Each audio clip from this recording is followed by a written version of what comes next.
Affection, affection, don't let your pride go.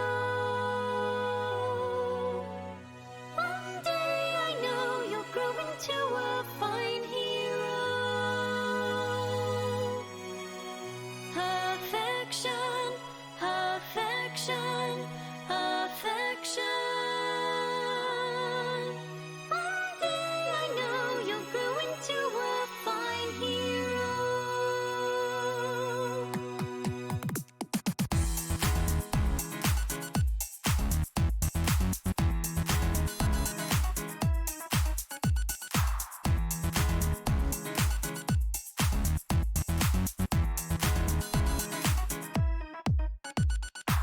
Oh, withered flowers, remember what you wept for day after day. Blooming to the beauty you once were. In your stream of tears, you're still robbed with pain. Gotta hold your head high, bring it into your own life. Changing day after day. Gotta hold your head high, bring it into your own life. Changing day after day. Affection, affection, don't let your pride go. One day I know you'll grow into a fine hero. Affection, affection, affection. One day I know you'll grow into a fine hero.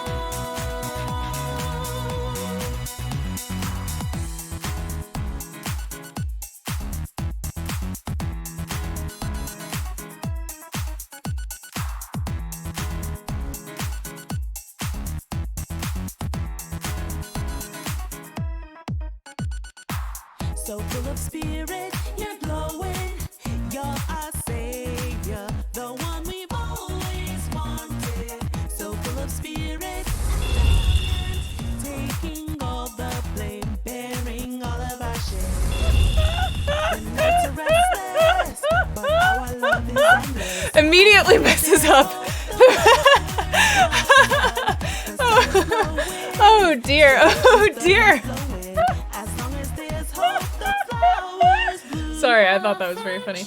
Hello, the fake out. The fake out for real. Hello, everybody. Good Thursday morning, afternoon. Oh my god. Oh my goodness, I'm tired today. I'm tired today. Looking for spider memes? Please, no thank you. Nothing, I just got here. Hello, how is everybody doing today? Hello, Roni, Zek, Mysterio, Bully, Birdie, Yellow Ring, Harvest, Chase, Soy, Haku, Void Gender, Midwifery. Oh, so many people today. Wonkith? Hello. I must say, today I woke up early so that I could participate in being on the gaming morning show, which was actually really fun. They're like really positive, like happy, good, energetic vibe people. I'd recommend it if you wake up early and you need something to help wake you up. I, however, do not wake up early, and I had to wake up early in order to watch the show. And in addition, Pumpkin had hairballed on my bed, so my bed, like, I didn't have any bed covers, and I couldn't go to sleep until late because Pumpkin. So now I'm like here and I'm streaming, but I'm like, well, I'm like tired. I like didn't sleep enough is what happened. And energetic in the morning? I mean, someone messing up. Mysterio, no! Hey, Octopus. Hey, Jenna. Got the day off work? Oh, because you're out of Mysterio supplies. At least you got the day off. Yeah. Surprisingly, I'm actually like, I'm technically a night person because I stay up late. I think honestly what the actual problem with me is that I'm not like a night person, I'm like a 1 a.m. to 6 a.m. person. And so like, whether that's like, I'm like a 1 a.m. to like noon kind of person. So whether that means that I have like a lot of energy at 3 o'clock in the morning, or as soon as I wake up, no matter what time I wake up, I'm awake for the rest of the day. Like that's what it means. So I'm pretty energetic in the mornings. I just got that cortisol response, you know? Yellow ring, no! It's bittersweet. You like money, but sleeping in was nice. Oh, man. Ain't that the truth? Ain't that the truth? That's the same as like the freelancer mood. The freelancer mood is just like, do I work today or do I make no money? Do I take a day off and make no money? Cheers, Miss. Oh dear, I'm so unprepared. I don't even have my water here. Hang on.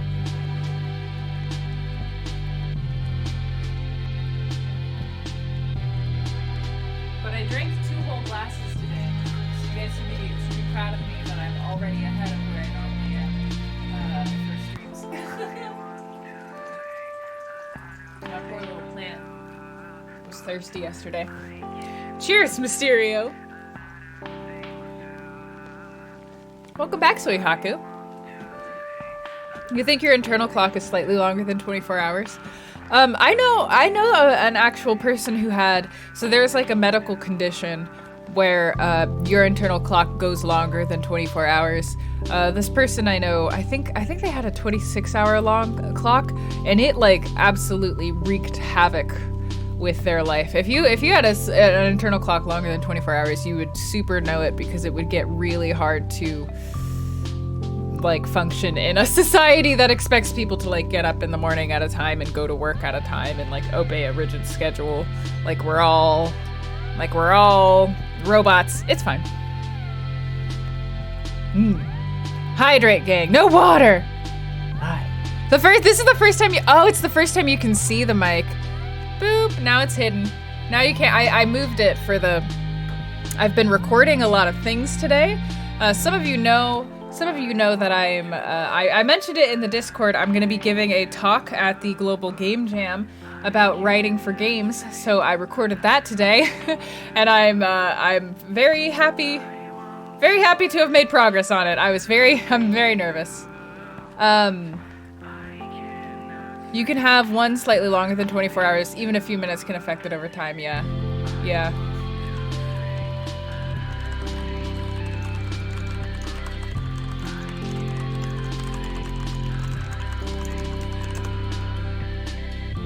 It really is.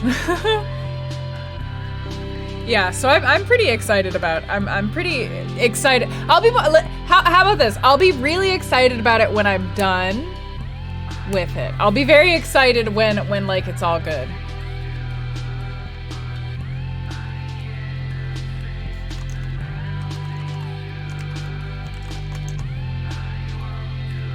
Sorry. Sorry, I had to answer a message. Anyways. But yeah. God. So how's everybody doing on this Thursday? For me, Thursday is the beginning of my weekend. And like I always feel it. I'm always like, I'm like inching to the finish line on Thursday. But time for emotes? Sleepy? Okay, good. So it's not just me who's sleepy. I don't even know whether it's like cloudy out today that made everybody so sleepy. Done maybe it's all good never seems to happen. Whoop! Emotes? Why emotes? Is it good morning emotes? I mean, not good morning. Good afternoon emotes. Having breakfast? You've been super lazy. That's fair. That's fair. Well, it seems, I mean, I'm glad that we're all in the same kind of mood today then, because I've been really tired. I'm just really tired. Still have about 2,000 words to do. Oh yeah, that's right. Let me know when you want to schedule that harvest. I've forgotten to schedule things. It snowed and rained here today.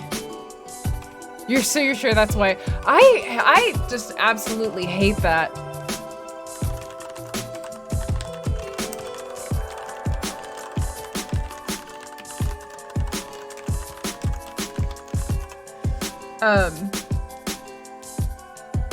Agency higher ups first thing in the morning. Oh, well, yeah, that does sound pretty stressful. Hopefully, I mean, I'm sure that you've prepared for it as much as you can. I'm sure that it's gonna go well. You can at least chill. You can at least chill here with us and keep your mind off of it, hopefully. Slept like 12 hours, so it's one of those days. Didn't get out of bed until 4 p.m. Oh my gosh, I feel like upset that I didn't get to sleep in with everybody. There's no rush. That's fair. Your interviews... Wow, okay, wow. All of them? I would like to say that that's the first time I've heard of something like that happening, but it is unfortunately not. Very rude. Very rude. And like not good not good practice. Now we know. Yeah, I'm sorry. That's the worst. I hate it when that happens. I just get real upset. Happy Pongal! Hey Effin Kurat, thank you for posting that in the chat, Mysterio. I had never heard of Pongal actually. Little mass tutoring.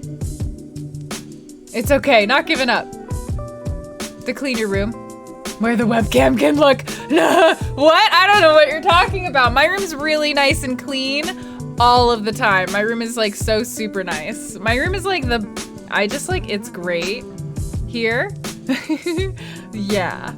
Unprofessional good thing, you might, yeah, it's true. You might have to work there otherwise, and that would not have been a good deal. Aw, thanks, Evan. Here, you remember how I said that I was going on a hair journey? I learned something about hair, and I did it. And sorry. Hang on. Sorry, I'm messing with the Stream Deck app on my phone, and I hit the wrong button. I'm sorry about that. Sorry. Never mind. I'm gonna put the Stream Deck app down. I'm gonna put it down. Sorry.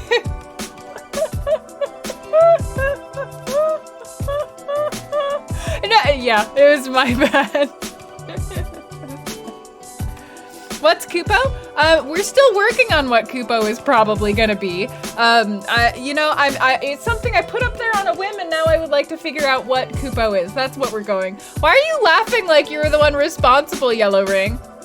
It's fine. It's it's fine. But yeah, what I was saying about, like, remember how I said I was gonna go on a hair journey to figure out my hair? Well, first of all, cutting. I've cut length off my hair. Not that like you can freaking tell, because this is what always like I cut my hair, and like you can't, like, it's just like, wow, the ends look better, so you can't tell that it even lost any length, even though it lost a bunch of length. And then I've like gotten a bunch of new products, whatever. I'm trying all these techniques and stuff like that. The most important thing to me about what has happened here, I've mentioned this before on stream, I only like wash my hair like once per week because I have curly hair and dry skin, and it's not good for me and my hair type to like wash it all the time. It actually makes it like really bad. So instead what would happen is that my hair would just get like less and less curly over time, and it would look really sad, as you all have seen.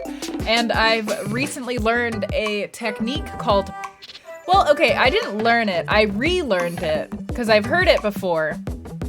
And when I tried it then, it didn't work very well, but they've kind of changed it a little bit how it works, so now it's working a lot better. Also, like, I have better equipment, and I've got like better products and stuff like that, and my hair is longer, so who knows. But this technique is called plopping. And the way that it works is when your hair is wet, if you have curly hair, exclusively for curly hair, when your hair is wet, I'm gonna display it for you.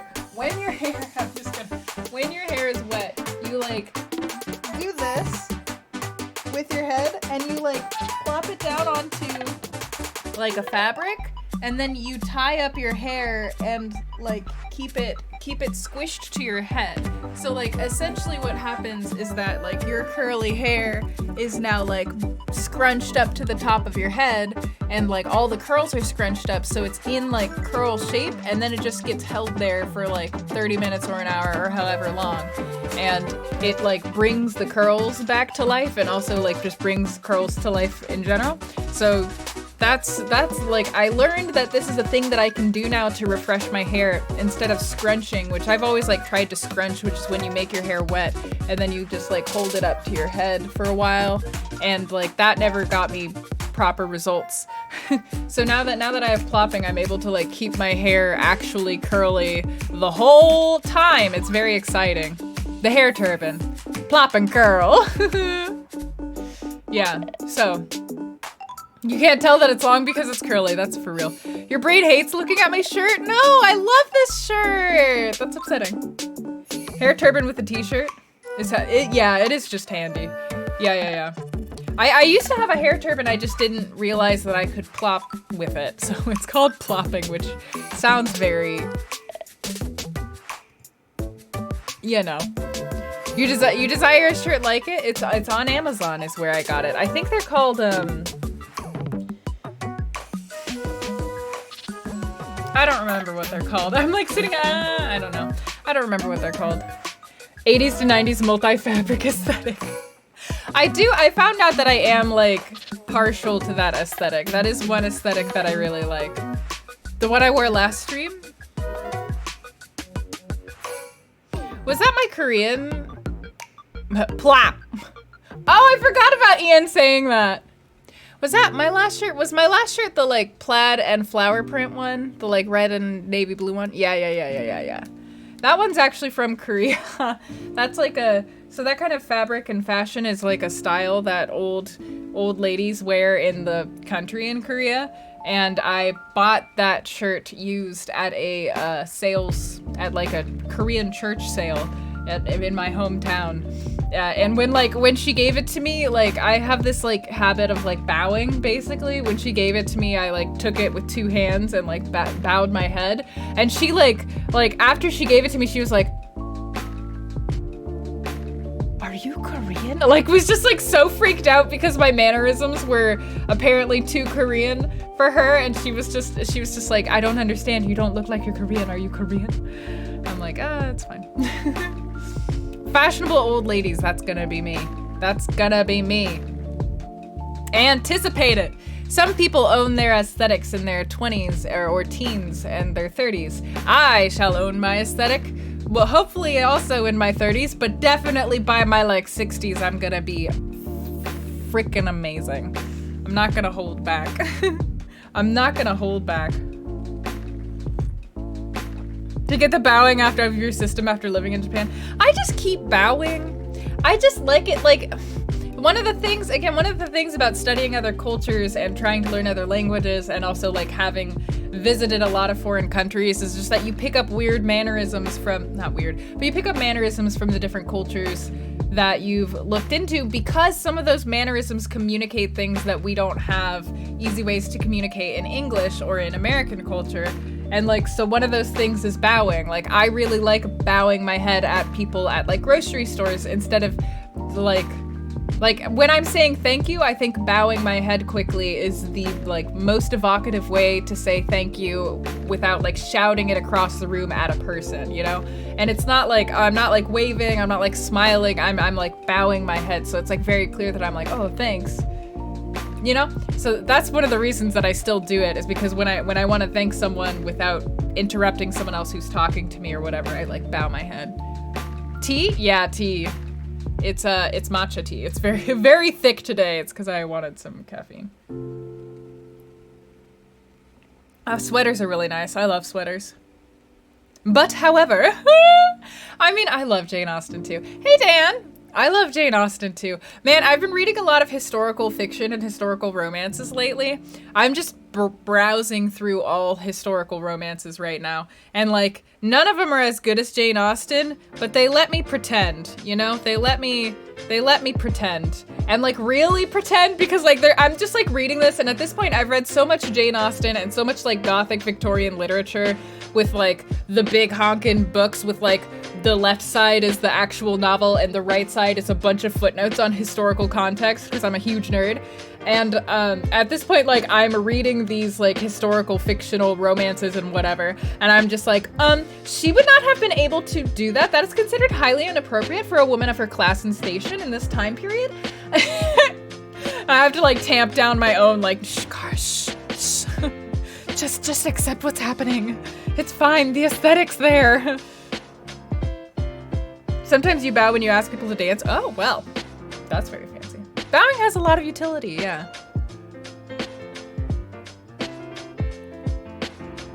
But however is your favorite turn of phrase? Reading for fun? And can I blink? What if I keep my eyes closed? Then what have you got? No, reading for fun this time. Reading for fun. I'm extremely lucky, to be honest with you, that with my writing career right now, and honestly, and I'm sure you guys have noticed maybe a little bit that it's been quite busy for the past few months. There's been like lots of cool like podcasts I get to be on and shows I get to do and like live things that I get to do with people, and it's been super fun. And so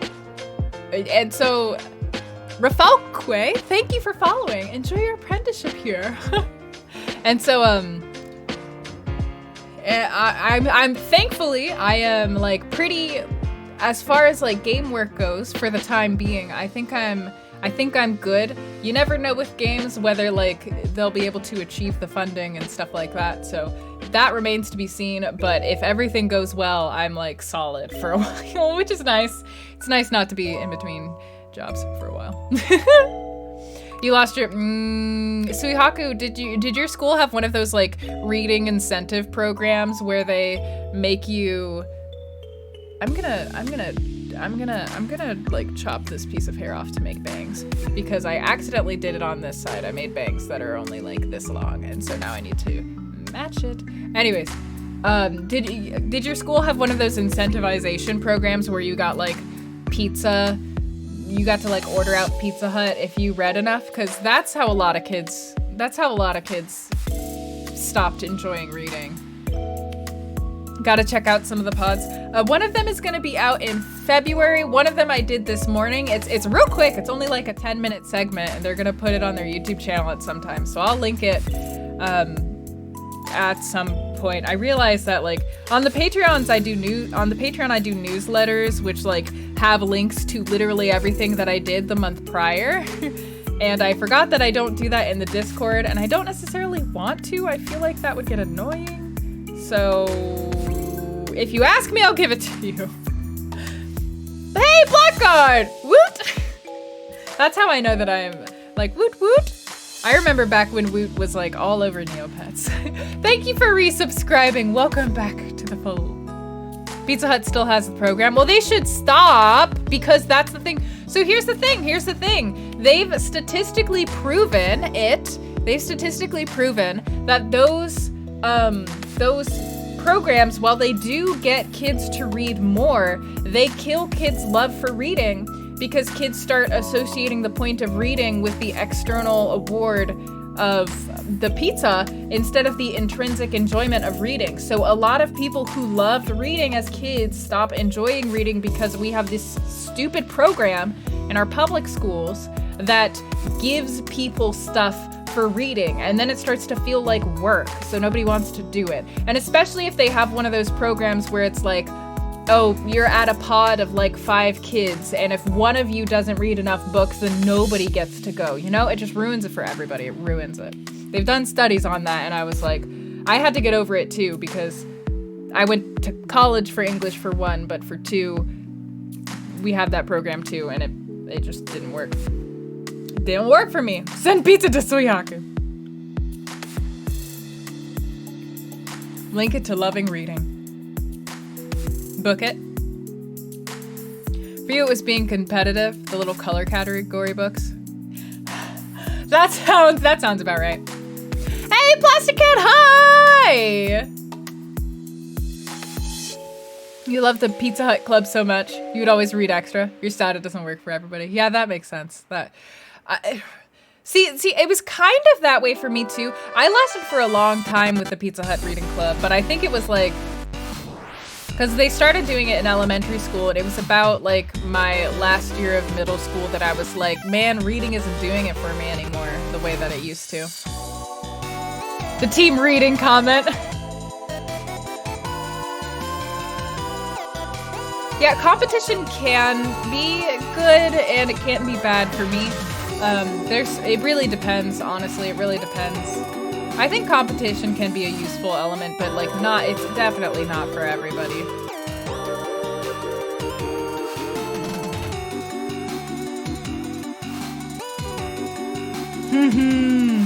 I I don't know, like Blackguard, there's a lot of books that I didn't enjoy reading when I was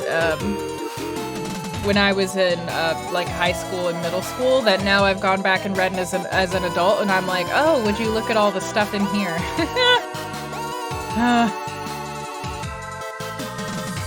And then you lost the ability to read books for fun. Yeah, I have to say it is difficult for reading books to be fun as a writer because it takes a lot for me to be able to turn off the part of my brain that wants to learn from what I'm reading, basically. You haven't thought about book it. Also, hello, everyone. I was talking about the gaming morning show that I was on earlier. Hefty Goof is the host of said show. You love the program, but you no longer really love reading. Kind of hit in middle school too, yeah. So in my experience, I've gotten back to really enjoying reading, but it took going back to the kinds of books that I liked when I was a kid. So it took going back to find what I like most viscerally loved as a kid. So mysteries, romances, historical fiction, which I didn't love as a kid, but I love as an adult. Like, my most favorite classics, picking derivatives of the classics since when I was in school, I just read a lot of classics for college. A Shakespeare play per couple weeks, that stinks. Shakespeare is really cool, but like, I think you need a like really passionate Shakespeare teacher to bring it out. I had like the coolest Shakespeare teacher ever who like had everybody go around and read out the play, and it was so awesome.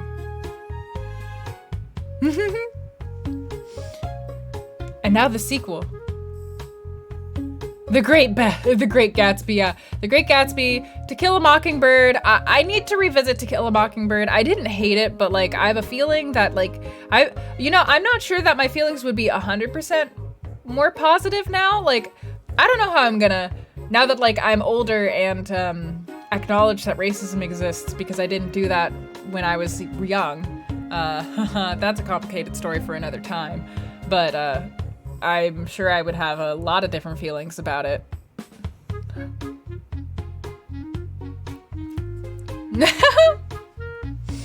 Oh, no, it was really fun. You guys seriously have such positive and like wonderful vibes. I'm always a little bit nervous when going on something that's live, especially if I haven't talked to the people before, which like most things I can't talk to the people before, like in person before we go live.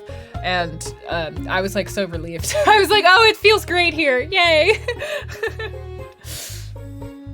Romance novels next to adventure stories. The story has to be good to get you invested, and that's the thing. A lot of romances, ooh, I don't know. That's how I feel about a lot of K-dramas. A lot of K-dramas, I'm just like, what are you doing with this couple? Like, Jihyo from Running Man is in... I haven't talked about Running Man in a long time, but I hope y'all start watching Running Man, the Korean variety show. It's such a good show. There's nothing like it on TV. There just isn't. It's very good. Anyways, the girl who's on that show does K-dramas, and like she's a wonderful actress, and she pushes for like cool feminist roles that challenge the notions of what gender is in Korea, which is still a very 1950s-esque society. But like that means that they keep putting her with these terrible boyfriends, like a husband who cheats on her, or just objectively, like there's no way you're going to ever get me to like this character, because she's been like this character has been horrifically mean to the protagonist, Jihyo, and I'm like, why would I ever root for her to get back together with this guy, even if there was some kind of misunderstanding and he was like justified in hating her or whatever. It's fine, but like it's a whole like era of movies that like we over here have already been through, because we had our reckoning with how do we reward women for being feminist but not encourage them to be too feminist by like negging them at the same time. We had that phase. Sorry. Blah blah blah. You remember your teacher never talking about the racism in To Kill a Mockingbird? That's the whole book, basically.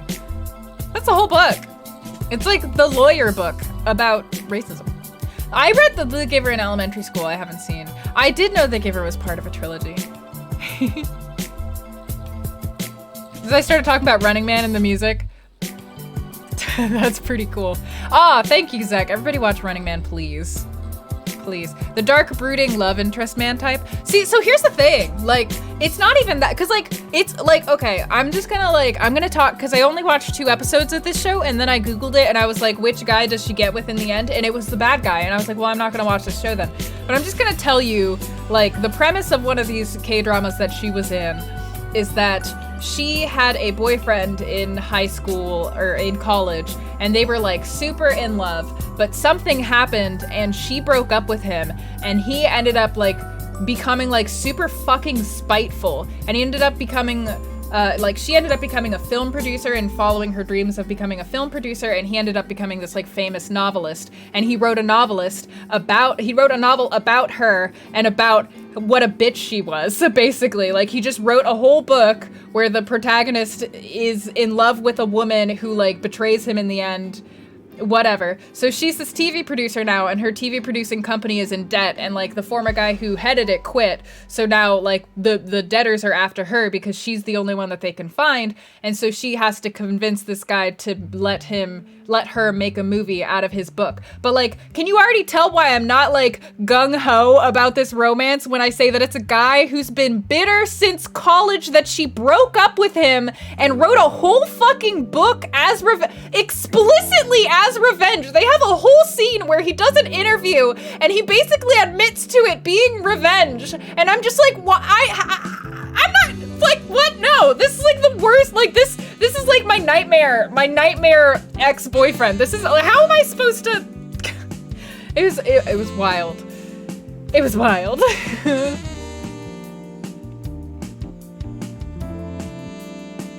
Yeah, imagine trying to dance around that with To Kill the Mockingbird. Oh, she was an elderly teacher. You had to learn after that class? That's wild. I can't believe that a teacher messed up that book so much. An interesting motivation for it. It doesn't sound good. It doesn't. And that's why I was like, does she get with that guy in the end? Because there was this other perfectly nice man who was really nice, and I was like, he seems great. I don't know how, like, K-dramas do have a way of like really turning it around. Like maybe the guy who was nice ends up murdering a baby, and the guy who was mean originally ends up paying that baby's hospital bills or something. Like, who knows what they do in the end to redeem these two, but like I was just like, I'm out. I'm out. On the topic of To Kill a Mockingbird. Oh, wow, yeah, shout out to your parents, Blackguard. Shout out. Yeah, that's what's important, is to be aware of it from childhood. I think that that's actually really important. I think it's important that we talk to kids about it really young, just because like I think a lot of parents want to hold off from talking to their kids about it because it's so heavy and awful, and so they just feel bad introducing their kids to it. But it's better when your kids go into life with their eyes open, so that when they see bad behavior, they know what to attribute it. Like when they see people treating other people poorly, they know what to attribute it to, rather than assume and like start building up unconscious biases because nobody prepped them and told them ahead of time. So they're just left to like, oh, I guess that's just the way it works. You know what I mean? The Mockingbird adaptation. Oh yeah. I've seen that. I don't remember it very well. I remember the courtroom scene is what I remember. Your parents, yeah, that's a thing that happens, Suihaku, though. Talking early. I mean, to be honest with you, like, I say this, but my parents avoided talking to us about it as well. I think, I've kind of spoken about this a little bit before, but my dad has faced, like, a lot of hardship in his life, and especially racist hardship, because he ended up being adopted by a white family in like an almost exclusively white small town. And so he's had so many negative experiences that I think that like he raised us in a very specific way to kind of attempt to curtail a lot of the criticisms that he received when he was younger. Like he basically did not give us an option except to go to college, because he didn't want us to be in the position where people could tell us that we weren't smart because we didn't have a degree. So like with a degree now we can be like, no matter what, like I have proof. You can't just dismiss me because of that kind of thing. But he never like actively talked to us about it because it was very emotionally difficult. And so yeah. So even though I'm like, you know, it's good to talk to kids when they're young, I didn't actually have that experience growing up. And I ended up being all right. I ended up fine eventually. The culture was very similar then. Mr. Rogers is such an amazing... Yeah, the thing is kids can handle heavy subjects as long as you talk to them well and you explain it and you answer their questions and you give them like a sense of safety to discuss it and a sense of closure, and like they're able to safely, with you as their parent, engage with these heavy topics. Like the topics themselves being heavy are not what harms or traumatizes a kid. It's the leftover like unresolution. It's like when people try to not talk about it and leave kids feeling shameful or guilty. Like it's that kind of sweeping under the rug that makes people feel like build up pain from that kind of thing. Imagine thinking going to college is smart, lol. I feel you, Suihaku. I feel you. I feel you. The Runner? I don't even know that I've heard of that book, yeah. It reminds me of Hatchet. For some reason, I see The Runner, I'm like, Hatchet! You mean like Hatchet? Grew up in Tennessee. That's good, Fuzzborn. That's good. Because of course, kids don't take in everything anyways. /S. Well, one of the things that they've learned about trauma over the years. Now you guys are getting the benefits of like my therapy sessions. But one of the things that they've learned about trauma over the years is that just having something potentially traumatizing happen to you doesn't, especially like as a child, doesn't necessarily mean that you're inherently going to be affected by it as an adult. What is important is like the environmental factors that are at play. So like, does that child have some kind of trusting adult that they can go and talk to and feel safe with and be comfortable with? Like there's a lot in like how you respond to a traumatic event occurring and ways that you buffer that negative experience that can insulate somebody from a lot of the damage that trauma does, which is why like neglect is such a terrible thing to happen to kids. Oh my god! Wow, we were talking about really heavy topics! Woo! It wasn't memorable for most who are better at literature. Oh well. Maybe that's a hint, Hefty, for how you can find books that you like in the beginning. Hello, Stumped! Welcome in! Welcome in! Thank you so much for the Stumped raid! What were you guys playing today? Mafia. The Mafia game. I've never played that game, but I've heard people saying that it's really good. Stumped raid. Hello, thank you all for coming in. My name is Kara. I go by Cheratomo online. I'm a narrative designer and a variety streamer. I like to stream cozy and chill games and also narrative-based games that we then like to analyze since I'm a narrative designer. So if that sounds interesting, drop a follow. Otherwise, enjoy our like pre-chat to playing Final Fantasy IX. That's what's happening here. We're talking about books. Books and therapy. Is this that Persona music? This is music from one of the Persona games, yes. I'm not sure if it's the Persona music, but it is an Persona music. Maddie Ice, thank you for following. Enjoy your apprenticeship here. Well, if you love books, you've definitely come to your right place because I'm a writer by profession and you know, narrative designer for games, also writing. We used to have a book club, and I'm actually going to reinstate a book club on the Patreon, but we read and discussed The Portrait of Dorian Gray and Jane Eyre. And those are on the archive channel if you ever want to have somebody read a book to you and then talk about it. Hey, thank you for the 100 biddies, Vamp Daddy.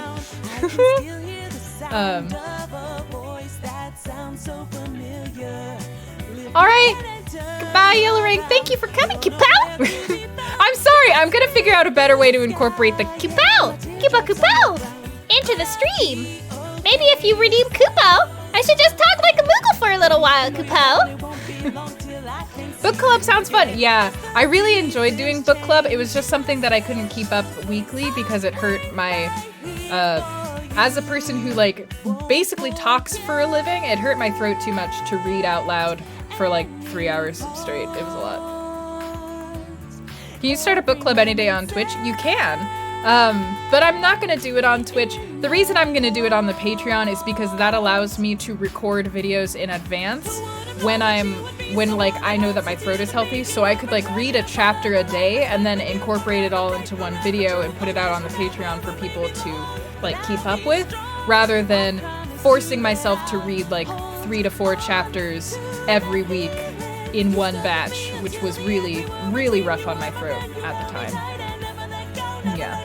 So that's why I'm gonna incorporate it somewhere into the Patreon so that I can pace myself well throughout the week.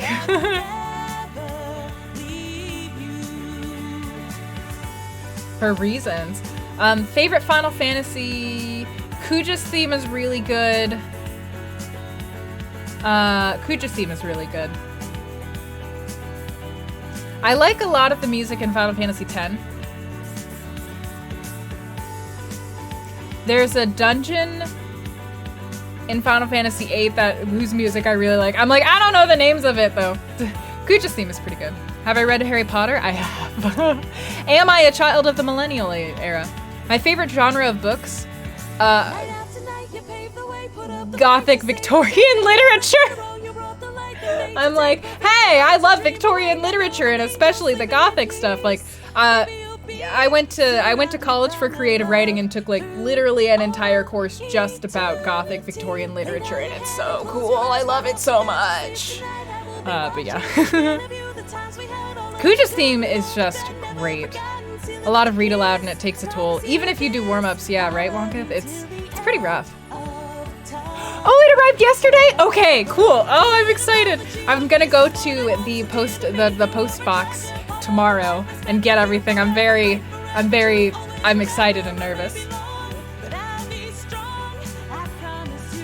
I have played Fallen London before. I haven't played it in a while though, not in a while. Cats rule schools. Thank you for following. Enjoy your apprenticeship here. Welcome in. The Moguri mod is a mod for Final Fantasy IX that completely... The person who made the Moguri mod took the backgrounds of Final Fantasy IX and then upscaled them and then hand painted new backgrounds for Final Fantasy IX. It basically makes the entire game gorgeous and also optionally replaces the soundtrack with orchestral music and a bunch of like really wonderful quality of life improvements as well. So... Sherlock Holmes is good. You always get Ravenclaw. Yeah, it's hand painted. It's wild. Yeah, I'm excited. Aw, Dan. Thank you for buying me the health-based gifts. So everybody, just keep all the new folks up. My birthday is on Sunday, so we're having a birthday party on Sunday, and everybody's talking about presents because I have a PO box, and I had anybody send whatever they wanted to me through the PO box. I also had an Amazon wish list up, and anybody could buy anything and to send it to me. I think that if for anybody who did potentially want to send me things, I think there is still a couple of things on the wish list left that are decently affordable and like might be Prime friendly. If you're trying to get it here by the 17th, but otherwise I'll get the presents that come later when they come.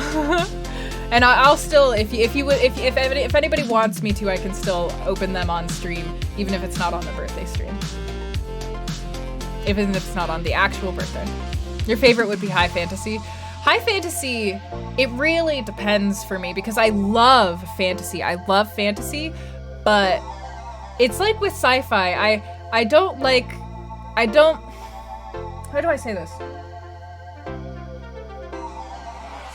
Sometimes, you know how like Tolkien wrote Lord of the Rings? Sometimes high fantasy is too much like that for me. where I like things to be like really well plotted without any padding, and like I'm not that interested in world building unless it pertains to the plot or the characters in some direct way.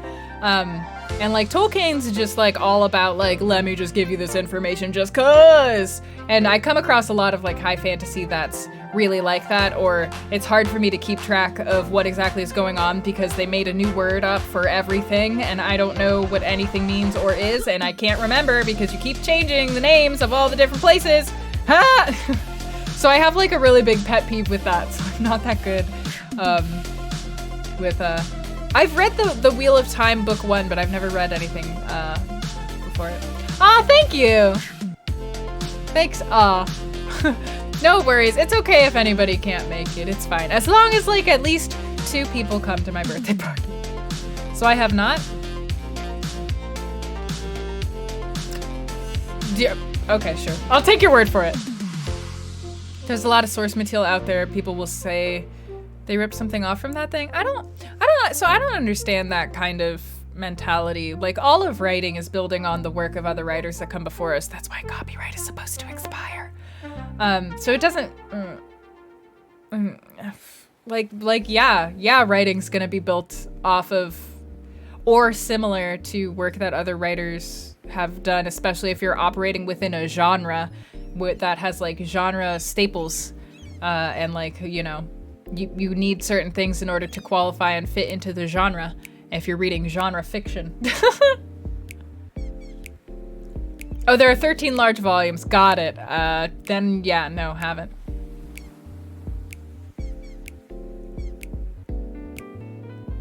You love made-up words provided they can fit within your understanding of the world. One of the things that I do when I go into bookstores and I'm looking at Final Fantasy and I'm looking at fantasy books is I'll open it up to the first page, and if I read like more than 4 names that I don't know what the fuck they mean, I close the book and I put it back on the shelf because I know it's not for me. It's just not for me. I can't keep track of. I have like I am chronically ill, so I don't have like the world's super best memory, and with books like that, if I take a week off from reading it, I'm gonna have to start over in order to remember what anything is, and I'm just like, that's not worth the effort. Lord of the Rings is great. It really is. Yeah. You're a linguist by training. Oh God, I love linguistics. If I had taken the linguistics course in my college in my sophomore year instead of in the last semester of my senior year, I would have probably become a linguist. All right, goodbye, Cats Rules. Thanks for coming by. See you later. Yeah.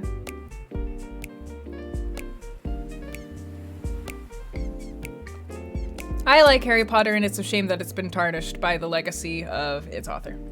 But I still maintain, and I will probably still make that video about my conspiracy theory about how the editors who were working on Harry Potter probably had a lot to do with why the first 3 books were so good and the last 4 books were so different from the first 3.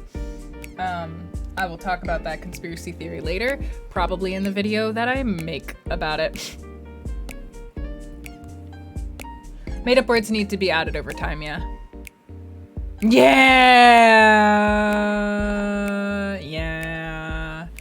Yeah, see, this is why me taking an entire course on the Harry Potter books in college paid off, because like in college I was like, I have this conspiracy theory now because we're doing all this work about these books and I'm noticing things. But I'm not going to talk to my teacher about it because in that single class, in 3 months, just that one, like, so I was an English major. Keep in mind, I was taking other English classes where I was needing to read a lot of books. In that single class, we needed to read, I think it was 20-something books. And that semester, 3 months, they wanted me to read 46 books total. 46 books. 46 books. That was the same semester I was taking my Victorian literature, like my Victorian literature class. So like all of the books were like this big. And I was like, how are you? I am in, I gotta like write essays at some point, ma'am. That's why I'm like, yeah, so I had to relearn how to enjoy reading books after college because, whoa, you learn to get really good at like reading the first chapter of a book and then being like, my guess is that this happens in the story. based off of what everybody else who has read the book has said. It's like there were always at least a couple people who had read the book and would carry the conversation through that course because, like, you know, not everybody read all 20 of those books, you know.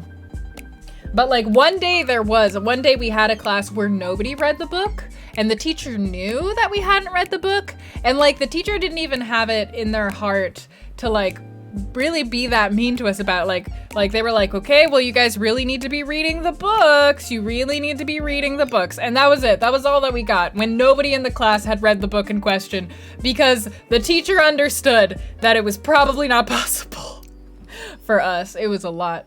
46 books total that semester. And I think I was taking 3 or 4 classes, so 46 books between the 3 or 4 classes. I was always reading, yeah. And I even like a bunch of other kids, I started reading as soon as we got the list, but you just can't keep up with that. It's just not possible. On top of that, like, you know, I was editing a newspaper. I was working a tech job, when I wasn't working on campus, or when I wasn't studying on campus. So like, I had other stuff to do. Like, my time was not open enough. I don't think anybody's time is open enough to read 46 books in 3 months. I don't know. Hey, NPC. College.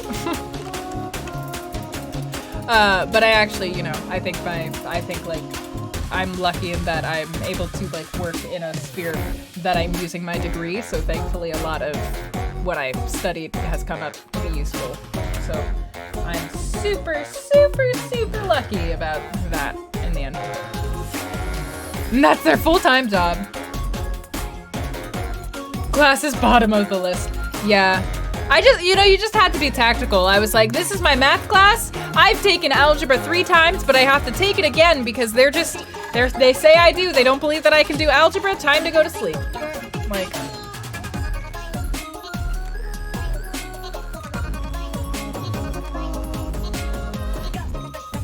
wow, that sounds rough, Wonka. That sounds rough. Yeah, I don't know. I do not know.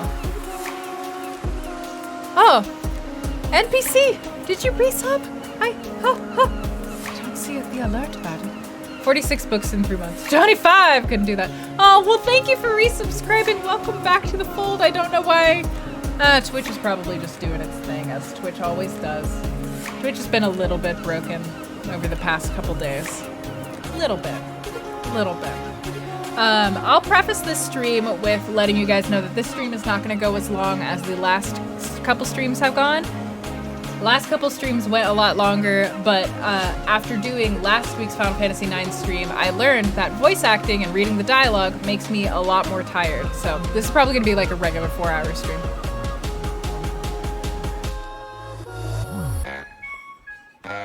Twitch is weird on your end with the alerts. Do you not want that? Yeah. Yeah, me too, Jenna. I need to get my booty back in audiobooks. I think that's why I didn't read as many books last year as I did the year before. Audiobooks. That didn't make learning QBasic fun. I agree. I took a computer class in high school, and like, while I did learn interesting ways to use Microsoft Office Suite, I also knew like 90% of it, and just like, I was just like, why is this class taking so long? Why QBasic, why? 7+ hour stream supposed to be taxing, can't imagine. Yeah, I mean, I probably I think it's just Subnautica. I think I get a little bit carried away with it, and I just end up playing so much because it's really fun. And then I'm like, oh no, it's been 7 hours and I'm really tired. It still hasn't been as bad as it has been in the past, but like, now that I'm at the end of the week and I've done a lot of different things and I've spent this whole week, and you know, this week has been what this week has been for us Americans. It's, you know, I'm definitely ready to recharge with the weekend, to put it that way. We all took QBasic. What's your audience's demographic? America, go brrr. That's real. Oh, Can I just fun heads up for everybody so that you can love your life a little bit more. Oh, I can't show you this. No, damn. Can I? Oop. Okay, well, you can't. Okay, you literally can't see it. Damn. I was gonna try to show you. I have a thing on my desk, and it's called a mug warmer. It's like a little mug warming pad, and the way that it works is I take my mug and I place it on the thing, and it heats my mug, and it keeps my tea warm the whole time. And this is a thing that I found out that you can buy from Amazon for like 20 bucks. And I'm just gonna share that with you all because I know we have a lot of tea drinkers and coffee drinkers. And if you've never heard of it, as I hadn't, now your life too can be changed. It's not USB, it's anything that heats you want to have plugged like directly into the wall. So that's what it is. We aren't worth listening to anymore, or ever. You stopped listening. Yeah, that's fair. So I do suggest. But you despise coffee and tea. Well, USB is probably good? Okay. I'll take your word for it. You know more about tech than I do. Drink coffee from a soup mug? Ah. Yeah, good luck. I mean, depending on how big it is, it wouldn't be I don't know. I mean, it would at least do something. I know they have ones with different temperatures. The one that I have keeps is keeping my tea warm, so. Yeah. Exactly, Jenna.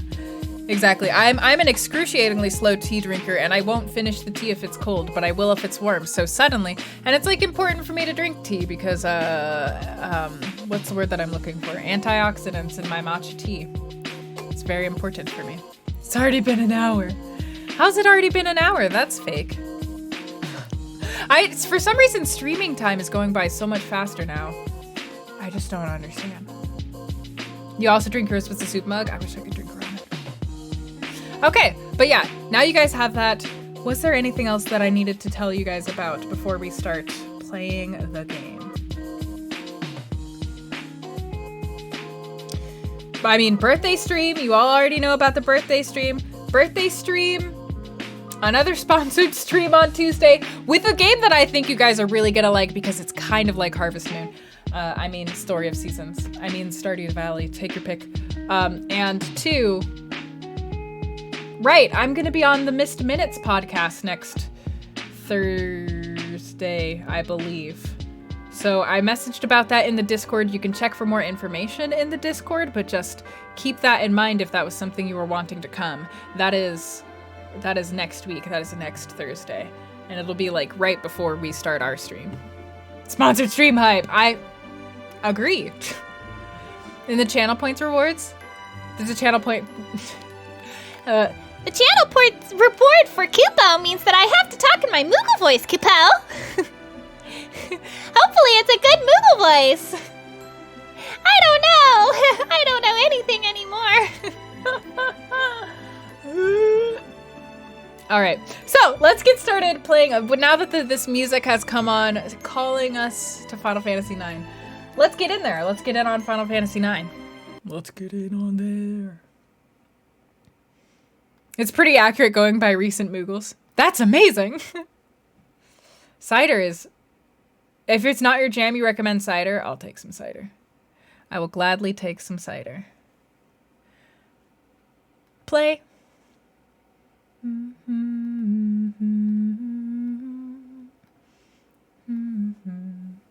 There we go. Whee! Hi. Did I ever hear Mog's voice from 13.2? I didn't, no. But yeah, so where we last left off, we are at the beginning of Disc 3. And, spoilers, starting now. Dagger's mom, the queen of Alexandria, has just passed away. And she has been swept off to become the queen in her place. And poor Zidane is real sad because his girlfriend's now going to be the queen of a nation. And he's realizing that maybe he's not up to snuff there. And he's all sad. And we're playing as Vivi right now. We're playing as BB. Ooh, nice, Lance. What's a disc? Ah,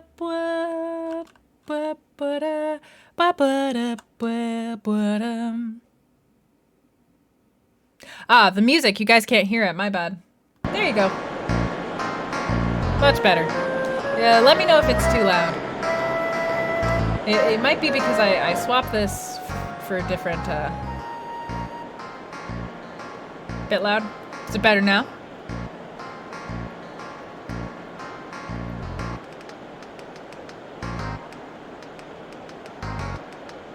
Or did it not change? Yep, okay. I actually really love this song in particular as well. Oh, right, I remember what... hello. Whoops, wrong. I don't know what to serve after the new queen's coronation festivities. Oh, I wish the chef that cooked for Princess Garnet's birthday party would come back. I've been a man of the sea up until now, but lately I've been considering piloting airships. Regent Sid of Lindblom invented an airship that can fly without the mist. Can you believe that? I wonder if they'll let me on that airship when I go to Lindblom.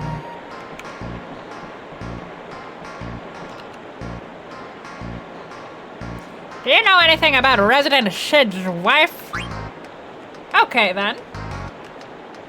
Huh? Resident Sid's wife is a very stubborn woman. Oh, alright, I guess that's that. A very stubborn woman. That's all you're gonna get from me. That's all you're gonna get about me in the future. Like, open up the history books, it's like, Cara Hillstock, extremely stubborn, and then you'd leave.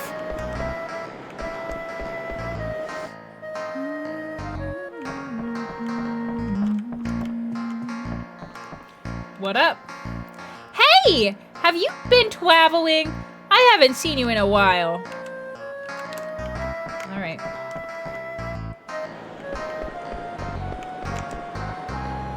My kitten Mittens ran away. Yeah, your kitten Mittens is literally right up there. Girl, I mean, I guess maybe I can help you? Oh. Not the ooh. Not the ooh voice. Ooh. What's wrong, ooh?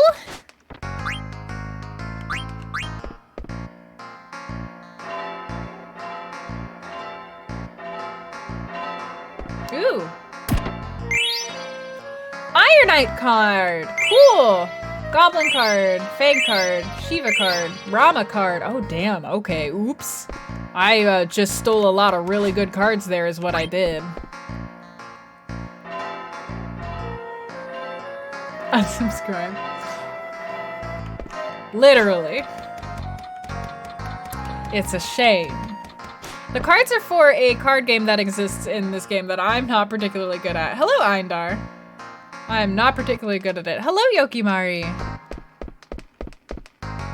I love Final Fantasy VIII. It's very flawed, though. Final Fantasy IX is, like, really solid. I love Final Fantasy VIII, though. But yeah, we're currently on disc 3 of Final Fantasy IX. That's where we're at. Just so that you're aware, depending on your tolerance for spoilers. Oh yeah, your kitten Mittens. We're collecting donations to rebuild Lindblom. Your 1 guild donations helps the people of Lindblom return to their daily lives. 1 guild? Really?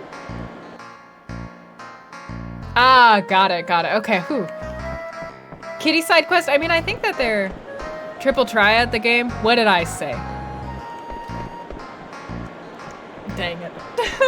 Okay, yeah, let's see if we can progress with the actual plot. FF9 is the apology for Final Fantasy VIII. Well, I don't know. I think apology is going a little strong. Again, the devs ran out of time to develop Final Fantasy VIII, so they had to release it, I think, 3 months early. Ruby's mad at me again. How can I calm her down? Whoops. All right, let's go explore before we continue the plot, even though the game told me exactly how to continue the plot. Remind you a little of My Little Pony? Yeah, this Final Fantasy game takes place in a fantasy world with a lot of different fantasy creatures, so... So it's somewhat right. Yep, this is the Moguri mod. If you do end up playing Final Fantasy IX Yokimari, absolutely 110% play with the Moguri mod. It doesn't change anything about the gameplay, although it can if you want it to, but it makes it look incredible. Are you here to see the new queen too? Do you think Princess Garnet will be a good queen for Alexandria? Yes, I think so. I'm sure Princess Garnet will do a fine job. Okay, good. You better be. She's my girl. Son playing with the cat. Can I go up there? Maybe. Let me try to buy like weapons and stuff first. Indeed. We look alike, but inside we're very different. Family is precious! Hello? I haven't seen my brother in ages. There are strange men hanging around in my shop, he says, before attempting to sell me items. Ooh, yep, I'll take one of those. I'll take one of those. I'll take one of those. I'll take this thing.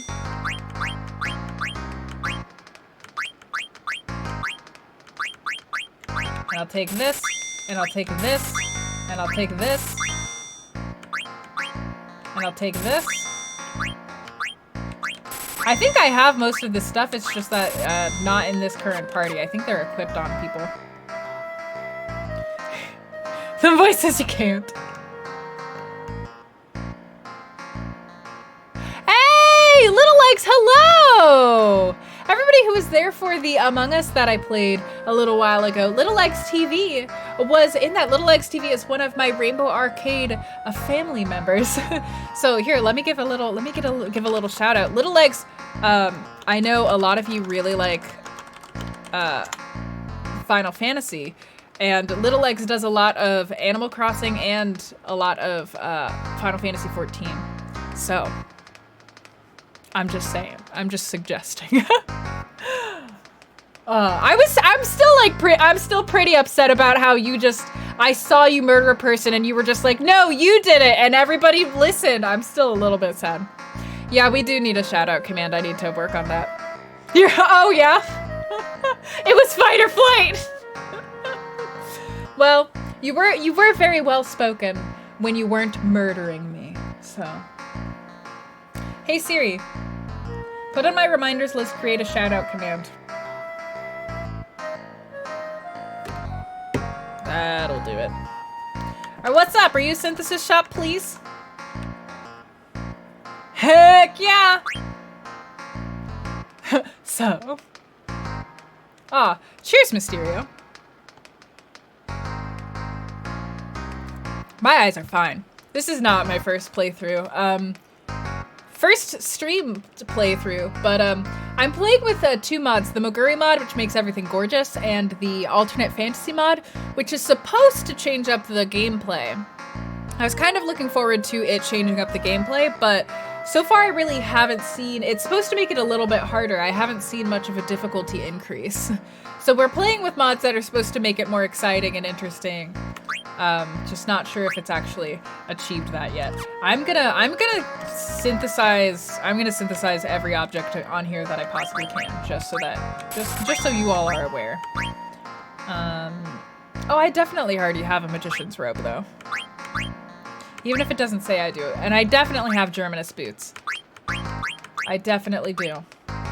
I don't remember about this, so I'll buy it. I'm pretty sure I have a reflect ring. Do I not? Ooh, I have to use my gold choker and my parrot.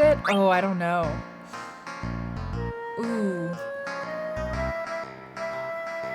You've built your expectations onto what's coming. Is the font part of the Moguri mod? Yep. Yeah, you get to cry again knowing what's coming. Oh god. Oh god, you're right. Ooh, black belt. That's definitely... I'm gonna spend so much money. I'm about to spend so much money.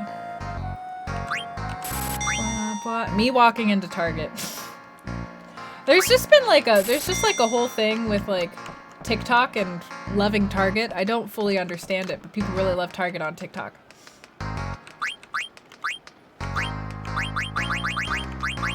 Okay, so I'll just make sure that I have 2 of everything for synthesis. Rip all my money.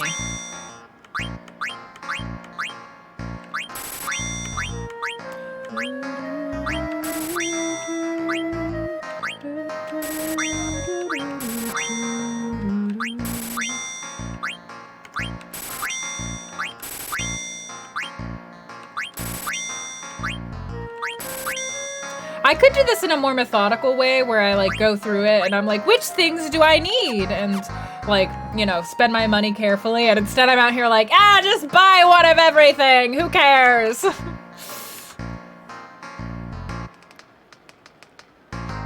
Since the main party is pretty strong in this game.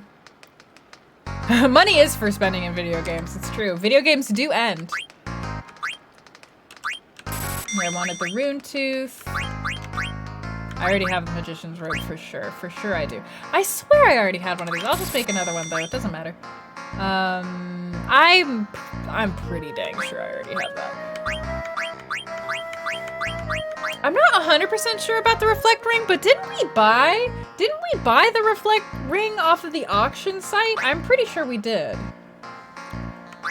Yeah, I'm just gonna, it feels bad. I'm just gonna leave it. Well, you know, maybe I can, I'm like, can I test with the equipment I already own? Oh, I have 19 paradits. Okay, it's fine. I can spend a paradit. Paradot. Black belt is new. Okay, so I was right about that. Get your black belt, BB. Yeah, there's definitely people not wearing stuff who aren't in the party. Paradot? Paradot?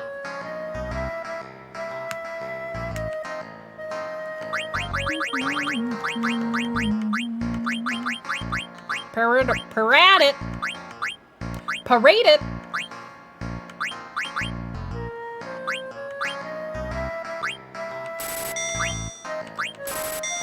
All right, let's see.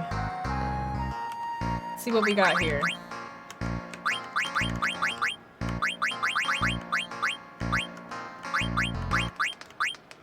Ah, we didn't have the reflect ring. Okay, so it's good that we got it. It's good that we got it. All right, bye. Paradiddle. Paradaddy. A lot of things happened during Queen Brana's reign, but overall, it was a good time for us.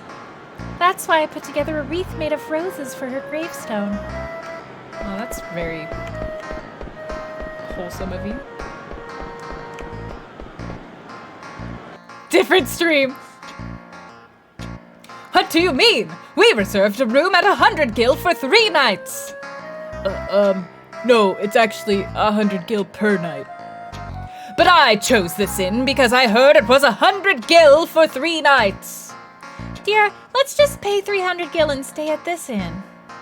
Well, it's coronation week, so the rate is 120 gil per night. What? What kind of a business are you running here? He's making such a scene. I'm so embarrassed right now. Yeah, it's kind of embarrassing. You think so too? Could I have gotten an item there? Did I mess up by not lying to her? Because I didn't want to lie to her. I didn't want to lie to her and be like, no, your dad's fine. You should be just like him when you grow up. Can I talk to, whoops. Can I talk to this person? Can't back down now, all right. Karen alert.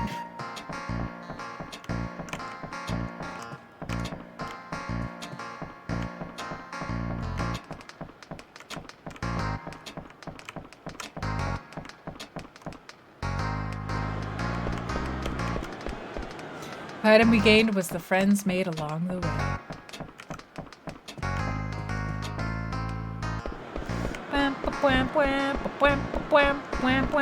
Let me see if I can go up into the palace. Let's see. There's no guards. I mean, why not? Oh, okay. Oh, yo! What up? The boat to the castle is currently out of service. Oh.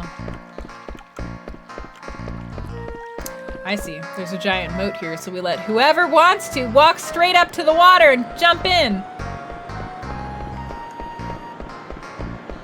It maketh no sense.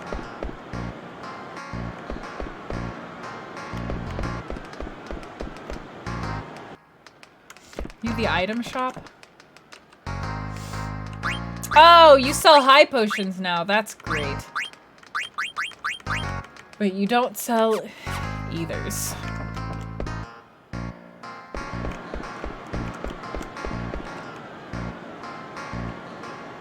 Looking to play against an experienced card player, huh? It ain't me. I know when I'm called. I know when I'm not. I'm not qualified there. Enjoy your lurk, Suihaku. Ah, dinner. Ah, I'm excited for dinner. The day's break time, the end of work time begins with dinner.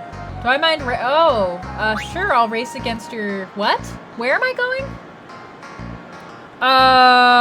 Okay. Uh-huh.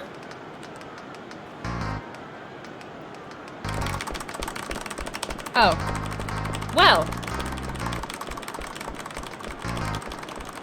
That was embarrassing. Hell yeah, Yokimari! Hell yeah! BB wins! Thanks. What?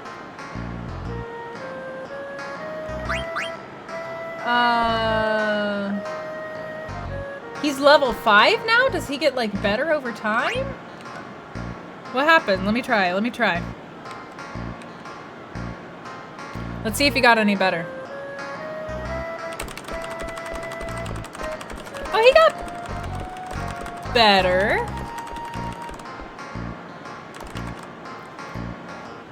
He got better. My son's in better shape too. See, he got better. I did take his, I think this is the kid whose cards I took. He's level 10 now. I mean, yeah, sure. I'll keep helping your kid with this. I got a keyboard, so I've got, like, pretty good.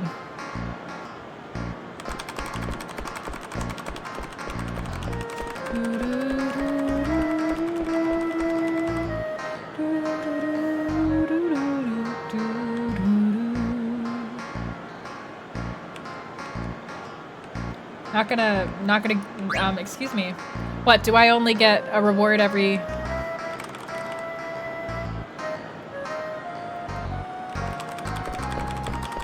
This is how you get fit. You just run in a straight line against a hippo. This poor kid. Maybe I should go easy on him. Carrion worm cards. So I guess I can just keep getting cards. Oh, he says I think I'm getting better. You guys, maybe if we keep going, he's gonna love running. The BB Gram Pacer Test is a multi-stage aerobic capacity test that progressively gets more difficult as it continues. The 20-meter pacer test will begin in 30 seconds. Line up at the start. The running speed starts slowly but gets faster each minute after you hear this signal. Beep. A single lap should be completed each time you hear this sound. Ding. Remember to run in a straight line and run as long as possible. The second time you fail to complete a lap before the sound, your test is... What? Wild. Is that like a... Is that from something? Or did you just make that up, NPC?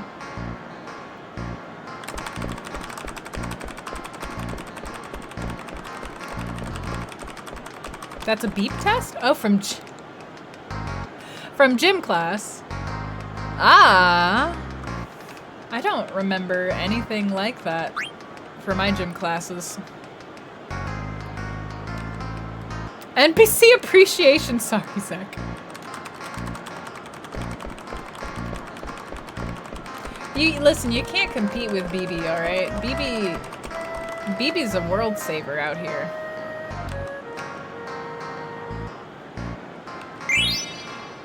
How are you feeling now? Man, should we keep doing this or should we move on?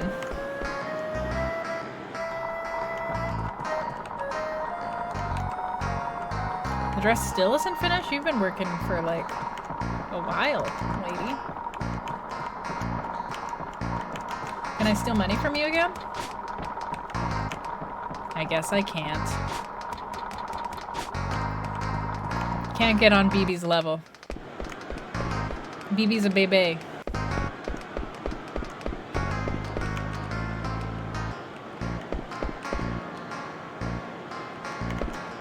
Oh, really? Really? They're meeting up for a date and they can't. Oh my gosh. Oh, that's just tragic. Just literally turn around, y'all. Just use your little eyeballs. It's fine.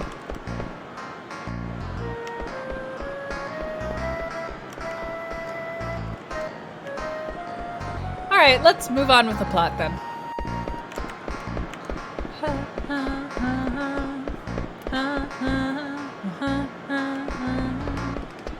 I love that we're starting off disc 3 in Alexandria again. I'm not gonna explain why, but I love it. I'll explain why eventually if we get there.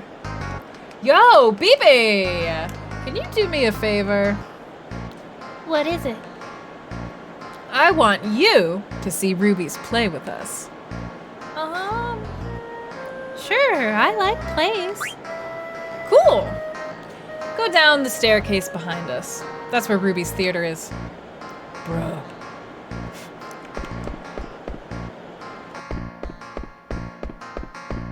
Where's Project Ruby? Where's Project Ruby? Blank! Don't you know I hate it when you're late?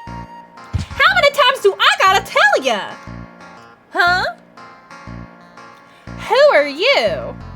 Strange, kinda. Hey, BB. Is he a friend of yours, Senna? Hello, Uncle Senna. I'm not old enough to be your uncle. I'm younger than I look. I don't know. I'm like, how does a southern lady... Nope, can't do it. Hey, Cece. You're a funny one. I like you. Want to see my play, little fella? Yeah? Oh, what a sweetie. I like you even more. We'll get rolling in a minute. Sit wherever you want.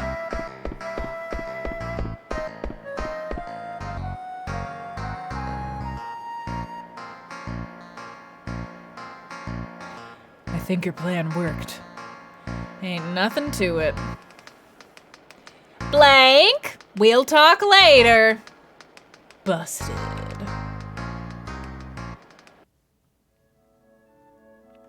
Oh, it's Dagger. I mean Razor. Bucket? I don't even remember what voice I did for Bucket. Yes, Princess. I'd like to find Ziggy and talk to him. Princess, you have more important matters at hand. You live in a different world now. Oh, what's happening here? Princess, it is time for you to get changed.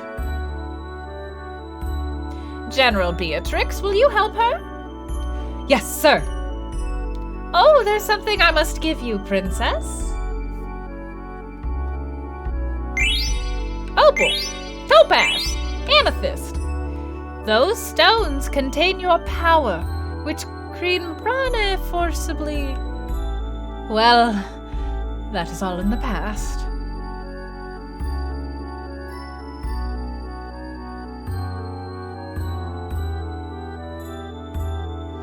Master Bucket? Master Bucket, do you intend to stay here and watch? No, I am not... Excuse me.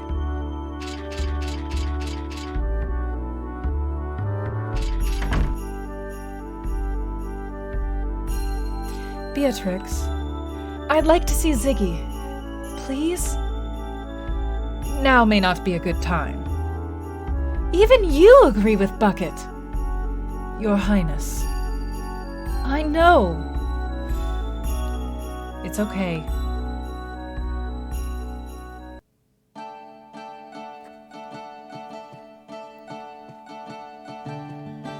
I love Aiko's theme.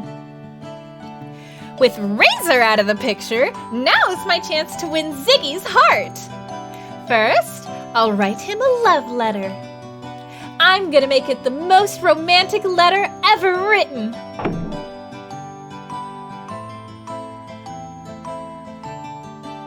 Oh, this song is like so sad.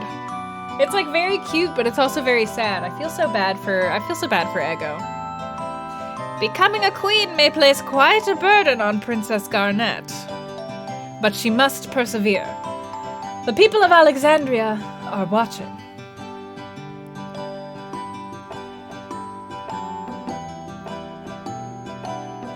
He looks pretty smart. Hey, you look like the bookish type. What gives you that impression? You really want me to explain? Oh yes, I'm very curious.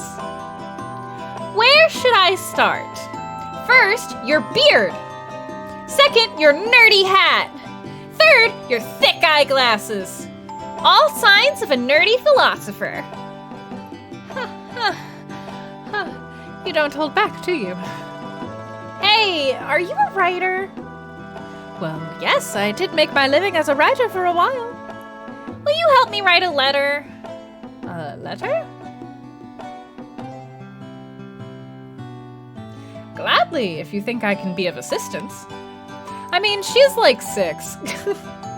Okay then, follow me.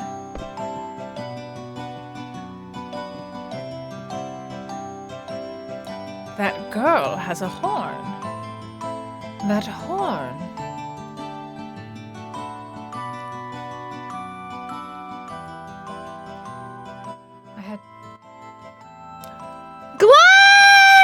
Glenn, oh my gosh! Hola from La Bodega. Hello, Glenn! Thank you so much for the raid. Welcome in. Oh yeah, you've been playing Final Fantasy 15 with your fancy new computer. Heck yeah. Everybody, Glenn is another one of my Rainbow Arcade teammates who recently, as I mentioned, who recently got a complete computer upgrade and has been playing Final Fantasy 15. So if you'd like to watch Final Fantasy 15 and see it looking slick AF, then you can go watch Glenn.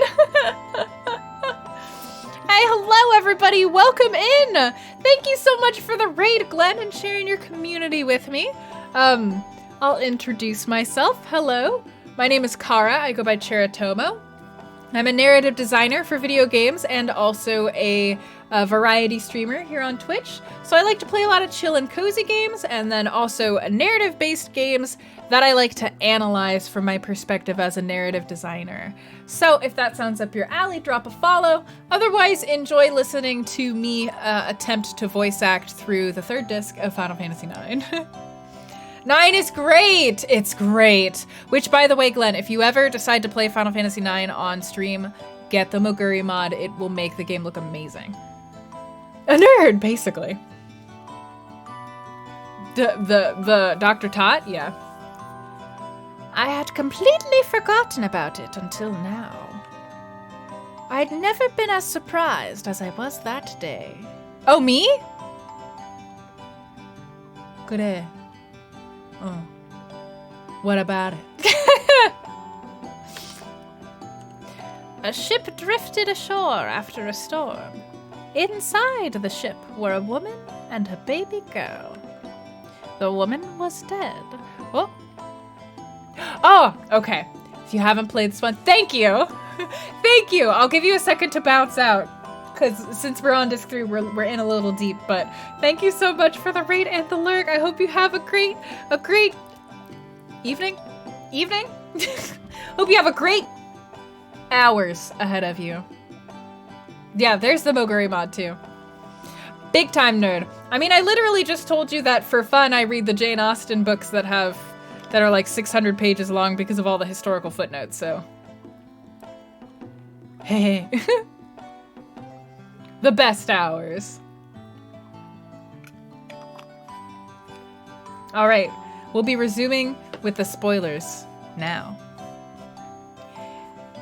The woman was dead, but the girl was still breathing. Imagine my surprise as I looked into the girl's face, because the girl looked exactly like Princess Garnet, who had just passed away. With one exception, she had a horn. A human with a horn. Where had she come from? The king ordered the girl's horn removed. The girl cried out in pain. He and his wife, Queen Brana, decided to raise the girl as Princess Garnet.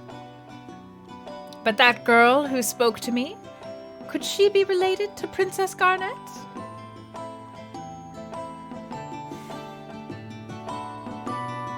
Big spoilers. Hey, will you hurry up? Oh, excuse me.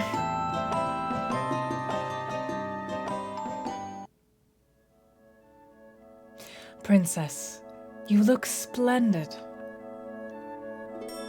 I mean, she does. Dang. Dang. See, this is where the Moguri bod comes in handy. Like, look at that. Thank you. By the way, there's something I must tell you, Beatrix. Yes, Princess? I am not my mother's... I mean, Queen Brana is not my real mother. Princess Garnet. Dr. Tot has already informed us. However, my allegiance to you remains the same, if not stronger. Knowing that you're not your mother's daughter really makes me feel better about supporting you.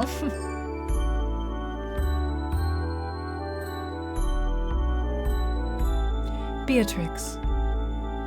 Thank you. Beatrix is bomb. It's finished! Tequita! Ziggy will fall in love with me the instant he reads this letter. Thanks, mister. It was my pleasure, my lady. Oh, I forgot to tell you. My name is Ego. I'm from Medain Sari. I hope to see you again. Bye-bye.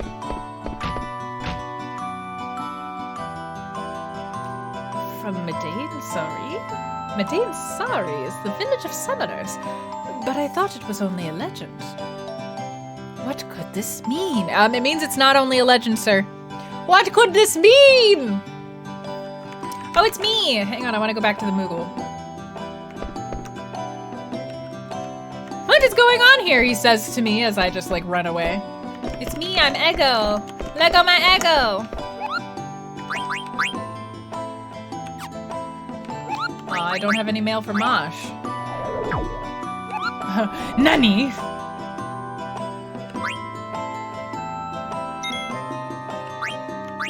Ba-da-bum. Ba-da-bum. Ba-da-da-bum.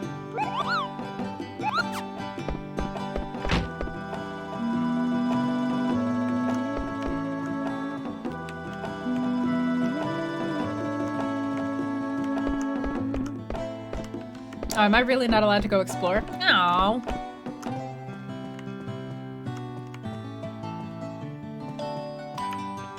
Oh, I can't wait to hand this letter to Ziggy! Where did he go, anyways? Ah! Ah! Help! Hey, are you okay? Can't breathe! Sorry, I didn't see you jump out. But you're too high up. I can't get you down. Stop laughing, you poop! Oh, shoot, my letter. Hey, if you can't get me down, deliver that letter to Ziggy. All right? To Ziggy? Yeah, no problem.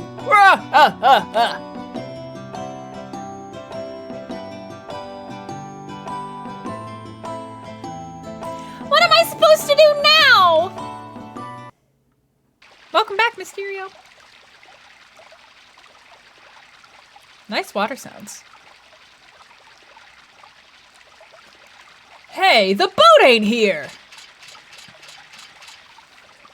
Castle patrol completed. Huh? Why, if it isn't Baku, the leader of Tantalus. Who just called my name? Oh, it's you. Should we capture him? No. He saved my life. You may go. I will handle this. Yes, sir! Tantalus was a theater troupe, and also we kidnapped Garnet back at the beginning of the game, and it's fine. Ain't such a knucklehead anymore, huh? Silence! This is no place for thieves. You must leave now. So that's how it is, huh? Do I gotta remind you that one of my boys saved your kingdom? But I bet you ain't got no ears for listening to a lowlife like me. Are you talking about Ziggy? Yes, he did protect the princess and her kingdom. But that doesn't change the fact that you are all thieves. I cannot let your kind roam about the castle. No appreciation whatsoever, huh? Well, I don't got any reason to stay here anyway. Hey, you know where Ziggy might be? He hasn't visited the castle since we returned. Maybe he can teach you a thing or two about proper manners. Okay, I get your point. Had enough of your self-righteousness. Man, Bucket's the worst. Perfect timing! Take me into town. What Zek said.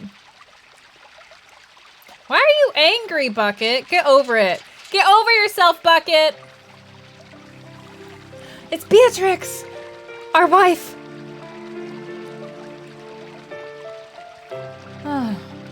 So it was Bucket. I thought I heard him yelling.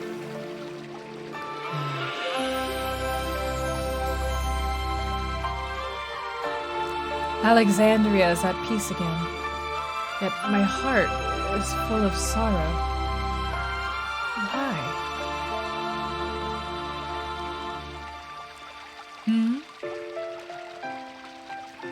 Bucket must have dropped this. Let's see. When the night sky wears the moon as its pendant, I shall await you at the dock. What is this letter? Did Bucket write me a love letter?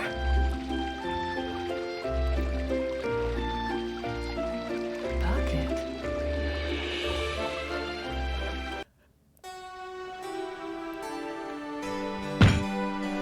Razor. Are you all cozy on your throne already? No! No. I can't start my day without Racer. Oh, Ziggy. Poor frickin' Ziggy. Her smile. Her voice. Her voice is like a beautiful song. And her song makes me soar high into the sky. But now, you can still fly high, darling. Ziggy, you can do it! She's right. Why are you still moping? This isn't like you at all. Yeah. Stop it! You don't understand how I feel. Nobody understands how— Whoa!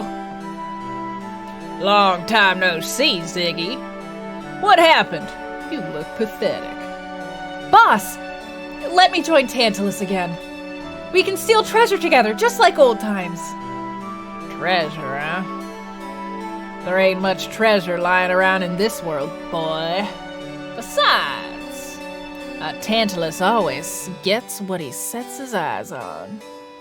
That's our rule number one, remember? No, you don't. You got no right to join us. You understand what I'm saying? If you can't even capture a canary, you ain't got what it takes to join Tantalus. Boss. Hey, Ziggy, can we go see Razor? Why can't you be more honest, like this little guy?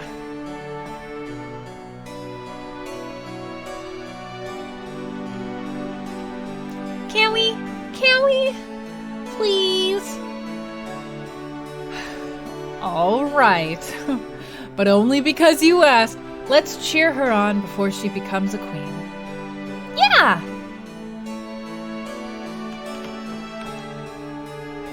What a career change, huh? Stop moping and get the heck out of my tavern. You ain't paying your bills.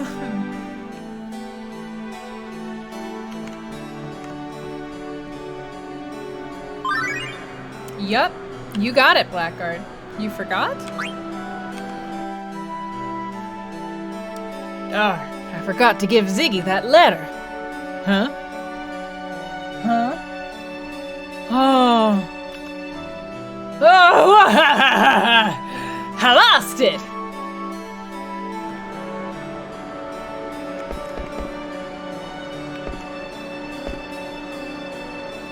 I'm gonna be a strong and beautiful woman like Princess Garnet when I grow up. Like, Ziggy leans real close to this girl's ear and is like, "You don't stand a fucking chance," and then leaves. Sorry, I ruined it.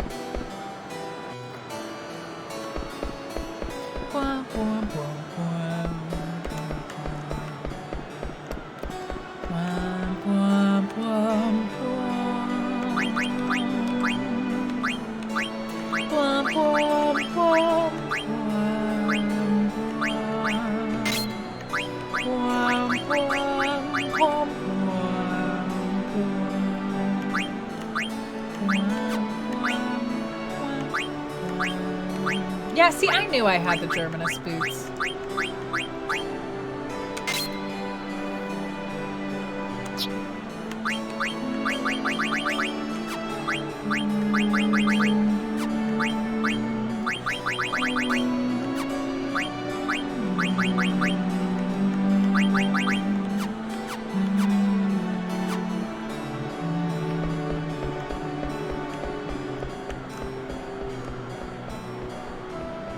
La La Land the movie? I don't remember what voice I did for Remy either. That Ziggy doesn't even stop by to say hello. Oh, Oop. What are you staring at? Are you really that tough? Try me. I don't go looking for trouble, but I'll fight back if it finds me. Why don't you apologize? And maybe I'll forgive you. Ha! Stop right now or I will charge both of you with disorderly conduct. Hey, what's going on here? Ziggy! I'd love to stop and talk, but I'm busy right now. Is she a friend of yours? Then tell her who I am. Tell her I'm the Flaming Pringle. Sorry, Pringle. She's just a little worked up about something. Sorry, babe. They're my friends. Will you let them go? For my sake?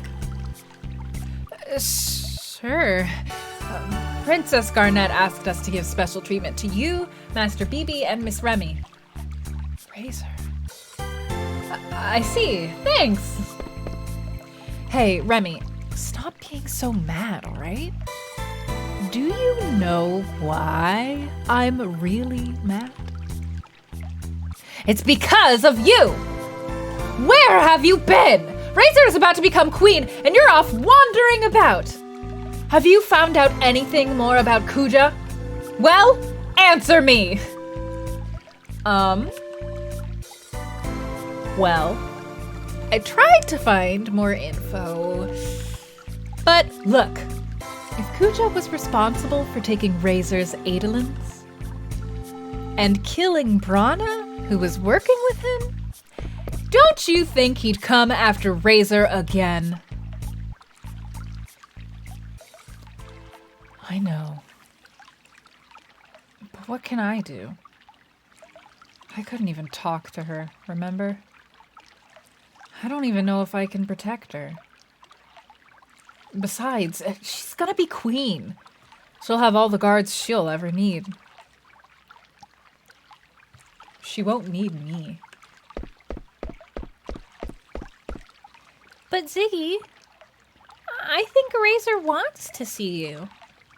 So, let's go see her. Yeah. But we'll leave as soon as we're done. Ziggy, you're not getting away from me. You still owe me a rematch. Suit yourself. All right. Real briefly, before we head into this chunk of what's going to be happening. Ooh, Remy, you're so underleveled. It's fine. Before we go back into the plot and the situation here, it has been almost 2 hours now, and I haven't used the bathroom, and I need to. So we're going to take a quick 5-minute break. Everybody go get yourself some snacks, stand up and stretch, get some water, use the bathroom, focus your eyes on an object in the distance, etc. etc. That might be why they did it. You're right, Blackguard. You're right. It's a little painful, but I did grind a lot, so I think also Remy's gonna have to relearn all of her abilities because I uninstalled and reinstalled the mod that one time, so that's rough. Anyways, I will be right back and see you guys in approximately 5 minutes. Herb.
Hello!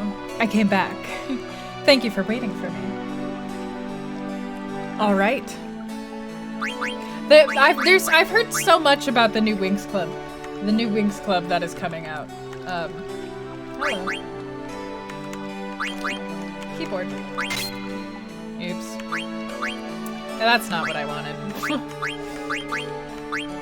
Yeah, go back to your baby javelin now that we need to have Remy relearn everything, I guess. Oh, never mind. You can learn it from here. Don't go back to your baby javelin. It's too far back. You can go back with your Barbet thing. Learn add status. Let's start off with Undead Killer. Play Locomotion and Undead Killer. Bird Killer, cover. So we'll start with the Chainmail. Ooh, so much stuff for her to... Basically, she doesn't have anything memorized since I reinstalled the mod, so this is gonna go great for Remy. Also, hello, Frank! How are you? Remy doesn't have level up plus anymore, I don't think. I don't think Remy has HP plus, MP attack.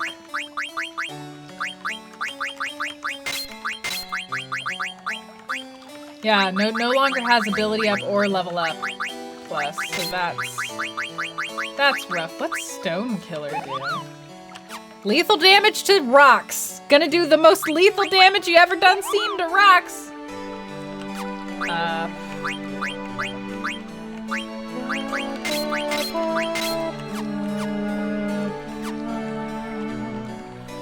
Alright, let's continue with the plot then. I'm doing pretty well. I'm excited for my birthday coming up here. A little tired today, though. It's just one of those days. Ah, well. It's fine. We'll fix her. Oh, another Phoenix Pinion. Sunday? Wait, you guys are joshing me, right? I've only not shut up about it. At all. By the way, did you guys know it was gonna be my birthday? Check my Amazon wishlist and also... What is a birthday? A custom. It's a custom. Oh, what is? Would I like to go to the harbor? Sure.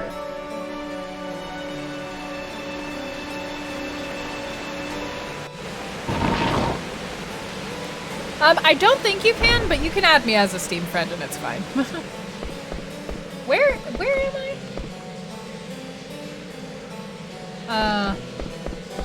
Where am I? Where the hell am I?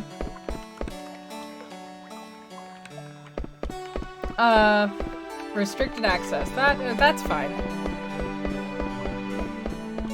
That's fine. It's fine. That's fine. Just exploring the castle, don't mind me. Could I please steal the statue's weapon? Because it looks like it might come in handy for quinoa.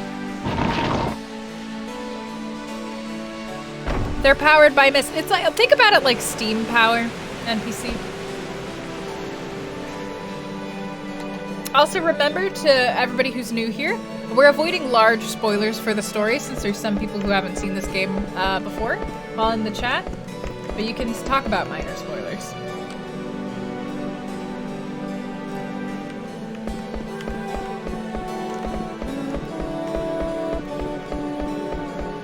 This song has some notes and familiarities with the Final Fantasy VIII Balam Garden song.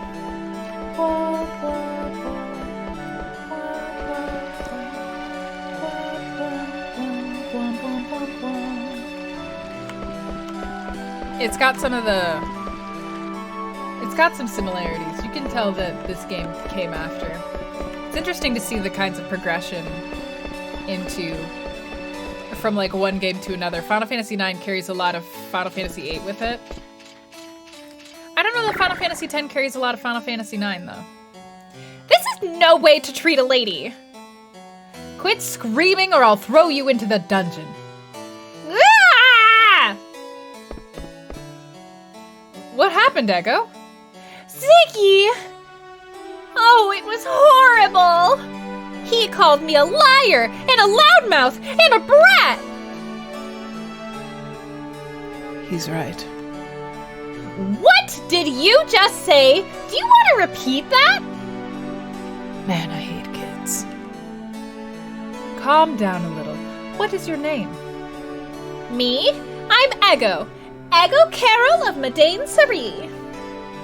From Medane's... Is it Sari or Sari? From Medane Sari? Why, I've never heard of it. Don't you know anything? Medane Sari is a... Silence! What are you all doing here? This is the royal castle. You do not belong here. Hello, Mr. Bucket. Master Baby, a pleasure to see you again. We came here to see Razor. The princess? If that is Master Beebe's wish, I shall arrange a meeting.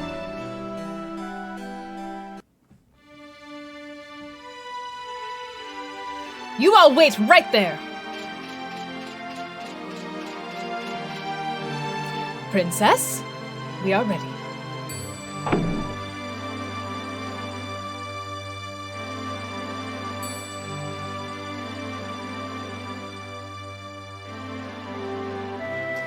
Thank you for coming, everyone. Well, this is odd. She's literally above us. She looks beautiful. Wow. You look beautiful. Splendid. Ziggy, have you nothing to say? No. God, Ziggy's the worst! Princess, we must go now. Yeah, you can see her off screen, but you can't see her off screen in the original game. You can see her off screen because of the mod expanding the view from the sides of the screen.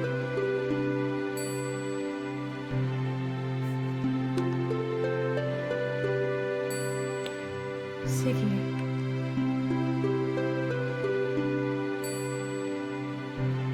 All right. Razor, wait! Razor!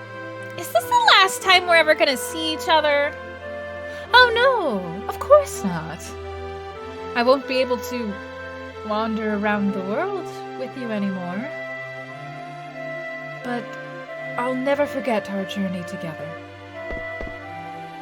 Razor, I wanted us to remain good rivals forever. Rivals? Echo, you say funny things sometimes. Oh, there are some things I wanted to give you. Let's trade the jewels as a symbol of our friendship. 2 of my jewels. 2 of my jewels. Goodbye, Echo.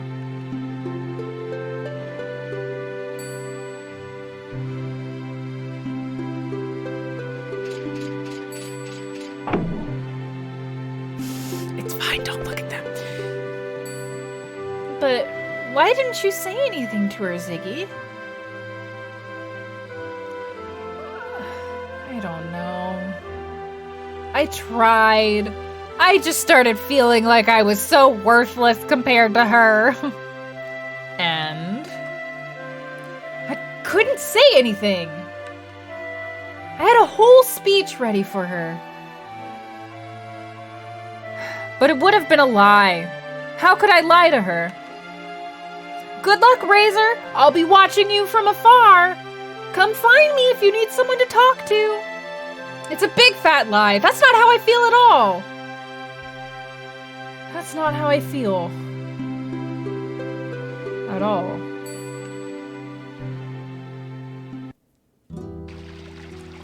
Slash lurk. So, there's only room for Razor in Ziggy's heart. Poor Ego has just been rejected. Oh, it's fine, Ego. You're fine. I wish I hadn't written that stupid letter. Ziggy looks so sad. Isn't there anything I can do for him? Ah! Ziggy, I hate you! You insensitive fool! Baka! You don't even know how I feel. I feel bad about ditching him, but I really don't feel like seeing him tonight. I gotta hide before he shows up. Oh, shoot! Someone's coming! Could it be Ziggy?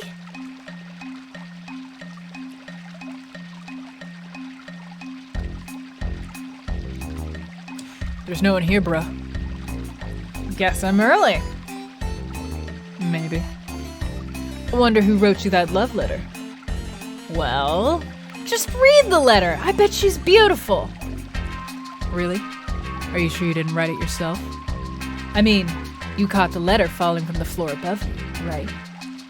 I'm telling ya, she was too shy to hand me the letter herself. And if you don't think I'm a ladies' man, you're wrong. Chicks are intimidated by good-looking guys. That's why— Someone's coming. Marcus, don't listen when I'm talking. Let's hide, bro. All right. I must tighten up security around the castle from now on.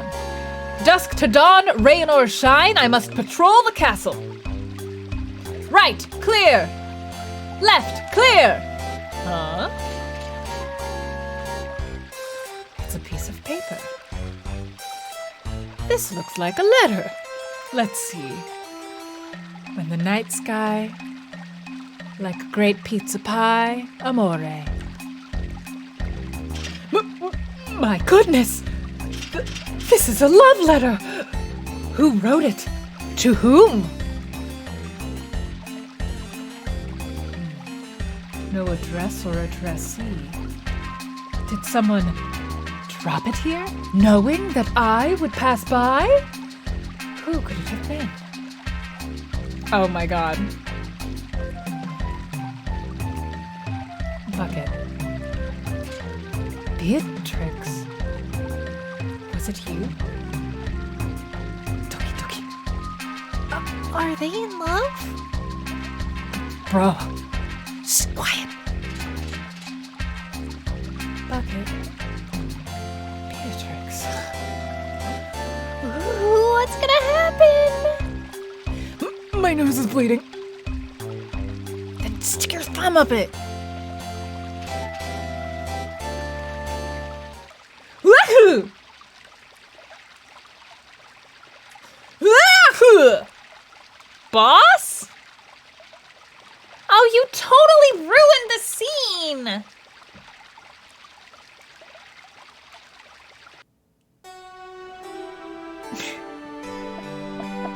Hey, JL. Hey, Fukuro. They really did, didn't they? That Ziggy. Where did he go? Who knows? I'll go look for him. Ah! Hey, watch it!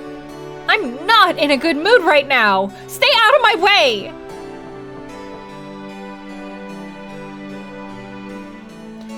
Excuse me. Have you seen a young lady named Ego? Oh! It's the nerdy guy! You're as energetic as ever. Yup, I'm always energetic. She's 6. But I'm actually hurting on the inside from being rejected by Ziggy. Did you say something? No, I didn't. Didn't you come here to talk to me about something? Oh yes, I almost forgot. Your village. What was the name? Medane, sorry. Yes, I wanted to ask you a few questions about Medane, sorry. Sure, I'll tell you everything I know. You helped me out.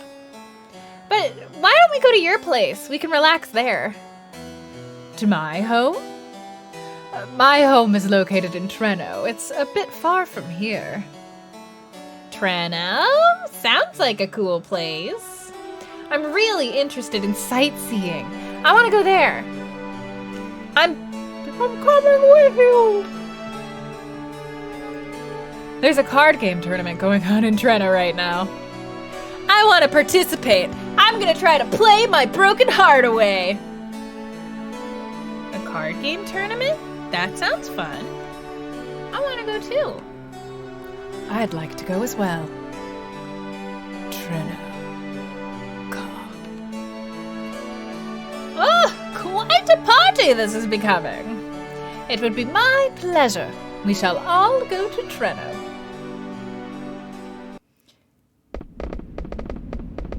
There's still mist here. Kinda looks like the Aoife tree before we got rid of the mist.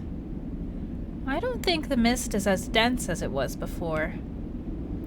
Yes, I heard that you all stopped the mist. The mist permeated through the roots. That is probably why it still lingers here. This is a gargant? Yes, shall we? Clowns on a dark night. Oh, right. No one is here! Is no one here, really? Yes! Sure! You are... sure you are about that. That is enough! Now we do what? We are going to ask Princess Garnet if we can return to the castle. Return to the castle? Can we really? I will not know until... Well, we must hide.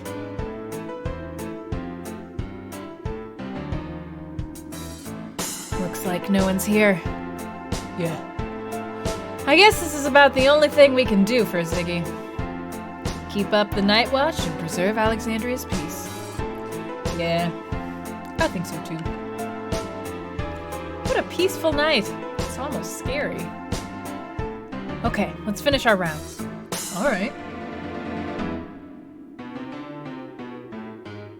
It really seems like this statue's a liability. Ruining romances amongst youngsters. Ruining patrols. That was close. Now what? We cannot stay as long as those meddlers are here. We must leave Alexandria.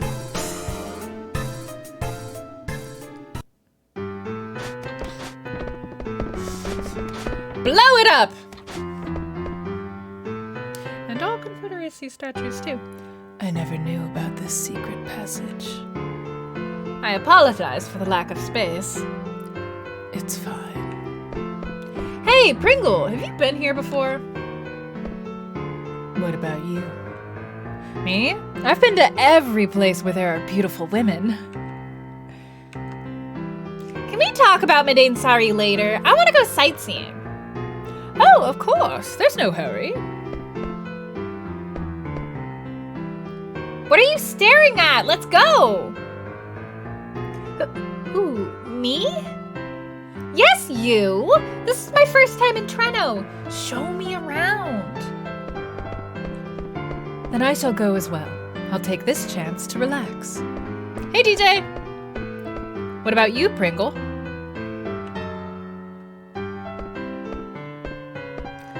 I don't understand him. You know, today's the last day for the card game tournament registration. Well, then I better go register. I'm a skilled card player. Please let me know if you need assistance. Hey, I'm not so out of practice that I'd need your help, Ziggy says, lying through his teeth. I see. Good luck.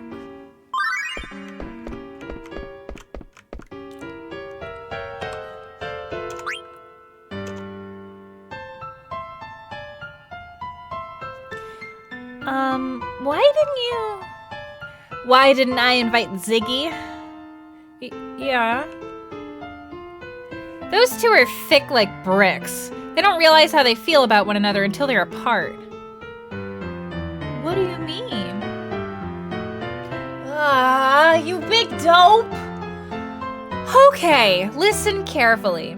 Ziggy really likes Razor. But Ziggy wants to act cool. So they misunderstand each other and end up fighting. Now do you understand? Not really. Ziggy wouldn't stop acting cool in front of me either. It's so hopeless. Hey, what's that? Is that the card stadium? Oh, hey, wait! She's gone. Hey, you're... Huh? Is Vivi about to get kidnapped?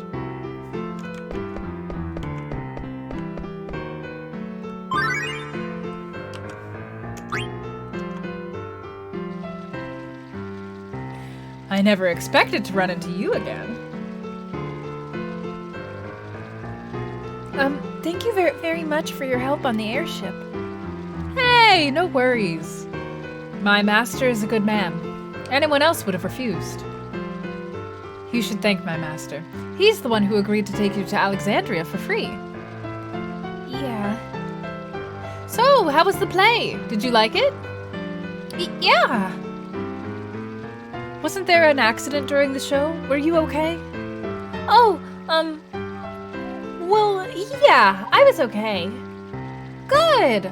Well, I gotta get back to work. Hey, don't you live near Treno? Yes, I do. Your family must be worried. Go home soon. See you.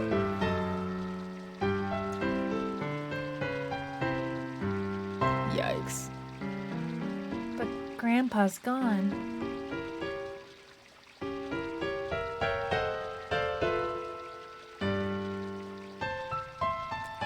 What happens? What happens if I do this? Hang on, I'm Googling.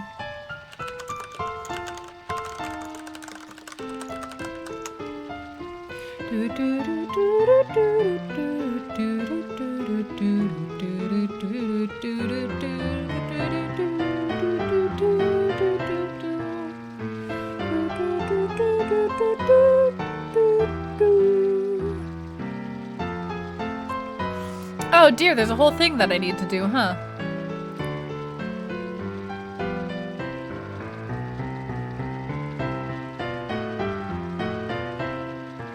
Oh, there's a whole thing I need to do, okay.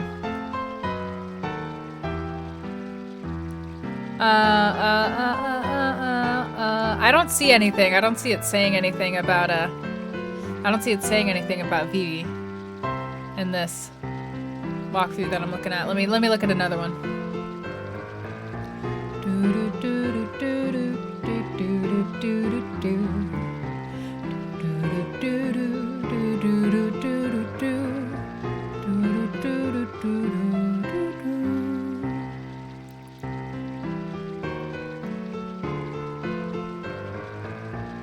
Okay. They say to choose the option to have Vivi stay in Treno.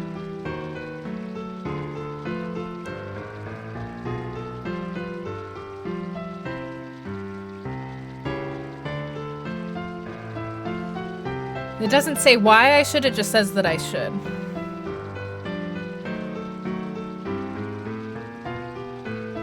Okay.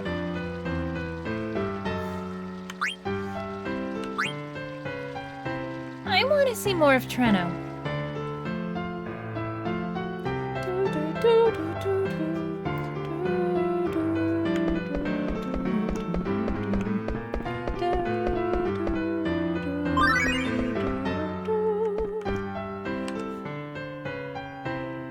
Hippo's prize. Trapped in the slums, living only to earn tomorrow's wages. The working class can't find meaning in life. If that's how they want to live their lives, so be it. But I'm not going to spend my life here in the slums. What I need is power. Power enough to rule the masses. Do you understand, Mario? Check it out! I got the naming weight card the other day. That's awesome, Hippo! You can take anyone on with a naming weight card. Oh, but you're a much better player than me, Mario. Mario! You can't become a ruler if you waste your time playing games. But sis, you said that the card game is a tool of the nobles to show off their economic power. That's right! Since it's a barometer of social status, it can also be a way to improve one's status. Yes! That's a great idea! Hippo, is Mario a skilled card player? Mario's the best player in our neighborhood. Good! Now I need to ask you a favor. If you agree, I'll make you our top servant when we become nobles. Okay. If it's for you, Natalie. Listen carefully. Wow. Everybody's thinking hard about how to live his or her life. I gotta try harder.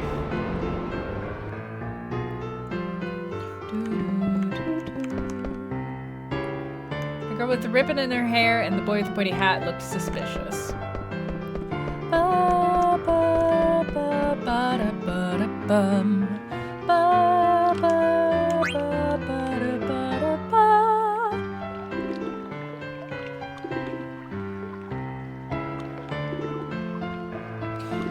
Nothing's changed. Damn it! That bird lady didn't fall for it. Gotta find my next scam. Damn! Ain't you gonna apologize for that? Hey, I'm talking to you! Don't you know who I am? No. What? I'm the infamous... Huh? I've seen you somewhere before. You're... the Flaming Pringle!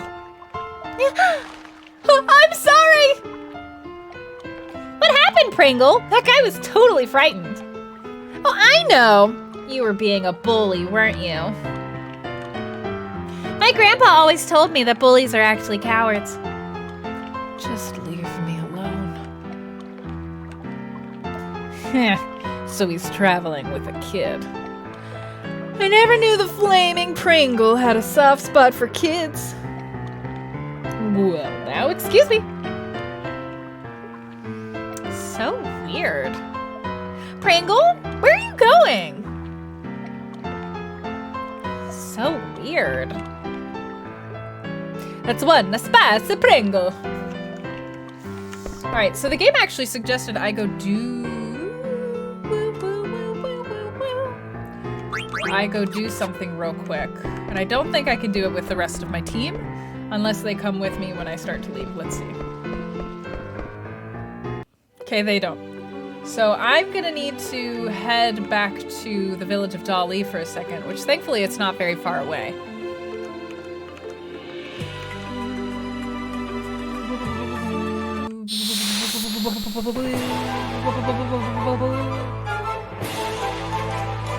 Let's see if we're buff. Let's see how buff we are now.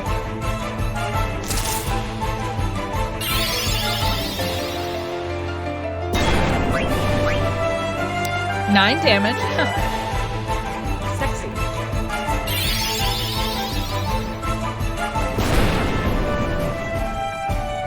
Oh, we're so scary. Yeah, I figured.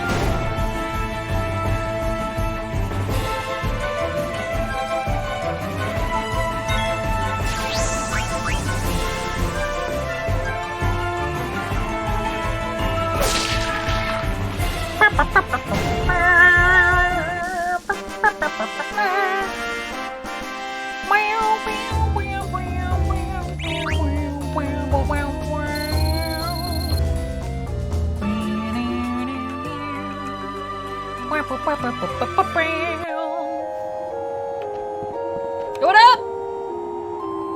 The cable cars stopped working. How horrible for you.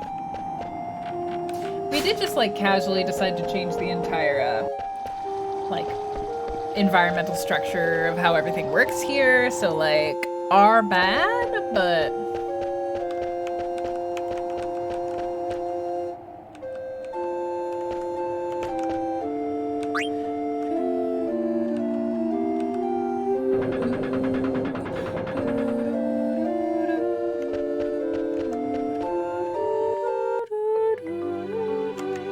keep switching songs too fast for me. I want to like stick on a song for a little bit and listen to it.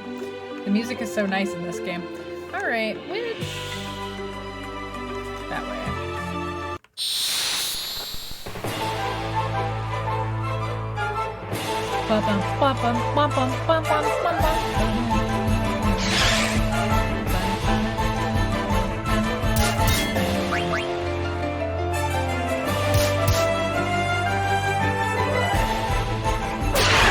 Nice, one down through the counter.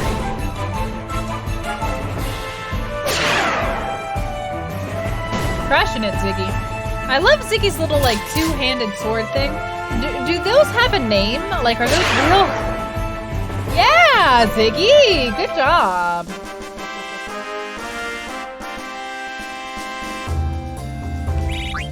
Does his sword have a name?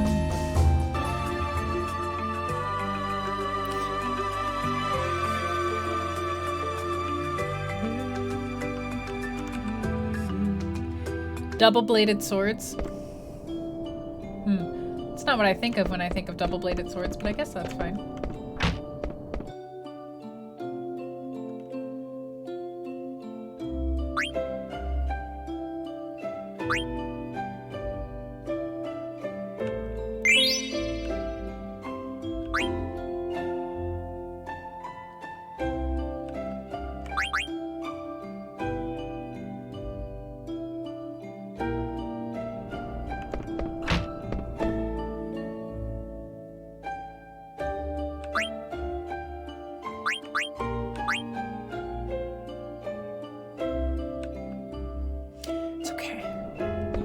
Damn, don't tell me I already broke it. I forgot to save before this.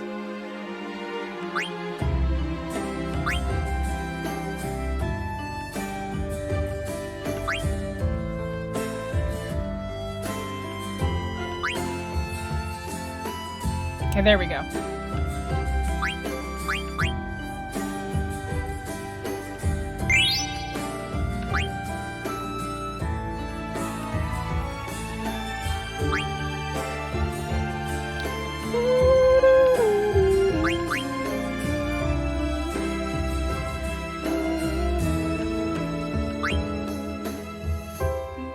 No, they're...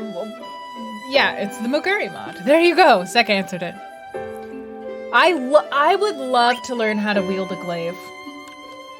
I'm sad.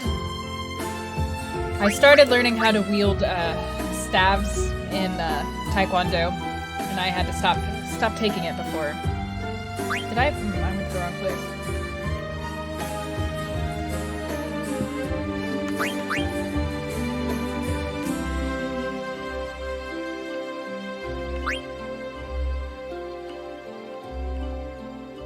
Is there really nothing there? I think I was supposed to get something else. Oh well, I guess I messed it up. Was I supposed to get something else there? Hang on, let me check. Because what if I was supposed to get something important?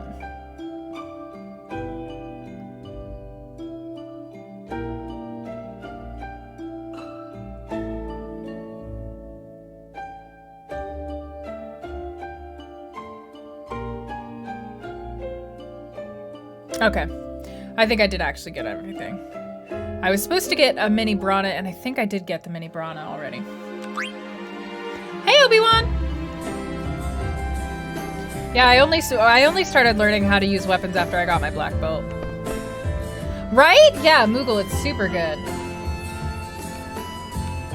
Highly recommend playing with it. It's also super easy to install. It's just a downloadable file and an exe. It's really good.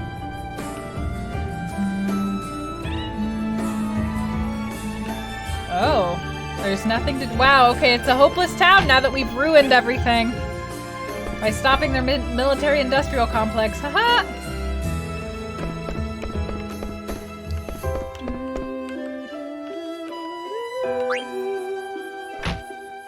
Alright, what's out here?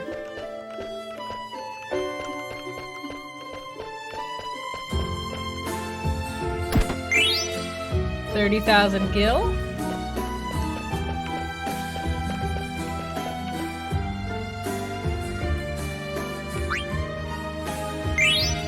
Vermont coffee. I'm not sure what the point of the coffee is, but I got it. Is there anything else I needed from here?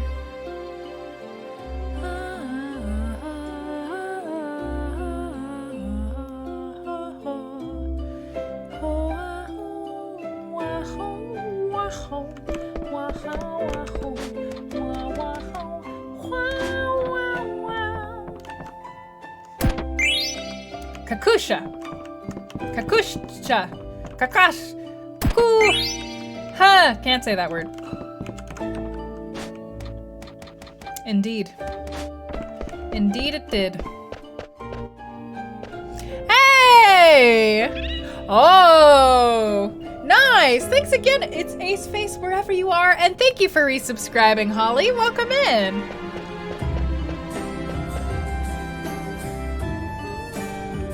Alright, let's head out.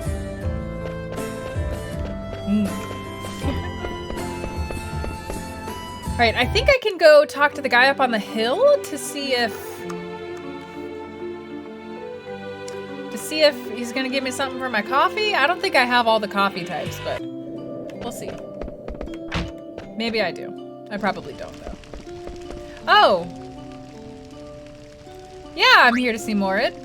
He's outside enjoying the sun. I'm worried about Morid because he seemed so depressed once the cargo ship stopped coming.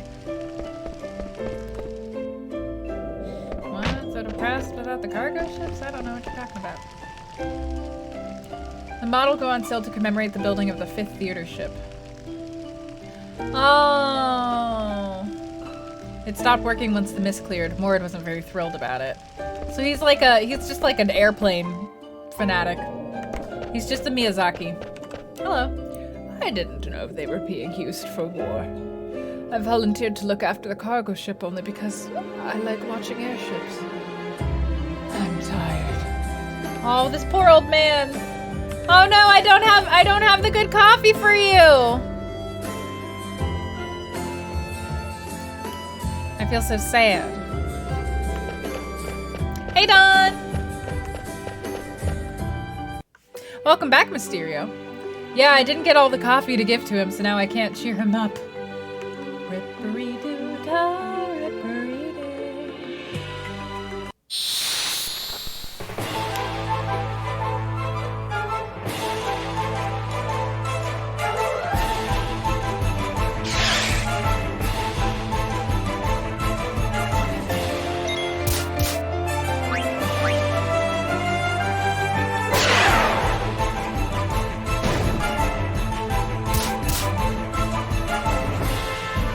A good or bad thing, depending on how you look about it, about this game is that it encourages you to grind just at all times, because, like, even if I won't get good EXP, I'll still get good AP from this fight.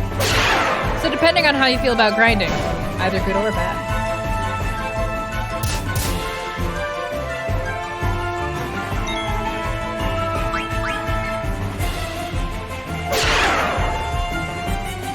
I really like the AP system. It is kind of frustrating because they split the party up so much to try and get everybody just like equally good. It's a little difficult in this game.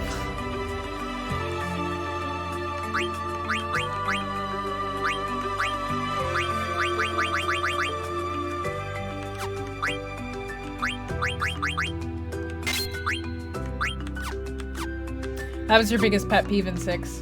Still haven't played 6 yet, but yeah. It was a contextless dance. Alright, let's head back to Treno.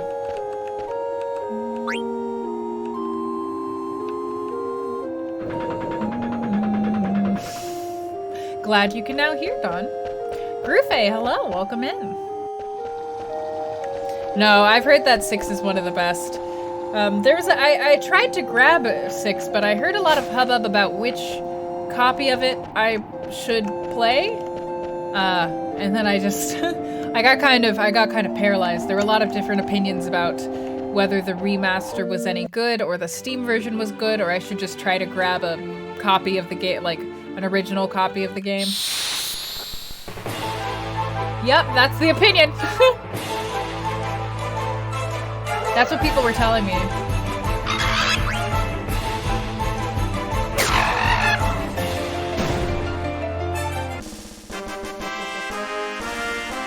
I love how as you approach Treno, it starts turning into dusk, and then it turns into the night. And it's reflected in the battle screen.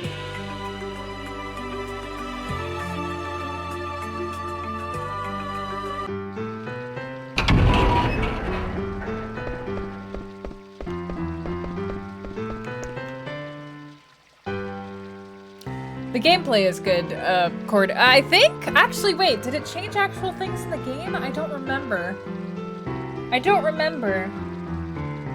But like, I'm gonna have to play the Steam version of the game unless I want to play a version of the game with wonky controls. Legally.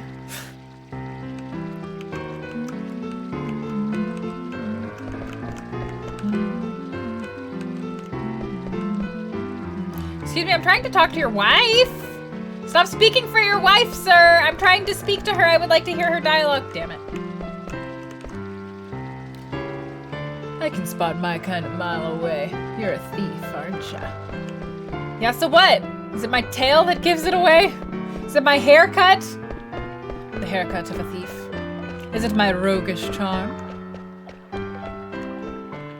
The UI and the battle UI?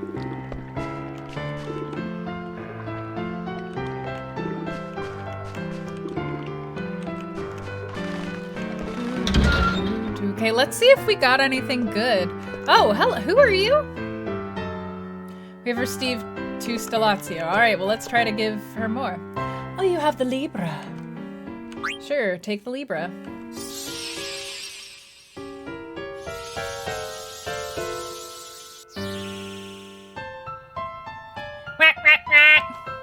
And our reward is 2,000. Really? That's it? 2,000?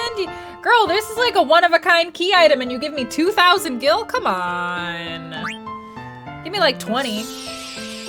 I want it back.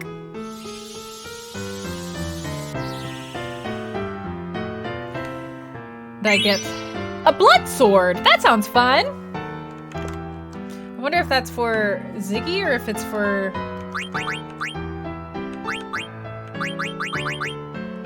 It's probably for Bucket.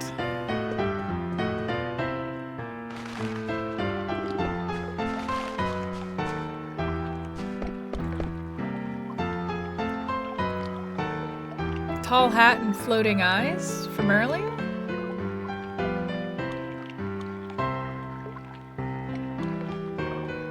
Tall hat and floating eyes. Oh, that guy is so rude.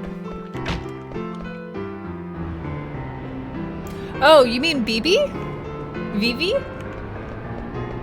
She gave... Did she? I don't believe it. She looks like she's very rich. That's all I'm saying. Do I really not have one? I mean, okay.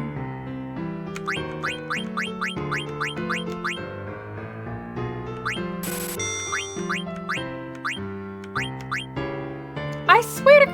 Yeah, All right, I guess Dagger must have taken it with her.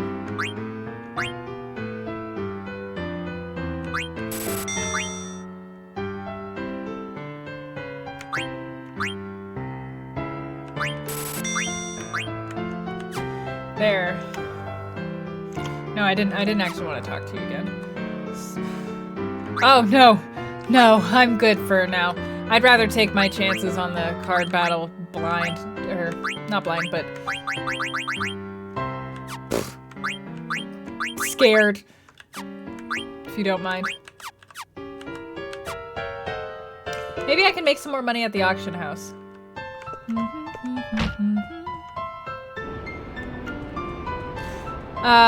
No, I think we've finished watching all the ATEs.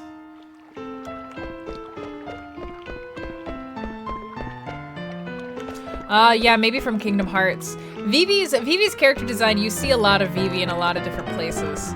Vivi's like character design is the stereotypical black mage for Final Fantasy.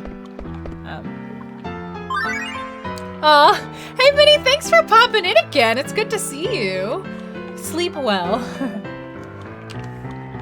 City people. Hey Connor. I purchased a life-sized griffin statue the other day. How wonderful! I bet it's gorgeous. Indeed it is. I had to add a room to my mansion for it. Oh my. Everything costs so much.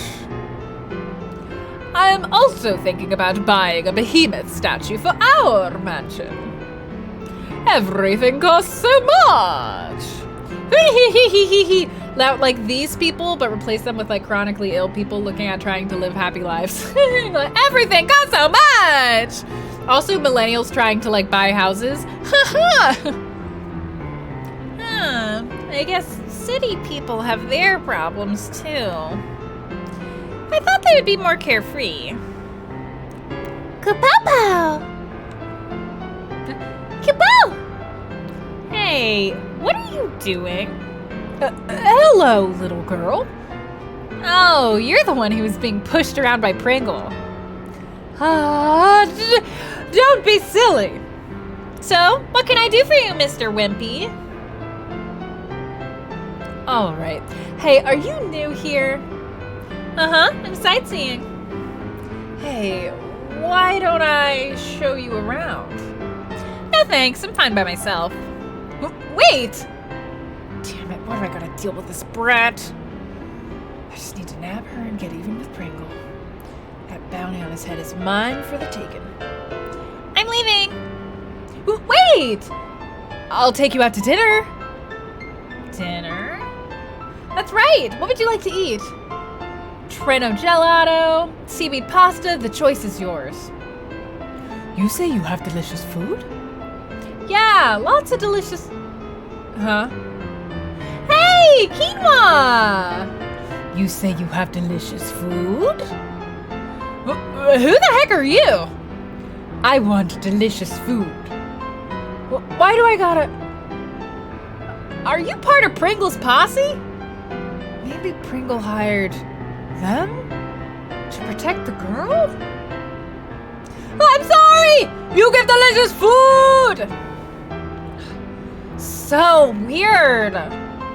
Kupow! Hey, he dropped something. Oh, I got an armlet.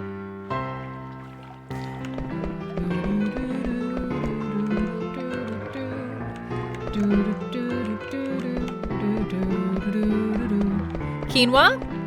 Her real name, their real name is Kina. Kina.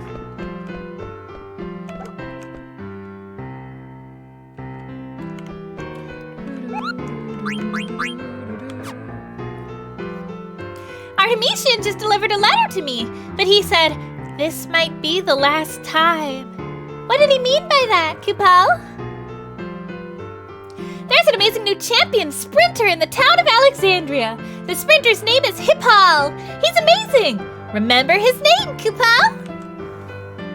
Wow, Kupo. I still want to know what Artemisian meant. But I still want to know what Artemisian meant, Kupo. I haven't received any mail lately, Kupo. I feel like that means that I missed a letter.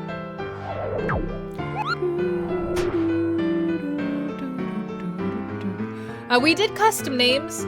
We're not doing custom gender pronouns. It's just that, so in this game, Kina's gender is open to question. And so the characters will refer to Kina as S/HE, so like he. And I just replaced it with there because this game was made before we figured out before the Oxford Dictionary sat down and was like, all right, you're allowed to use they, them for like a single person who like either you don't know their gender or they don't ascribe to the pronouns he or she. So I'm just replacing it as like, if this game was updated, they probably would replace it as well.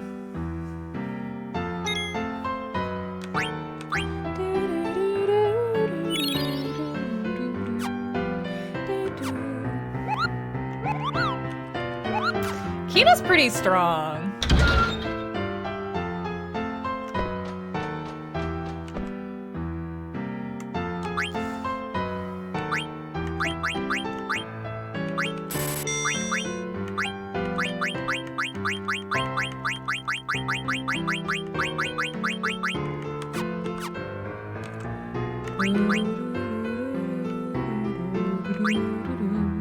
Yeah, let's see what happens when I fight this monster. Is it gonna be good? Is it gonna be bad? Who knows? Here we go! YOLO, YOLO, YOLO. YOLO, YOLO, YOLO. Your face is weird. Can I steal from you?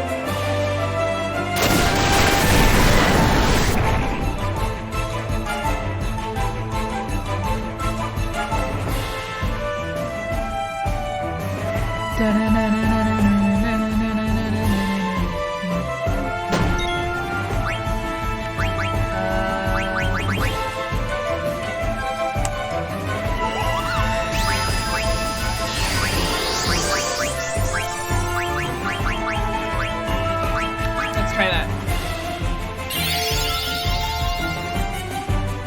Yeah, I'm not a huge prescriptivist. I think I'm using the term right.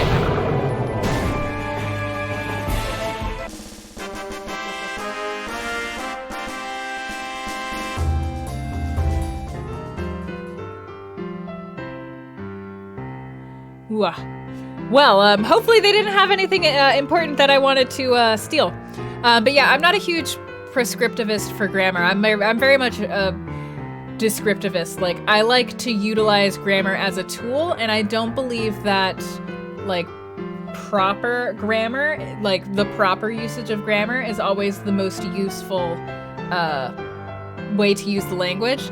I actually, like, this is gonna be like super like, oh my god, I'm a writer, but like I actually find prescriptivist grammar and like going around correcting people to be like pretty elitist, and like it disenfranchises a lot of people who didn't grow up speaking what like the standard American English dialect is. Like, you have people who grow up in the South and they have a more Southern dialect English, or they have a African American vernacular English, and those have different grammar structures. So prescriptivist grammar tends to try to force people into this like box of what grammar should be, even if they didn't grow up with it, and that leads to a lot of like difficulties in school for kids who didn't grow up with that kind of English being spoke, even though the other kinds of English that we have are every bit as valid.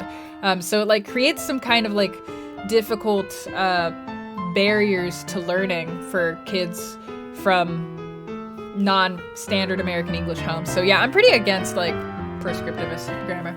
Never thought about it like that. That's fair. I mean, I'm definitely I'm a writer, so it's like it's a hot topic amongst writers, is like how important grammar is. And that's where I've come down. Grammar is a tool, and it's fun to play around with it and mess with it, especially in text on the internet. Like, I love the internet with how much people play with grammar, because you can just make grammar mean something entirely different in order to better communicate what you're actually meaning. Grammar is there to help us communicate well, but like, funnily enough, on the internet, it's more useful to break grammar rules to communicate yourself more effectively. I just like, I'm so fascinated by this. Is why I'm like, I should be a linguist. Like, I would have been a linguist if I could. Oxford comma, I love it. Use it. It's good. I don't understand why people are so against it. It's just an extra comma. It's fine. Just put it in there. It's fine. It just clears up any potential miscommunications that could. It's ooh, money. Is there anything else for me to fight, or are we good already?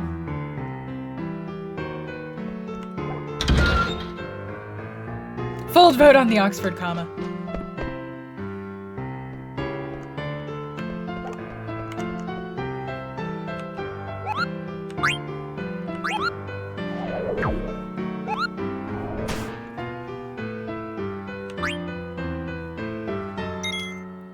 Yeah, so at least if you're in my spaces, don't ever apologize for not having proper grammar. Unless you're like in the writing section of the Discord and I'm sitting here being like, your grammar's not right, because that's, you know, obviously that's different. If you're like trying to submit a novel and I'm like, your grammar is not good. That's where it's important. If you're trying to like submit an essay or something. Huh? Oh. Well, and that's the thing, Dorbu. They don't anymore. It's, yeah,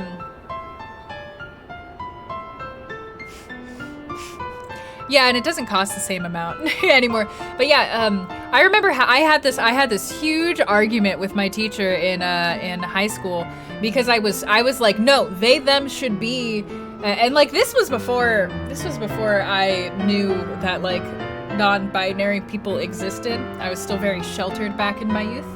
in high school. But I was still arguing with my teacher. I was like, no, I would rather use they, them. I think that that's just more inclusive for a third person pronoun. And I was like fighting with my teacher because he was like docking me off my essay. He like took points away because I used they instead of he. And I was like, I don't think he should be the pronoun that we use to identify all humans because that stinks. And it like definitely does frame people towards thinking of hypothetical situations from a man's perspective, which like people all the time are like, I don't know if that's true. But then if you like talk about, if you're talking about like a profession in the third person, you're like a doctor, a movie director, a soldier, and you use she, or less so if you use they, but if you use she, you'll often like see the people that you're talking to like just like snap awake for a second and be like, oh yeah, duh.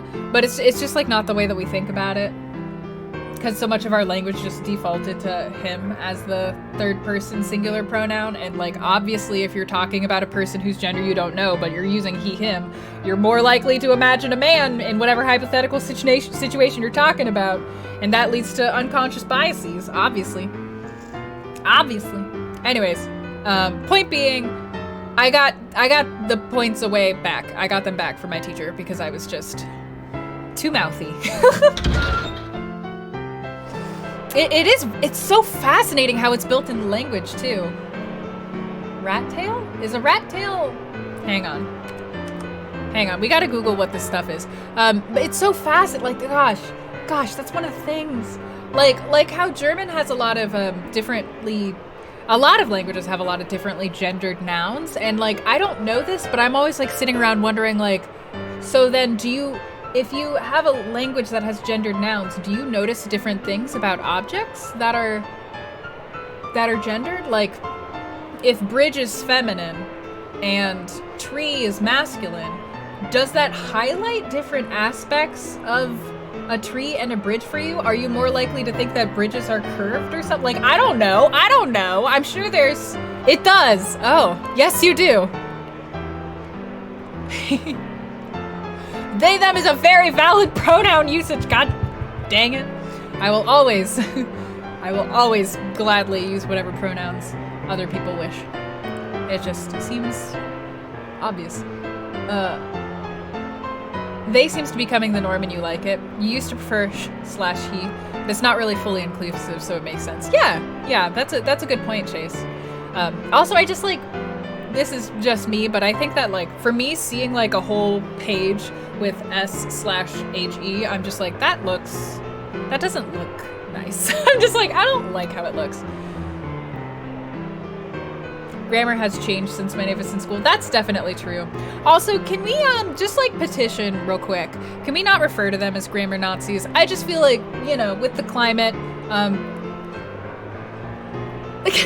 like, let's just refer to them as like grammar, I was gonna say grammar police. Maybe grammar police is fine. Something like that. That's valid. Okay, sorry. Treno auction is what I was looking up to see if we got anything good that we need to get. We got rat tails, whatever that is. Okay, it's just a key item. Then we had dark matter.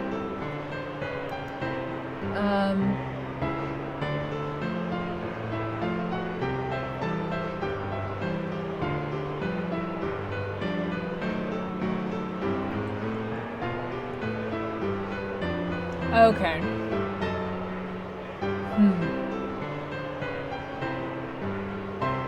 Okay, so I can buy the rat tail and sell it to somebody else, so that's good for the rat tail. A rat tail, woohoo! How about grammar busybody? That's fine. You wondered about that? Oh, don't apologize, no. Don't apologize. It's not your fault that that is the term that we all universally agreed on before things got rough in America. Hey, Dag! Thank you for resubscribing. Welcome back to the fold. Shahi seemed edgy and liberal and forward-thinking at the time. I mean, but that's the thing. Like, the internet has hastened, you know, a lot more different viewpoints to be accessible. It's hard keeping up. Man, my favorite thing is like going back to watch shows like that 10 years ago were super progressive and being like, yeesh.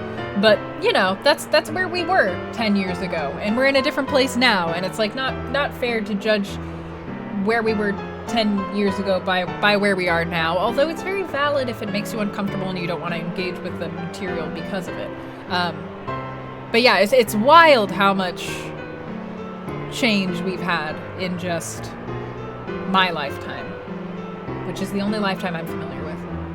Strength +3, magic +2. Okay. Oh, you get a summon. All right, we're gonna get the dark matter. We're gonna get the rat tail, and we're gonna get the dark matter. This is where we're at. Let's hope that we got enough money. The F word? Oh, ooh, yeah? Yeesh. Yikes. How I Met Your Mother? Yeah, man, I've never liked that show. Like, I get why people, well, I don't get why people watched it, but I know that people enjoyed it a lot at one time, and I'm like, I was always like, this seems like a show that's not for Kara. I'm just like, sitting here like, Yeah.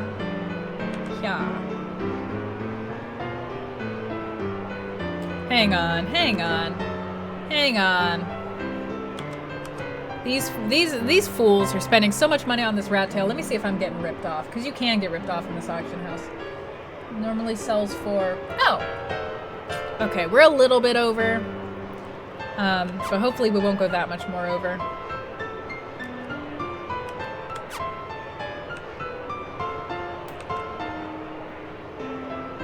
Ooh. All right. I don't think I'm gonna have enough money to buy. Oh, maybe. Let me see how much the dark matter's gonna cost.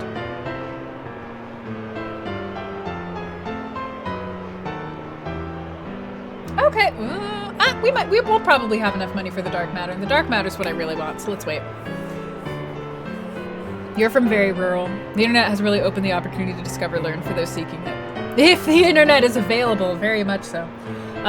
Yeah, Goof. So I'm not from very rural, but my roommate, Zek, is from very rural. Like, 3 houses, and then a town that had, like, a single stoplight an hour away. Rural. And yeah, that's definitely a thing. It's definitely a thing. Looking back at it, you have regrets.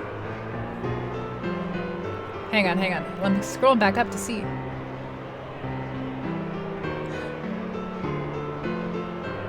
Yeah, busybody is good. How gendered objects can change a people's opinions on stuff. God, I'd love to learn more about that. I'm so fascinated by it. Progressive, but also not.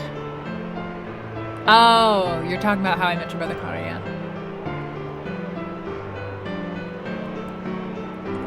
Yeah, Lance, no, that's very accurate. What you were saying about, like, people policing other people's grammar. You're right, it's not fair to people whose first language isn't English. It's not fair to... It's just not fair, genuinely. It's just not fair, because... hang on. Oh. No. The only time someone learns proper grammar... Like, none of us talk in proper grammar.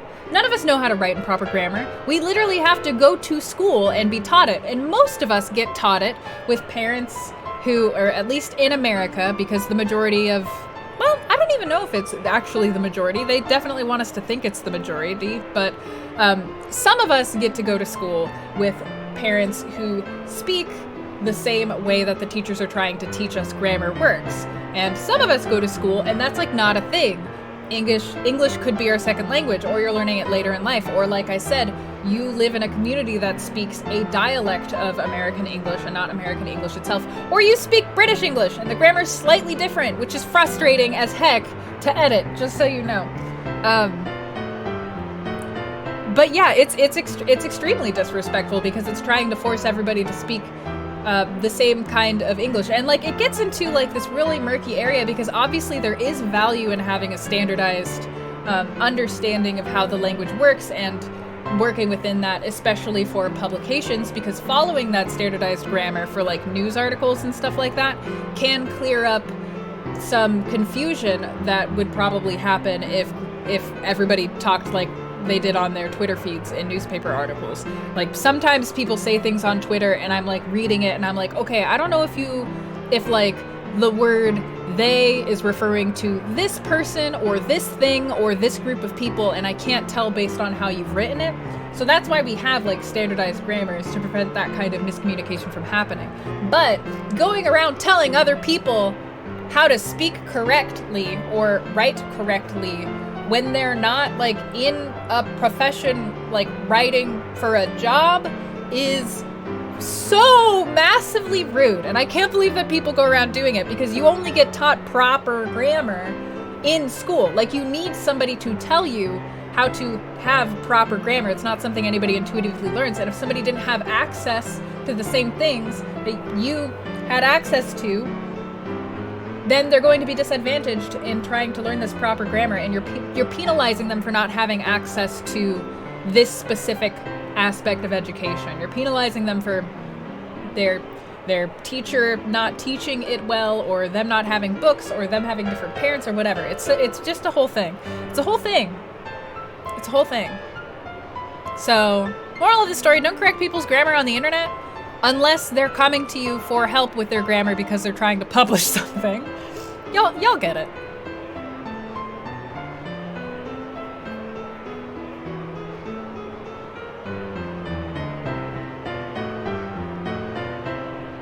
School didn't teach about the rural doses. The boonies. Sub 400 rural. So that sounds very, very, very rural. That's all you needed to know. Homely does mean something really different in Britain.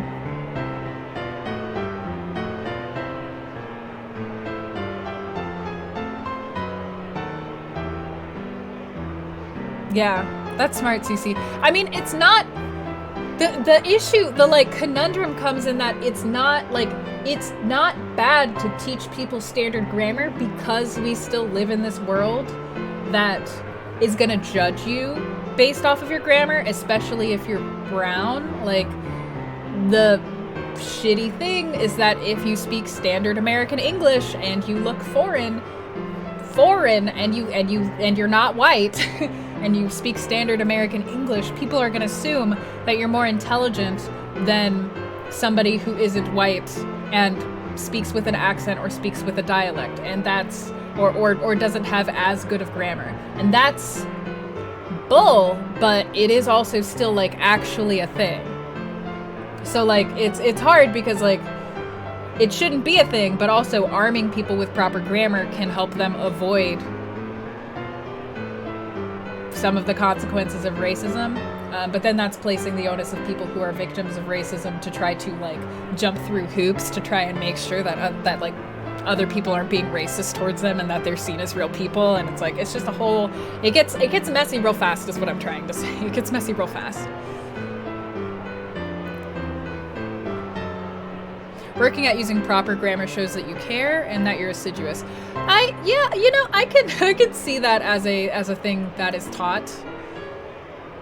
And I see that from one perspective. I see that's but the question is like, who is deciding that learning proper grammar means you care? Like, who's the group of people deciding that, and care about what?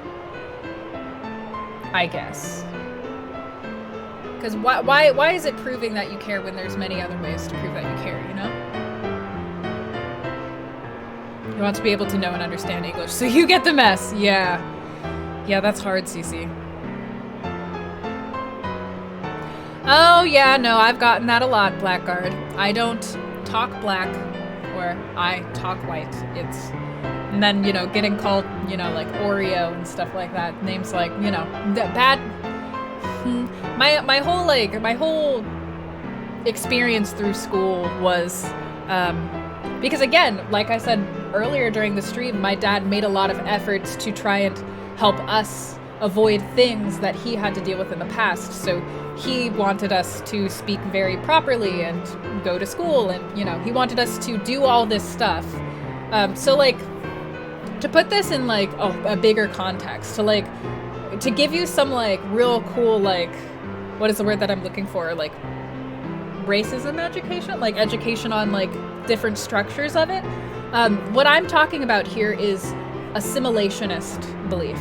So, like, back in, like, the 80s, 90s, early thousands, a lot of the thinking, and, like, we're gonna get into, this is spicy, but a lot of the thinking back then, even within Black communities, was kind of divided.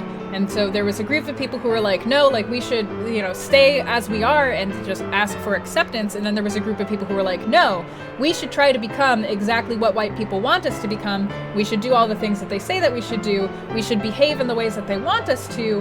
And if we do that, then they will accept us and they'll treat us like people. So there was this split, even within the community. And, like, this is one of those things where, like, you know, back in the day, we had all these, like, police reforms passed for, like, drugs and drug targeting that ended up, like, mass incarcerating a lot of Black people. That happened. Those things were really popular when they passed, and they were even really popular with Black people because of the assimilationist racism thought, because there were some Black people who wanted to be like, oh, we are not that kind of Black person, like, lock them away because we are the proper Black people, we are doing what we're supposed to.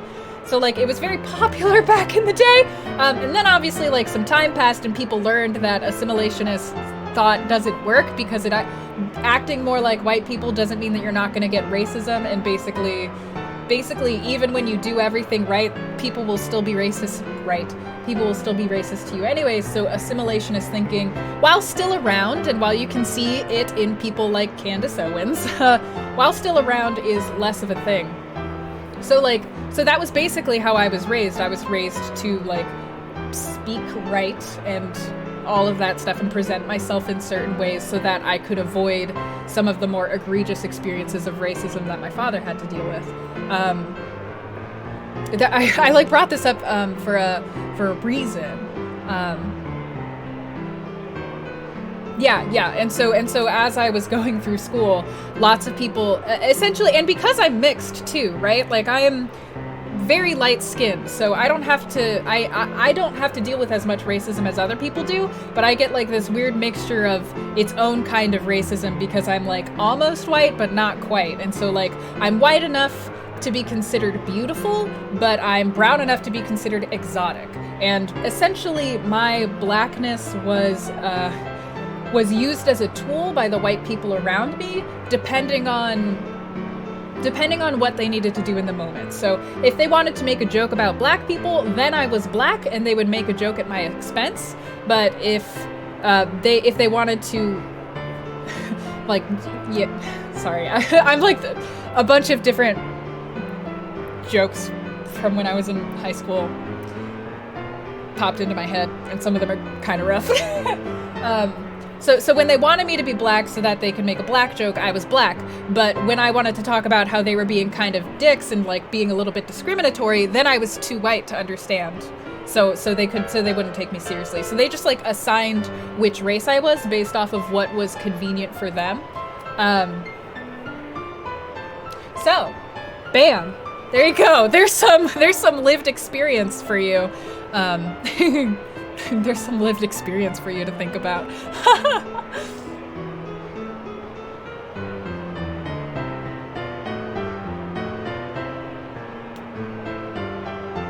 All right, sorry, I'm catching up on the chat. It's been... Oh, gosh.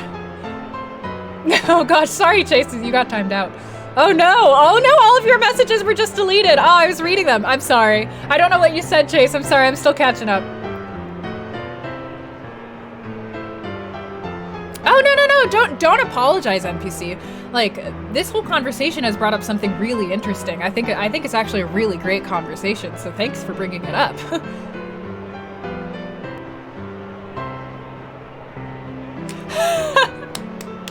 Ah, hell yeah! Glad that I can compete with hockey. With your favorite hockey team, no less. Hell yeah. Best channel to learn always. Hey, Dan!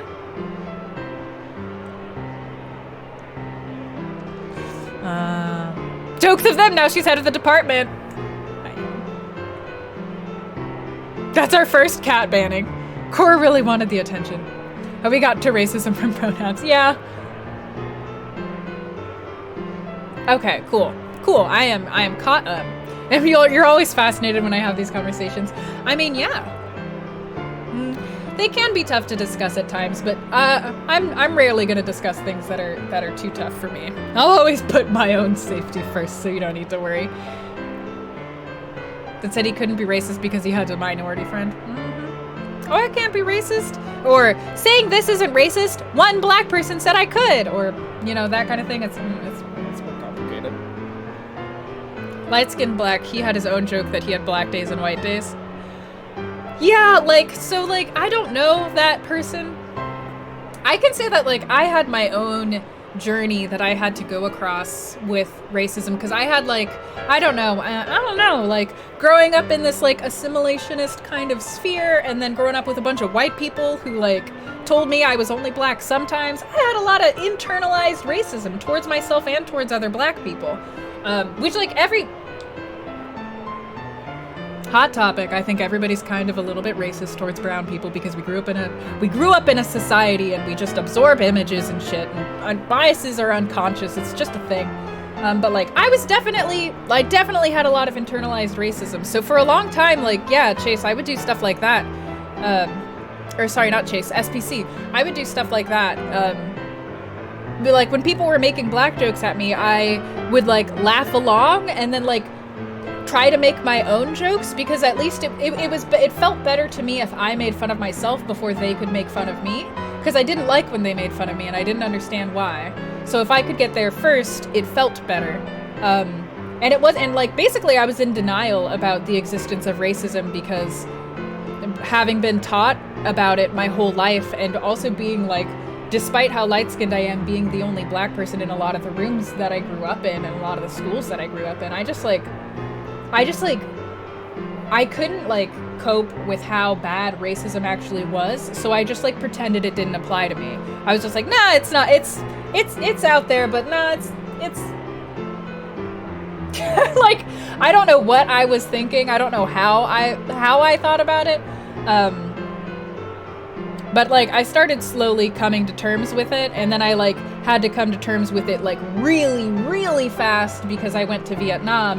And as I mentioned before, people in Vietnam are very upfront about just like directly commenting on you and your appearance. And also people in Vietnam haven't seen that many black people. And people in Vietnam are kind of, you know, they imported media to foreign countries, misrepresenting black people, gives them ideas. And we had a girl in our group who spoke Vietnamese, and like, as we were walking around, she would hear the stuff that everybody was saying, and even though we didn't understand, like, I was just walking with her, watching her get, like, progressively more and more just, like, furious until her face was red and she was, like, clenching her jaw and trying not to cry because she was so upset about the things that they were saying about us. And after that, like, a bunch of bad experiences in Vietnam, I was like, all right, I'm out of my denial. So yeah.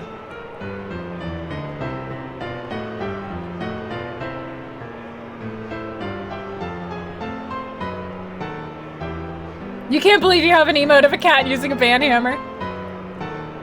It's weird that someone can speak too white or too black, and why someone brought up speaking in a small white community would be somehow less okay or less black because they speak differently. It's really complicated. It's really complicated, but you're right. It's talking white or talking black shouldn't really be a thing. And like, it's just referring to it in those ways is problematic. It's very complicated and it goes very deep, and there's a lot of different people's perspectives that you can read on this, more than just mine. Like, I'm sharing my own perspective, but that doesn't make me right about everything, to be clear here.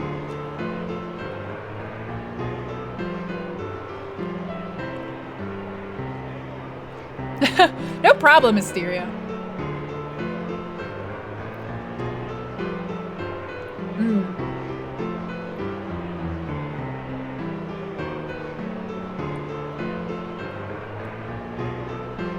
Yep. I hope he's doing well too, SPC. I think about that a lot though, Dan. Yeah, I think about that a lot because in a lot of Asian cultures, it's just considered normal to comment on someone's appearance and can't even be considered caring to, like, if somebody looks really sick and you tell them that they look really sick, that can be really caring. Or like in Korea and Japan, a lot of times people will just go up to people and be like, you look like you've gained weight. And it doesn't seem like it would be really pleasant, but apparently like people interpret it as a measure of caring, like, oh, I'm worried about you. Are you eating healthfully, kind of thing. I wonder about that because our culture is so opposite of that, but our culture has also like, we've really created some issues for body image, so I don't think that there's going to be any world in which it's going to be okay to just like casually comment on a stranger's body just because of how freaking awful our culture has made it for everyone's bodies all the time. All right, goodbye, Goof. Thanks for hanging out.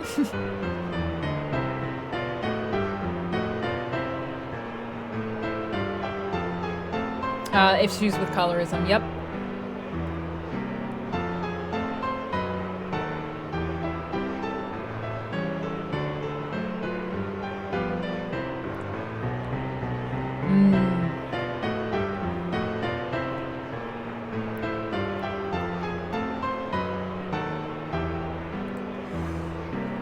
Yeah, man, that's like super complicated. That's so complicated, Chase. I can understand why he would say like never do that, but that's really hard. That's so hard. Because that's gonna be specifically about how the person who is receiving that sentence, what associations they have with people saying that sentence to them.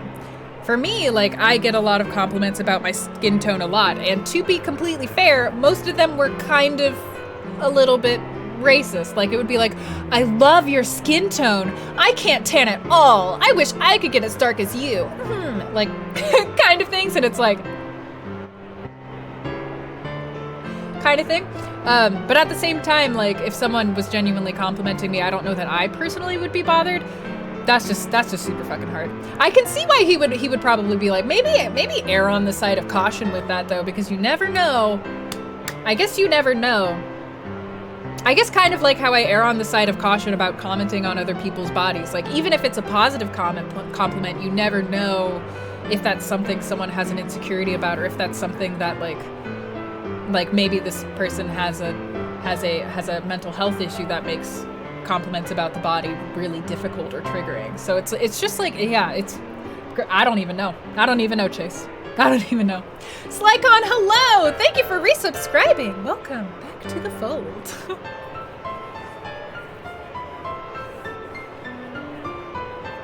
Yeah, we're talking about racism. I was supposed to be looking up how much this like black matter thing, this Odin sphere that we're grabbing, costs. But here we are. Yeah, that sounds like, well, I guess I'm good date conversation, like woo, yeah. Commenting on people's clothes. Yeah, commenting on people's style is pretty safe, yeah. Or even like, you know, your eyes or something. Eyes are pretty safe to compliment. There's just a lot of like I used to have an insecurity about my forehead.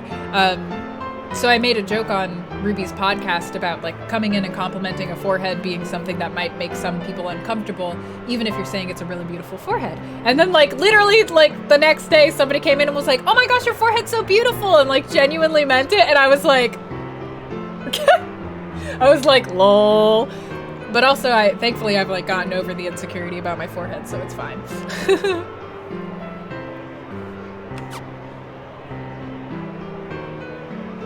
Well, thank you guys for like hanging out with me and holding space for this conversation. I know that sometimes these conversations can stress people out.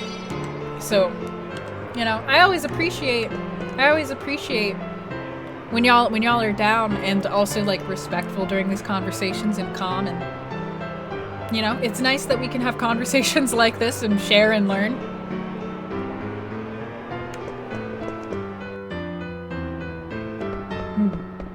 Well, and like, you know what, Suhaku, I've been thinking about that a lot lately. I've been thinking about like the concept of heavy conversations and like pauses again. And like, what constitutes a heavy conversation? Because like, what makes a conversation heavy is the feelings you're gonna have during it, right? Like, this is me thinking out loud. I'm like, it's a heavy conversation if you start to feel really terrible, or if it's talking about a lot of bad stuff in the world that we can't solve, and then you're just kind of left at the end of the conversation with the feeling of like, the world is bad and I'm sad. I think that's a heavy conversation. And I think even though there are heavy topics, I don't think that conversations about heavy topics necessarily need to be heavy. Also, Suyaku, just to clarify, I'm not like going in on you for calling this a heavy conversation. I've just been actually, like, the phrase a heavy conversation, I've just been thinking about it for like a month. Yeah, and I keep thinking about that in the context of the fold, because a lot of the times, especially on stream, we're able to have conversations about these heavy subjects. But at least for me, they don't feel that heavy because we're all being very good and nice about them. Like, we're all being very respectful and kind and, like, you know, trying our best to learn and not hurt anybody in the process.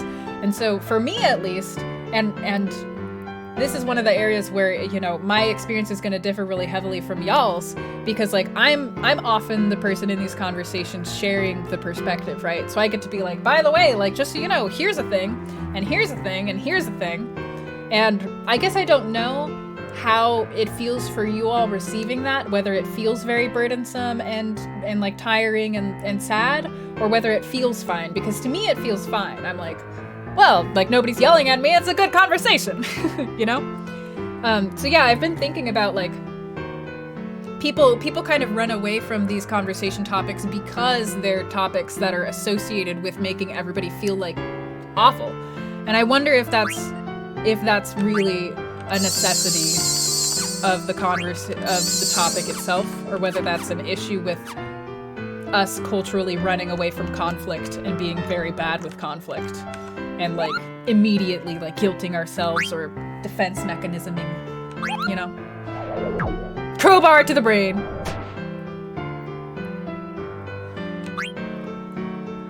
So, like, because this is a fantasy world that takes place with, like, a lot of fantasy races, I haven't seen that much about race. There's two things that I've seen, Blackguard. Number one, the little cooks in the castle, in Alexandria Castle that we've seen, they're black, and that's very uncomfortable because they're the only black characters that we've seen the whole game, so that's uncomfortable. And yeah, the other thing I was gonna say is just, like, it's cool that we've got all these characters who are different colors and, like, non-human, but we have all these characters who are different colors and non-human, and we don't have any brown ones. Like, for some reason, the different colors that we've got are, like, light purple, gray, literally black, a bunch of white people, blue people. Like, we don't have any brown people. What's up with that? It was a decision. I'll just say that. I'm like, interesting. But there isn't that much about, I mean, clearly there's racism within this fantasy world themselves, because they're always, like, calling Ziggy, like, monkey, which is very insulting because he has a tail. But they're managing to avoid a lot of the real world parallels most of the time. The Meisters. I needed to use one potion. Yeah, the chefs.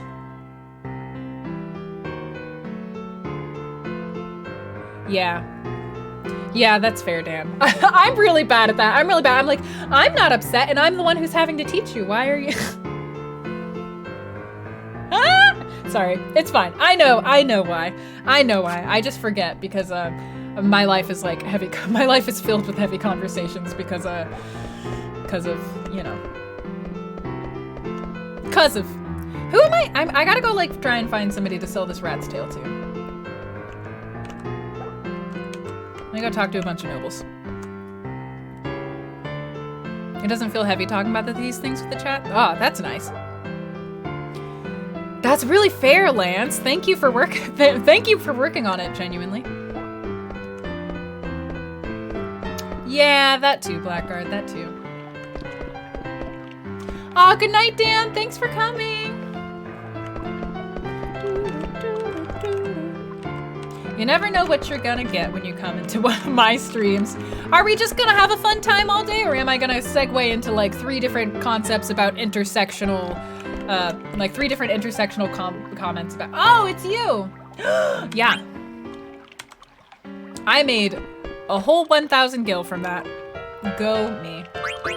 All right, let me go check with them one more time. And see if there's anything good that we can get.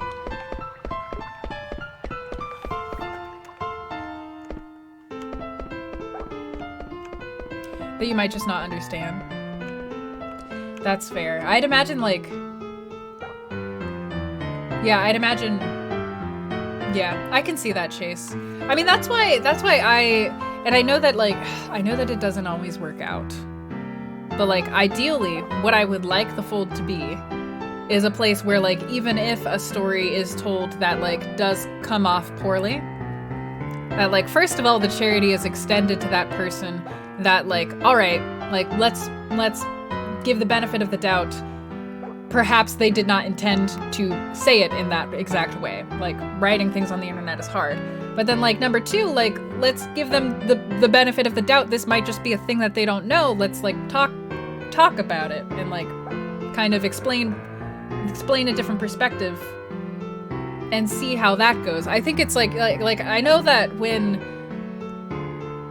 difficult stories come up like that, stuff where like somebody might be being kind of racist or judgmental or sexist or whatever in a way where they're not aware of it, it can like really easily like raise everybody's hackles, because it's like it's scary when we have a safe space to see that. It like, I think a lot of people get really worried because it feels like their safe space is getting taken away from them and then they want to attack. And I would wish that we could not do that, because I don't think, like, part of having a safe space means that when people mess up, they're allowed, they're like given that space and allowed to learn, because not everybody can know everything all the time. That's just how it is. We're all here trying to learn together. I'm still learning a lot of stuff. I still get stuff wrong all the time. And like, people need to have the space to learn. Like, we can't just go attacking everybody the instant that they mess up. Yeah, there's a lot of people out there messing up in bad faith and like trying to upset people, but I genuinely think most people aren't that. So, yeah.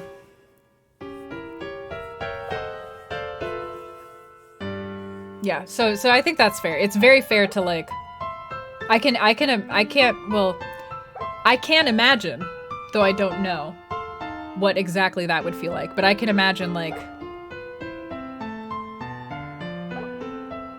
if I were in that situation, I would have a lot of really strong emotional reactions to understanding that I said something that was hurtful or wrong or whatever, you know. Whatever you want to say, that I said something that like I didn't mean to and that had the wrong impact, and that there was something that I needed to learn from it. I'd feel really bad because I wouldn't have wanted to hurt anyone in this space. But there's been plenty of times that I've said something wrong and people in the chat have been kind enough to correct me calmly. So I just wish everybody would get that opportunity. Yeah.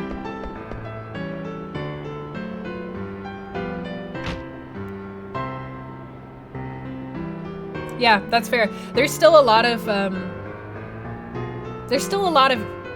issues even amongst groups, like even amongst like, you know, queer people, LGBTQ people, or black people or whatever. There's still a lot of specific issues that even people within their own groups don't agree with each other on. And so people can get told a lot of different messages about like, what should you or shouldn't you do, or is this an okay way to do things or not?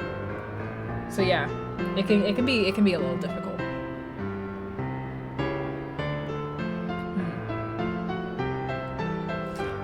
Their depiction of canonically black characters hasn't been amazing. That's correct, Suihaku. Well, hey, FN Kur, hey.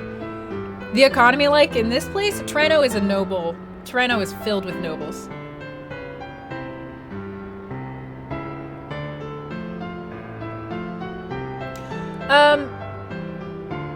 Man, yes and no, SPC. You bring up an interesting point. Yes and no.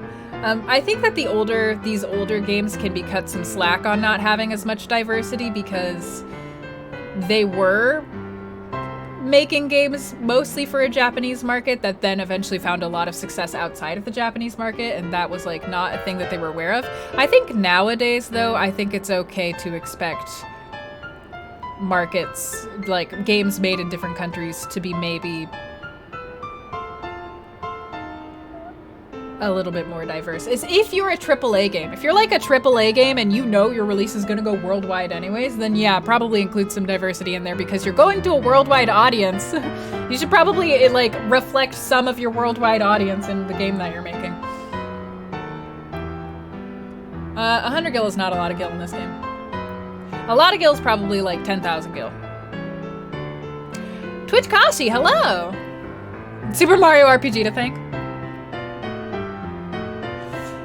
Yeah, there's a lot there. There's a lot there, Chase. And to be honest, I don't always think that I'm the most capable to handle it because that's me as an American person trying to talk about another. Oh, we're good. We're good on that. That's me as an American person trying to talk about another culture as if I know anything about it when I've never lived in Japan. So I always like, while I can criticize from being a game developer from that angle, it's not something that I feel super comfortable with, like, getting really into because I just don't know. I don't know what the landscape is like over there.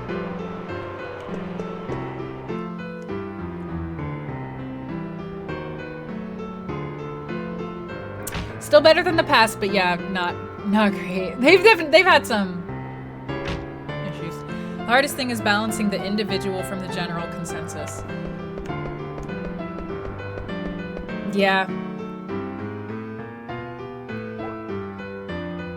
I think, but the thing is, but I guess for me it depends on what general consensus means because like, if it's general consensus within a minority group, like general, like if we're talking about an issue that affects gay men and you're looking for the general consensus of like gay men generally about how they feel about something, I think that's fine. But I think a lot of the times the general consensus can get filtered with voices that aren't from people from those communities, like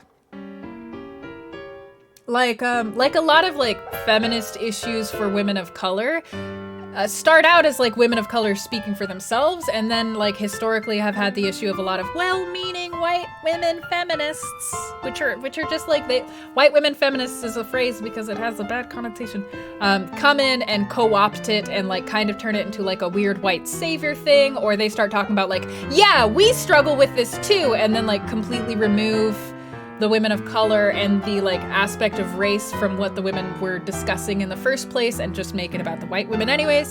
So like when it comes to like general consensus, it's really easy for that to get overtaken by people who have more power to speak out more loudly, but like aren't actually the voices that we should be listening to. That was like a really big issue between second and third wave feminism. Now I'm like full on academia, here we go. But yeah, it's complicated. You mean for members of the community, yeah. Okay, I'm gonna go save and then we're gonna try to do this card battle, and girl, I don't know that we're gonna win. I don't know that I have to win. I don't know what I get for winning. I think I get something that I can't get elsewhere. So I kind of feel like I need to win this, but if I don't, then I don't.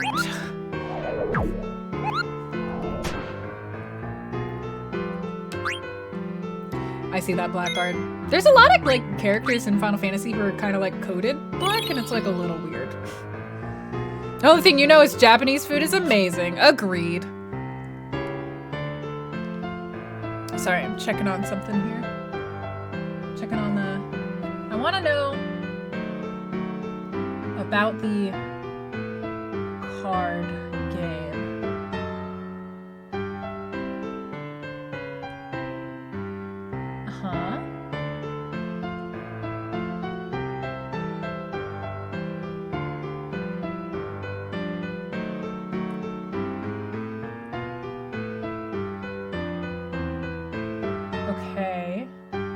Card.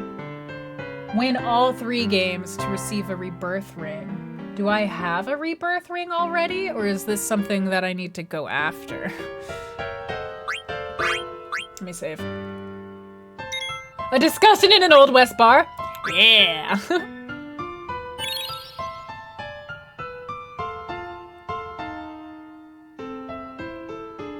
Really? I haven't run into that NPC. I haven't. So like,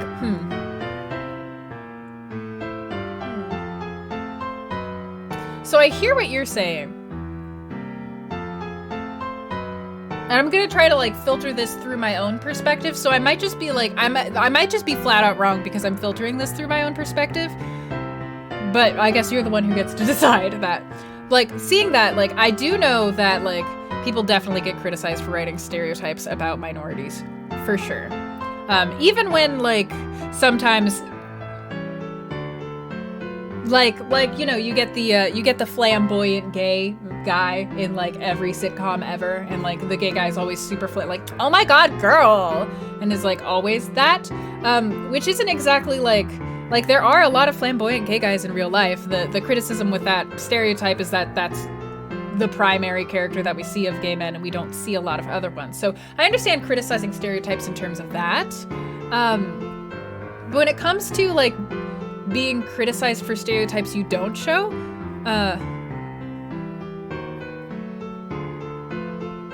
it's not gay enough and it's too many. So, like, yeah, so let me talk about the, like, not gay enough or not black enough thing.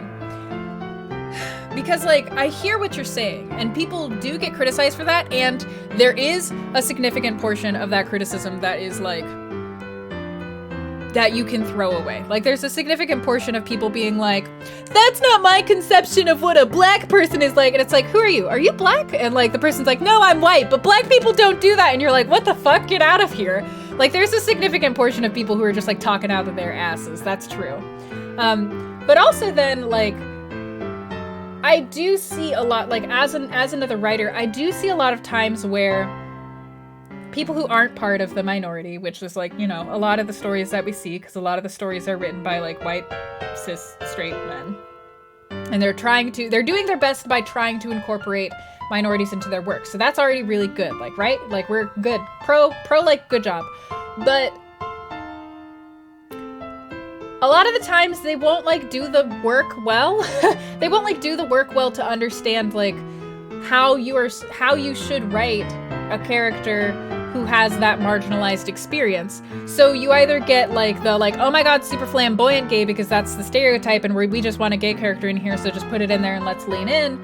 Or you get the case where it's like, well, I don't really know how to write a gay character, but I do know that gay people are people. So I'm just gonna write a person and he's just gonna be gay. And, like, that's what you get. And both of those ring false because, like, yeah, people are just people and they also just happen to be gay, but there is a lived experience, generally speaking, for a lot of people who are gay, like, in America, if we're talking about America, there's, like, a lived experience that comes with that. There's, like, dealing with bigotry, there's dealing with your own situation of having to come out and maybe find self-acceptance of, like, there's a lot of different battles that a person who is gay can undergo, and it rings really false to people within minority communities when they see a character who is, for all intents and purposes, painted as a minority, but otherwise shows no characteristics of the things that, like, a minority is like, yeah, like, that is a struggle that I've struggled with. That rings true to me. So, like, I think that some of the criticism of, like, not gay enough, not black enough, comes down to that, like, nuance that's, like, kind of hard to communicate over the internet, where it's like, I mean, I'm glad that you included a character of color, but also this person, like, doesn't interact with their identity as a person of color, like, whatsoever, and, like, never brings it up, and, like, they could just be white and the story would be the same. And for some stories that's fine, but for other stories you want to see that lived experience represented, especially if there's something in the like, what's the word that I'm looking for? In the setting of the world that we're in that would probably cause them to engage with it, or even like if they're having an like we don't have to do the thing where we're like, okay, we have a black character, it's time to make an episode all about slavery being bad. Like we don't have to do that situation, but there's like minor things that you could do to introduce that lived experience to give the character life that a lot of just like straight white male writers don't know exist because they don't live in that experience, and they probably haven't talked that intensely with a person who is a minority in order to understand. You feel? Okay, catching up on the chat again. I hope that I explained that well. I hope that you're like understanding what I mean by that. All right, bye Cece, thanks for coming. Think it's mandatory to win here?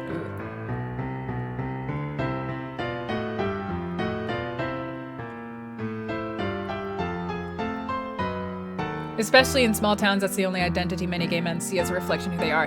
Yeah, like Chase, that's like a whole thing that I've been thinking about a lot too, but also I'm not a gay man, so I don't feel comfortable like commenting super a lot on that.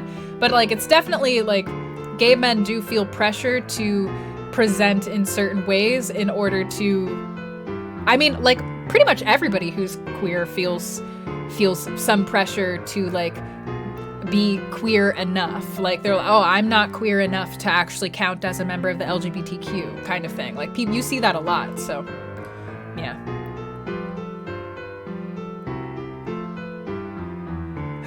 Minority characters aren't stereotypical enough. Yeah, like, yeah, that's a, huh.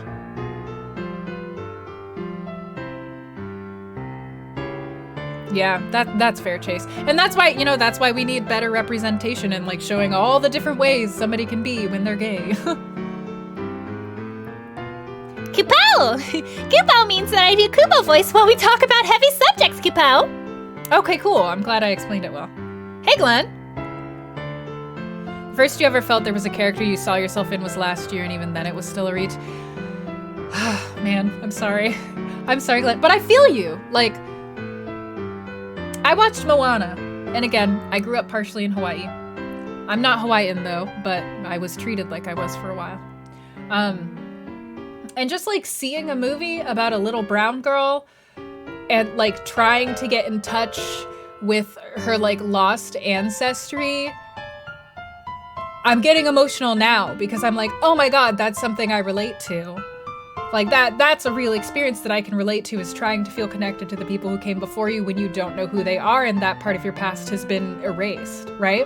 So like Moana was a really powerful movie for me because I got to like actually see some of my lived experience on the big screen for real though.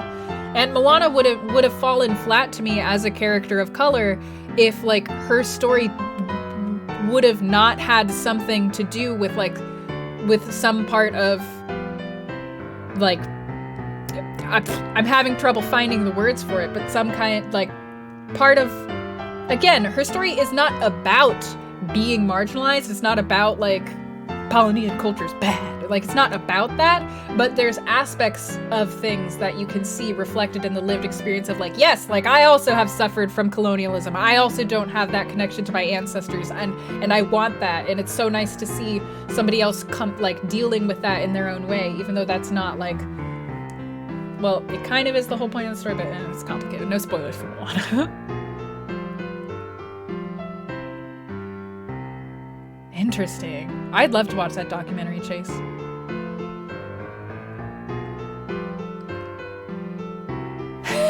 SPC. Yeah, exactly, Suihaku. Yeah, I know, Chase. But also, yeah, clear for the chat to know. Oh, Coco! Coco was so good. Yeah, oh my God, Moana was so good for a lot of different reasons. Liz from Owl House. Nerdy queer Dominican girl who's obsessed with magic. Oh, man, damn. Well, now I'm interested. Moana's super good, yeah. Yeah, so, again, more fun, deep conversations. We're just all in that kind of mood today, I think. We're in the mood for some conversations. But yeah, so like, as a writer NPC, seeing what you're saying, like, I understand that frustration, and there's definitely people out there who are just like, there's a lot of bad faith, like, just to be honest with you, there's a lot of bad faith criticism out there. There's a lot of, like, people who want to criticize stories who, like, don't know how to critically analyze stories, or, like, you know, the same kinds of people who are, like, who, like, look at a game and are like, hey, game developers, you should have just made the whole game like this, without even knowing whether what they're talking about is possible or feasible in terms of budget, you know? There's just a lot of criticism out there that is, like, from people who have no idea what they're talking about, and part of the business of being a writer professionally is learning who knows what they're talking about and whose criticism you should take seriously, and who you can literally just burn anything that they say because it's so wrong. Okay, Kupo, cry havoc and let slip the dogs of war! Did it go? Was that good? Thank you for sharing that, Glenn.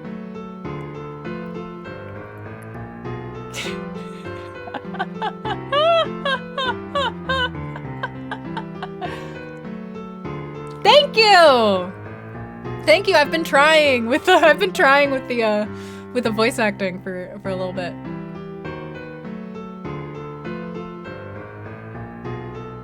Ah. God, ooh, yeah, I see that, Chase. I mean, same for me.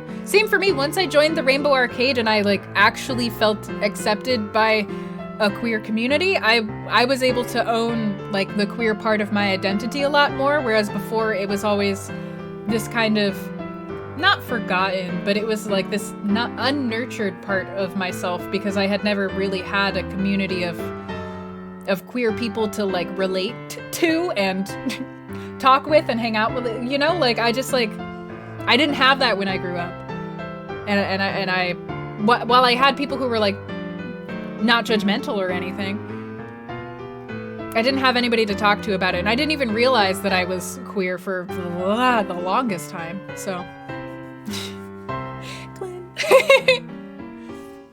Someone clip my Kupo. I'm glad that you guys enjoy the voices. Man, like, right though, Chase? For me, what I've done, this doesn't have to be how it works for you, but just, like, for me, I've just been like, fuck it. Like, I'm just gonna talk the way that I want to talk, and that's been my way of dealing with the speaking issues for queerness, and also for race, and for, like, being a woman. People are like, oh, if you want to be taken more seriously as a woman, don't say like so much, and don't qualify your words. Don't be like, do you know what I mean? And stuff like that. And I'm like, fuck you.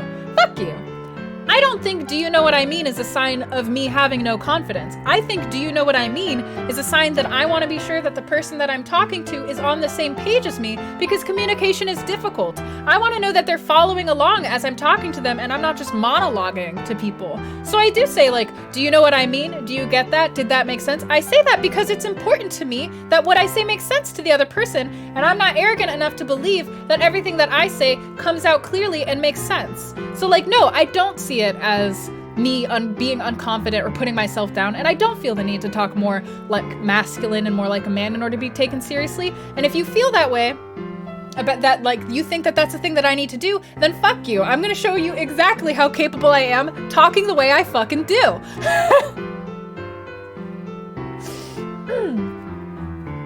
Anyways.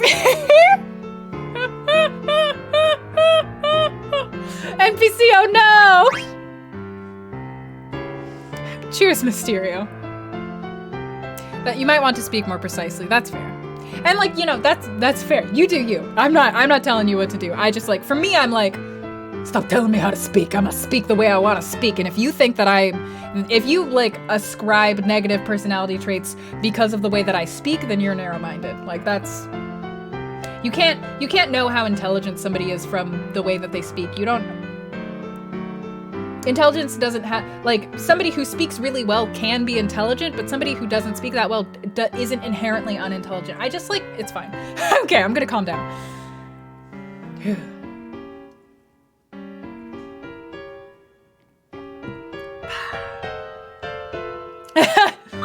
That's fair, Chase. That's fair. Oop. Yeah, we can go ahead and save it's been like an hour. So let's start us ranting. speak fairly well too. It's surprising. No, nobody tries to police my speech anymore. I'll tell you that. Nobody tries to tell me how to talk anymore, and I think it's just because I've gotten fully. I just like stopped giving shits at some point. And as soon as you stop giving shits, people take you seriously no matter what just happened.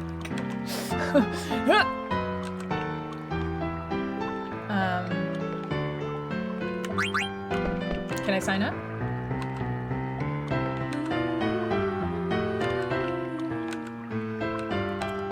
All right, so I don't know. She's a cutie in a sailor's uniform. Wow, I'd love to challenge her. Okay, Ziggy. All right, let's go and good luck to us. All right, enjoy your lurk, Glenn. Thanks for coming back for that conversation. It's more the tone itself. Yeah, tone. Man, I had people with my tone. Helpful, but yeah, not necessarily good. It's true. I've ended up a person who kind of like accidentally interrupts people somewhat frequently, because I get angry when they talk over me, and I'm like, girl, I'm just gonna like. It's such a weird thing. Sometimes people will cut me off in my sentence. A lot of times when people cut me off, like, I'll stop and I'll give them the time to speak and like hear what they're trying to say. And if they are not, and if they're cutting me off for like a bad reason, then I'll just start talking again. Additionally, sometimes when people start to cut me off, I'll just continue speaking and just get progressively louder. There was like a time, I can't remember. There was a time, I swear, it was like within like 2020, I swear, or maybe 2019, where like I was trying to have a conversation and I was speaking to a group of people and I was talking and somebody just started talking, like a guy, of course, just started talking over me. So I just got louder and kept talking and like maintained eye contact with like the person I was talking to. And the guy who started talking also didn't stop talking. So we just both collectively got louder over time because for some reason the guy wasn't backing down when he was the one who was interrupting me in the first place. So I had the right to finish my complete fucking thought. But like, we just ended up screaming because I wasn't gonna shut up. I get real stubborn about stuff like that. What can I say?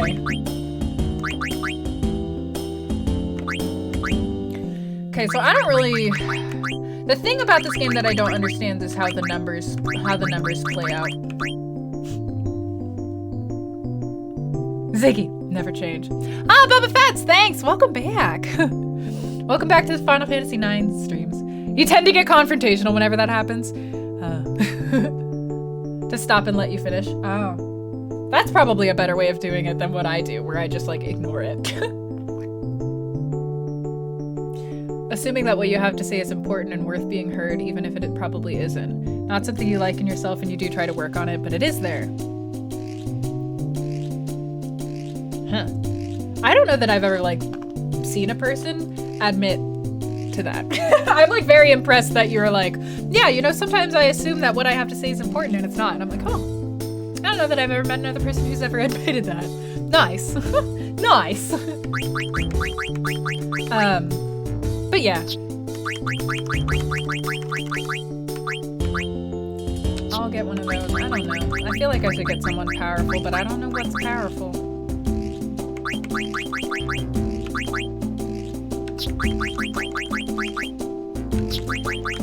I mean, I'll just go with the things that I think kind of look powerful, but don't have a lot of arrows. Here we go. Hey, Ruby! Welcome in, everybody.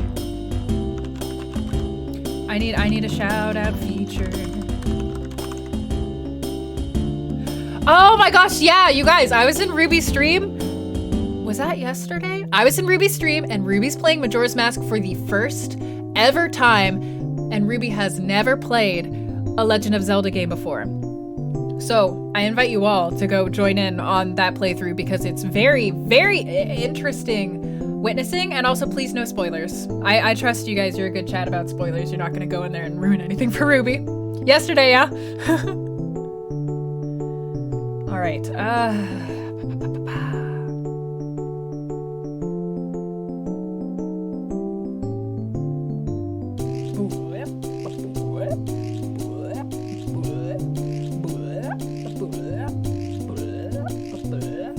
I mean,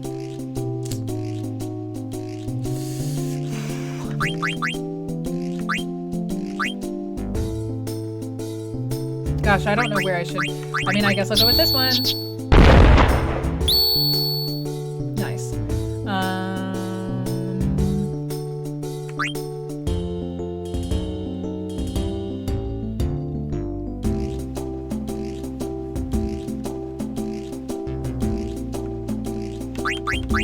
I guess I'll go with you up here.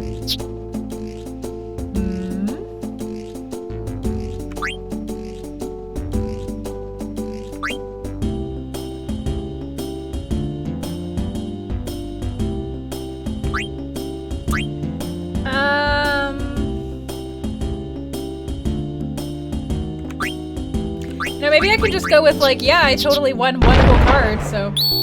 Oh, shit. I kind of thought Shiva would be more powerful than that. Feck. This is probably not gonna go well for me.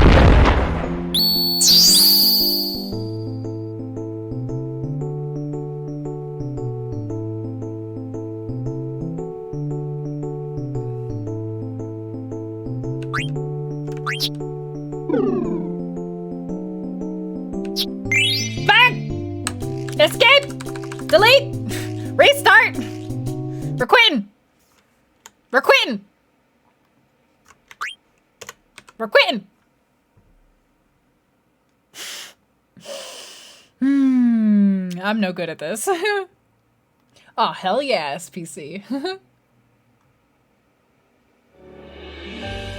It's going really well. We've honestly, you came at the end, we've been having a lot of real intense conversations this stream. Well, I say intense. We've been having a lot of pleasant conversations about heavy topics. I'll put it that way. Because you're courageous enough to keep talking and you're really bad at keeping your thoughts. You just end up forgetting what, oh yeah. Oh, I know that. Like when you're stressed about something and someone interrupts you and you're just like, it's gone, I don't know. Oh, because you're not courageous to keep talking. Got it.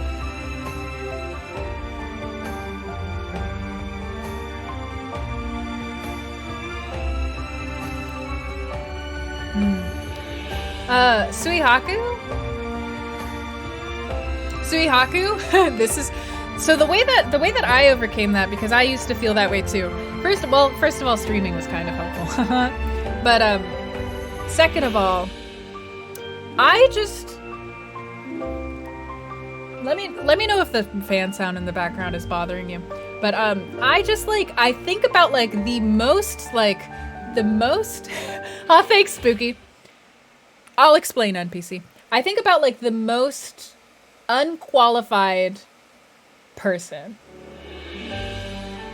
who thought they were better than me that I have ever met and interacted with. And I think about that person really hard. And then I just try to do, I just tell myself to do the things that that person did. Except I know that I'm more competent than them now. So what I say already has more worth than what they were going to say. So I just think about that person and I'm like, would they talk now? They would talk now. Is there gonna be any penalties for me talking now? Not really. Maybe somebody's gonna get upset that I said something, or they're gonna think that I'm not saying anything important, but who cares? They'll forget about it in 5 minutes. Here we go. That's me streaming. I'm just am I gonna talk about this? Yeah, might as well.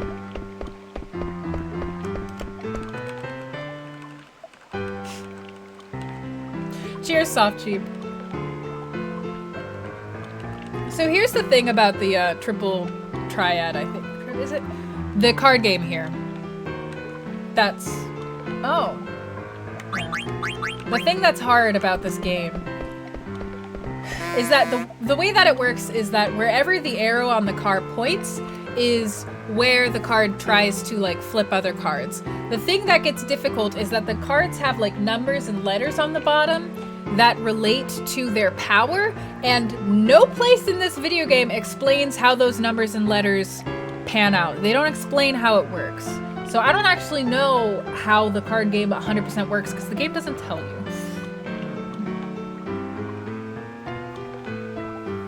You've learned that you don't need to yell over people, you can be quiet and you're still considered, and when you speak, people listen. But that's a factor of privilege, so it's a complicated matter.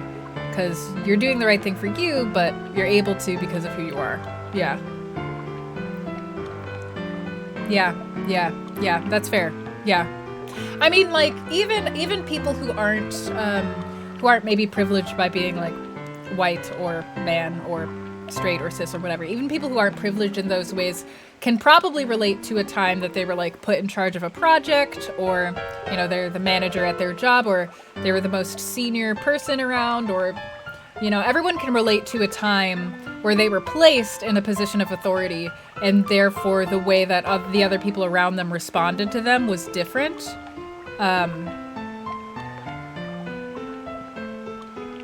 But also one of the things that I've learned is that the way that you carry yourself can sometimes counteract a lot of like people not taking you seriously. Now sometimes like no matter what you do, people just aren't going to take you seriously, and those people are piles of dog shit. But I've definitely learned over my years of like freelancing to conduct myself in a very specific way. Like I very intentionally try not to be like, a lot of women are so like cis women are socialized to be really nice and like really like kind and self-effacing. When they talk, even when like sending out work emails, they're the way like if you look at work emails between these two groups of people, they can be really intense.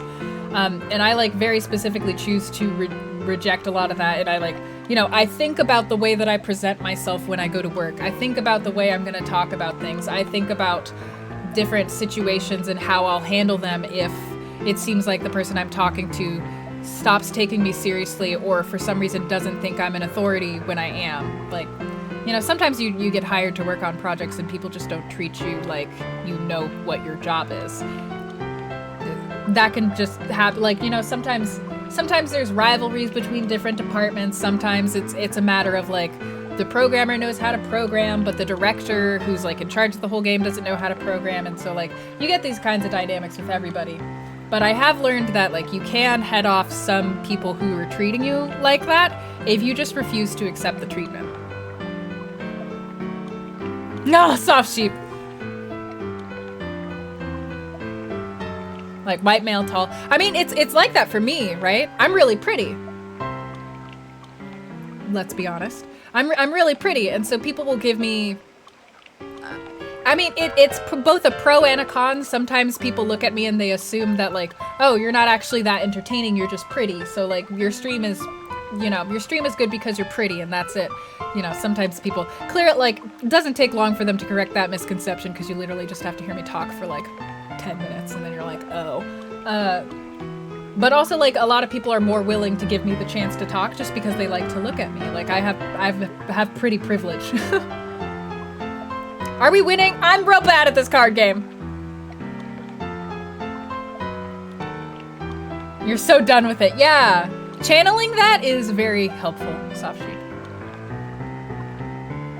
So you are the authority. Yeah, Chase. Blackguard, yeah. Hey, Chopin, how are you? We're talking about like, we're talking about a lot of different things. Right now we're kind of talking about whether people take us seriously when we speak, and how we all kind of like handle that, whether we handle it well, what our mechanisms for it are. That's what we're talking about right now.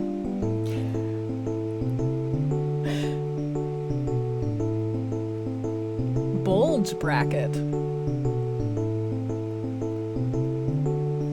Spooky.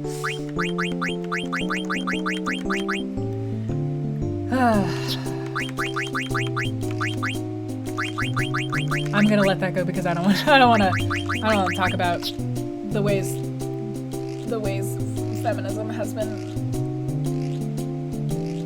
perverted in the past years.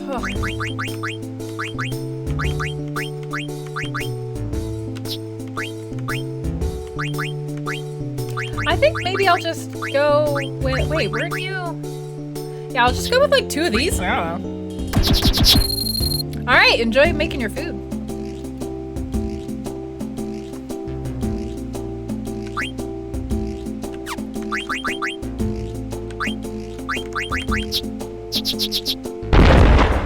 Fuck.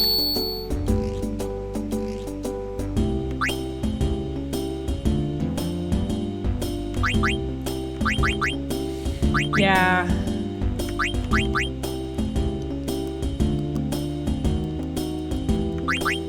Yeah, I'm not great at this game. I gotta be real. Registered trademark, my smile.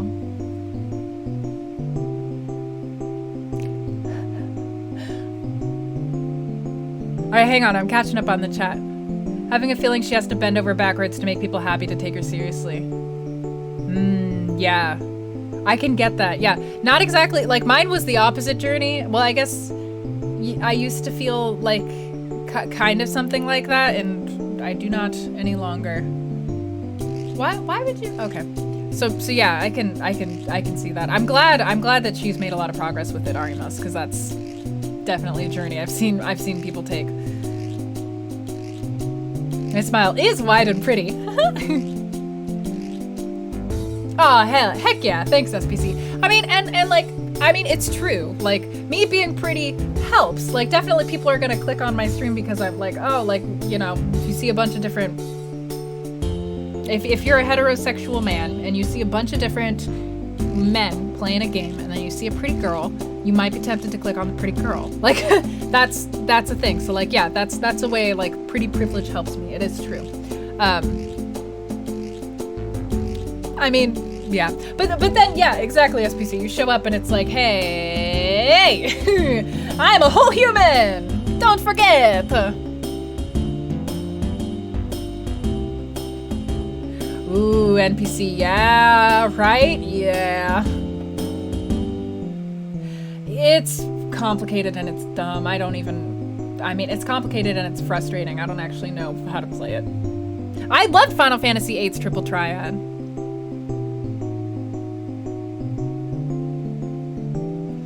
Yeah, definitely internal monologue, calm down. You're allowed to not be super into drag. This is what the wiki says about the card game. First number is attack. E is the highest. Second number is type. Physical, magical. X attacks the lowest number. Defense number on the opposing card. A attacks the lowest number on the opposing card. What? X and A? I don't... Okay. I don't even see those. The third number is the card's physical defense. Oh, Shiva has none. This has none. The fourth number is the card's magical defense, but Shiva's magical. So if a physical card attacks Shiva, she's going down. But if a magical card attacks Shiva, she's gonna win. Then again, this card just attacked Shiva and lost, despite the fact that Shiva has zero physical defense, and this is doing 2 physical damage.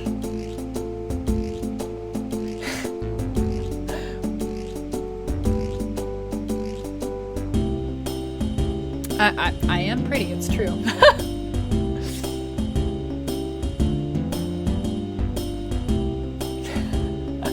You're here for the cards. Came for the sass, stayed for the beauty and sass. All the compliments, thank y'all. Final Fantasy IX explain. Please, please help.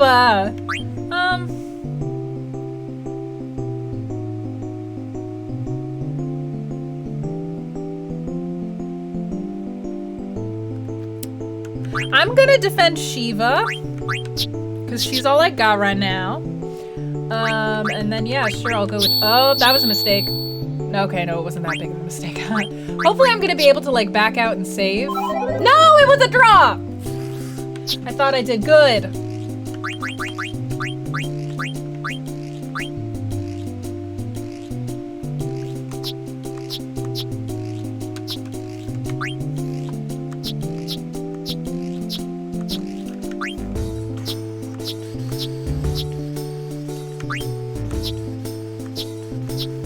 I guess all these cards have different stats as well, which isn't a thing I knew they did.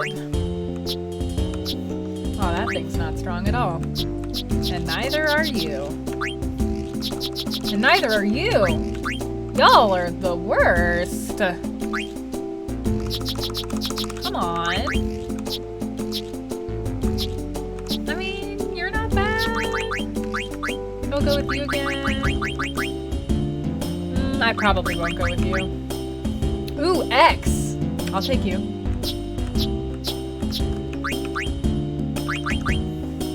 Oh. I'll take you. Cool, let's go. Hey, Dawn! Man, we've had so many deep conversations this stream, Dawn.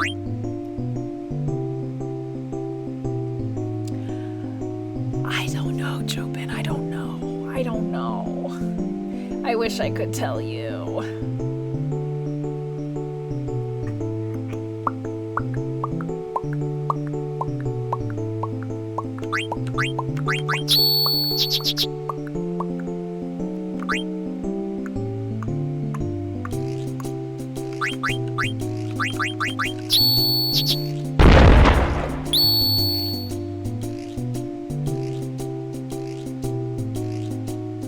Okay, so like, if I do this, is this gonna go well or poorly for me?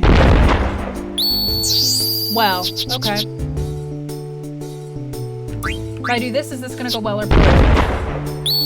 Okay, good.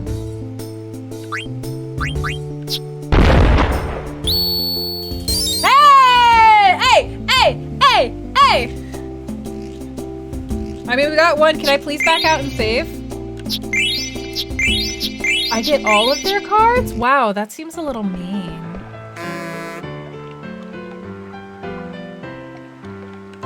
I'm gonna go save. Accidental, perfect! What do you mean accidental? That was all skill. That was all skill. You just need tea, though.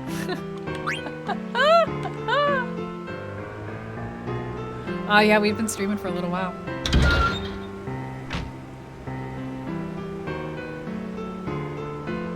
Oh, it's you, Pringle. What are you doing? Looking at the lake? I thought you to be the quiet type. Sorry, maybe I've changed. It's probably his influence. Ziggy, huh? So, did you find what you were looking for? Well, I've been investigating Kuja. Some people seem to think that King, the owner of this mansion, is Kuja. True, I found people who witnessed Kuja on his property, but there's no proof that Kuja is Lord King.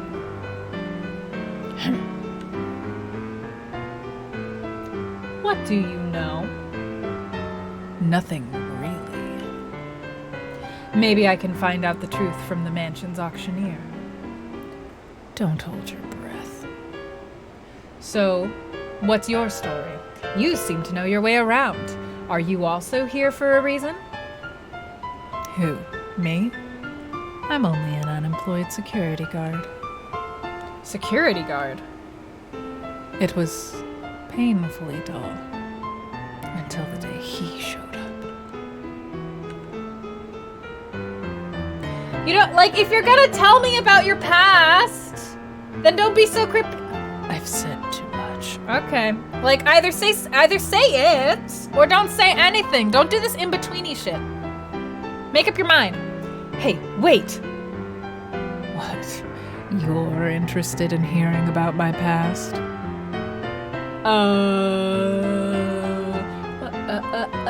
What should I say? What?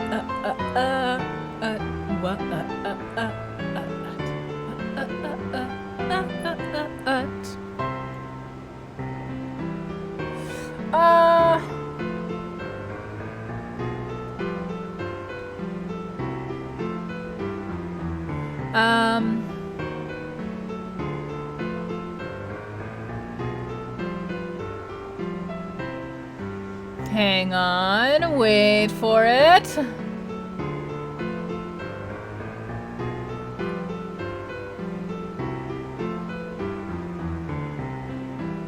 Okay, well, I don't know what I'm supposed to answer this question as, so...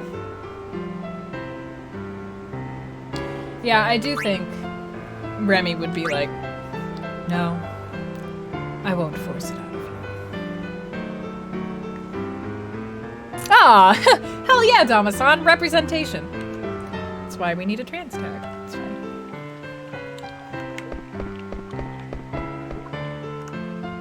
Isn't that the same thing as PC? Isn't that the same?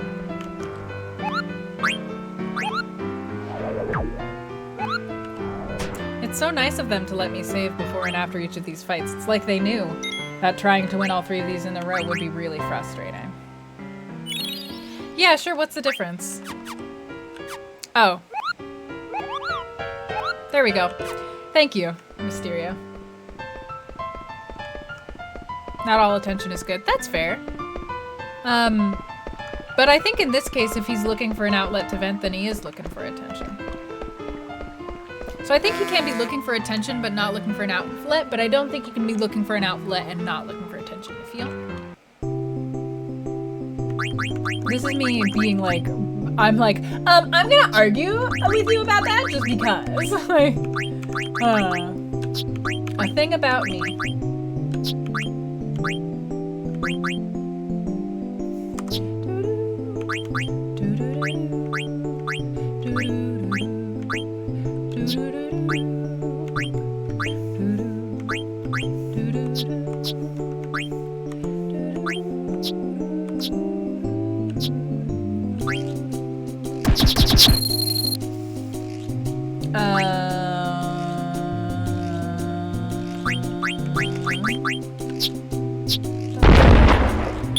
Yeah!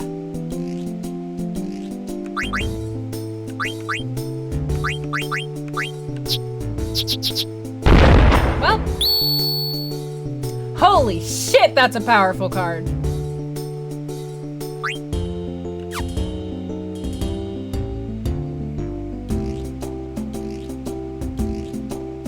Just trying to think about the best placement right now is what I'm doing.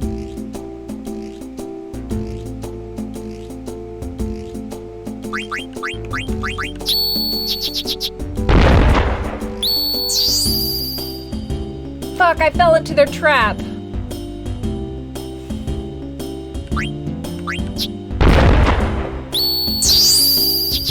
Then they fell into mine.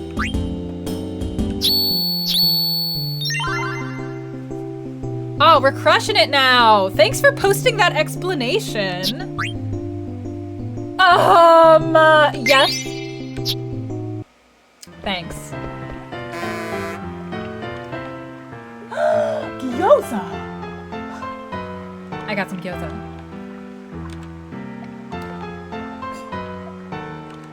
I've only one chance. Find a Moogle and save now if you have any doubts. Wow, thanks, sir, for that very specific information.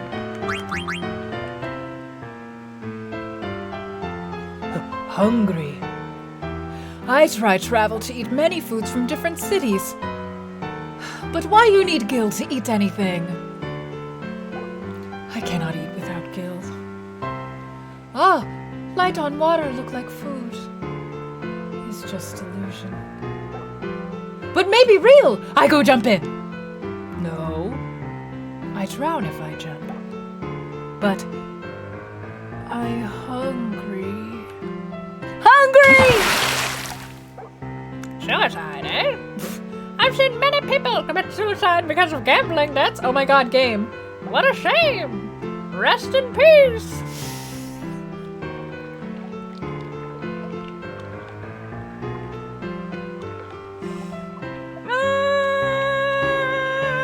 I don't even know. I don't even know. I don't even know. I don't even know. I don't even know. I don't even know. I don't even know.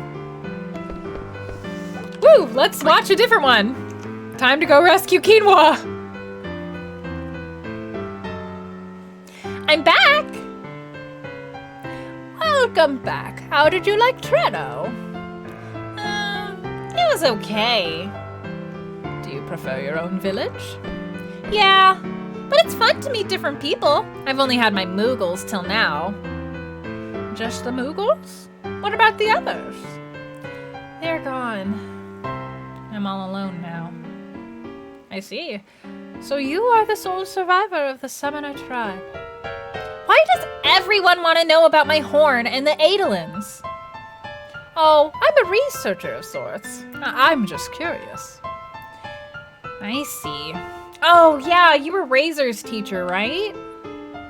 Well, yes. Teach me how to become a graceful princess like her.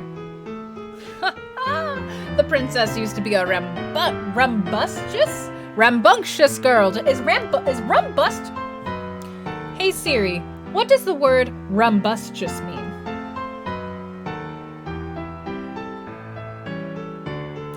Okay, Siri just gave me rhombus. I don't think rambunctious is a word. Just like you. Do you think I can be just like her when I grow up? Oh, of course.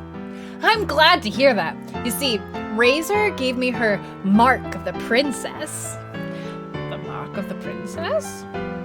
Yeah, Razor gave me one of hers. So now she's got two and I've got two. Do you mean the legendary crystals? Yeah, that's what Razor called them too. I see. So the crystal was divided. One piece remained in Alexandria, while the others were sent to Clara, Lindblom, and Wild. Oh, dang! It's real word. Okay. A summoner. I guess so. That what means that he speaks British. It has a British accent. A summoner tribe took the last piece to Medain Sari. But why did they have to split the crystal? What happened 500 years? I can't do it. 500 years ago to prompt such action. Ah, excuse me. I'm sorry, I get lost in my thoughts sometimes. Miss Ego? Mog is calling me. Mog wanted to talk to a Moogle she met here in Treno, so I left her there, but something's wrong. I have a bad feeling about this. I've got to go get Mog. Alright, so I think we're about to come up to something super fun. So I'm gonna quickly go use the restroom until we get to this area. Save and use the restroom, and then we'll meet back up for what is gonna come next. Indeed. So, BRB, see you in about 5 minutes.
I am back, and I think I'm gonna need to make my fan calm the heck down in the background there.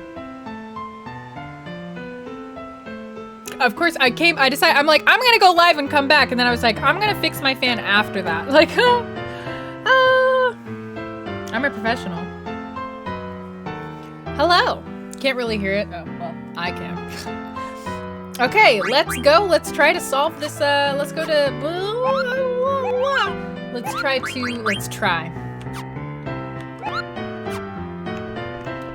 Did I save? I'm just gonna double save. I'm just gonna double check that. You can never be too careful. We've been through Subnautica.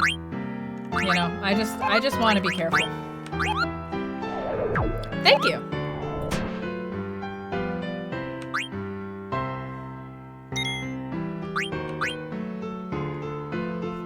Double tap.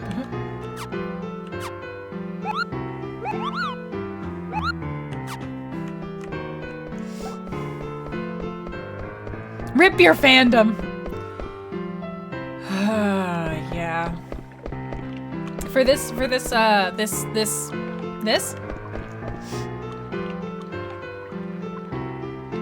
Oh, got it. Oh, I hear you. So I can be like, bah, bah, and then I'll just remember. This way, Regent. Yes, I know. But remember my condition. Please, Regent, you must behave like a champion. Let's register. It's the champion! Yeah, here she comes. Okay, so the champion is actually Regent Sid hiding behind this lady named Erin. I'm the champion, Erin. I'd like to enter the tournament, please. Oh, we've been waiting for you. Please go inside. Thanks. Hey. Ew, Dad, it's an oglop. Shoo, go away, you filthy oglop. I'm sorry, but this oglop is it's the champion's pet? I'm sorry. It's okay. Since when am I your pet? Well, you are an oglop right now, after all. Silence! What? I'm the champion! No one understands. They just let that oglop walk right on in. Why doesn't anybody notice that this oglop has a giant freaking mustache and a cape? I heard the champion is a master of winning games with oglop cards. Her name is Erin, the oglop master.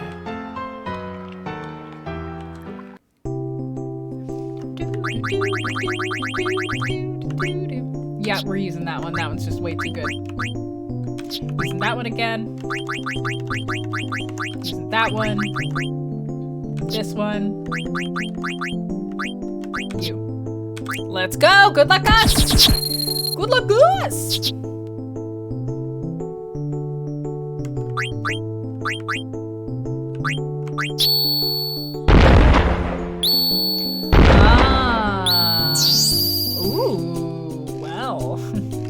Didn't go the way you would have liked it to, huh?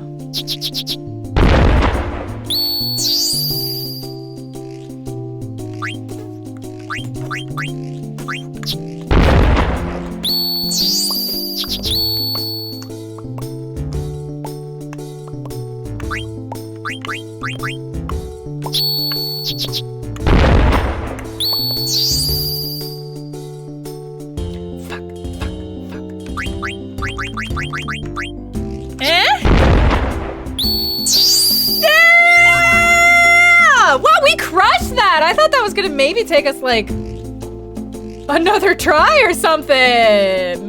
Okay. Hell yeah. Which oglop card do I want? Most powerful, obviously.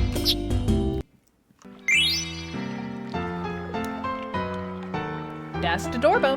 Received rebirth ring. Congratulations, you're the winner. Wow, I didn't know you were the champ, Erin. Long time no see, Mr. Ziggy. Don't be ridiculous. I'm the champion. Oh, hey, Regent Sid. Still an oglop, I see. And you still haven't learned any manners. Cut me some slack, will ya? What are you doing here, anyway? Mainly participating in the tournament, but there was something I wanted to test. What are you testing? Our new airship, Hildegard 2. The one that can fly without mist? Correct. We can't go very fast yet, but we made it to Treno. Why now? I have a feeling there'll be more trouble on the horizon. Don't you worry, I'm sure our almighty Queen Garnet will take care of everything. Oh no! This is horrible! What's up, Ego? Oh, it's horrible! A Moogle from Treno just told me! What's wrong? What? It's Alexandria! Something horrible is happening!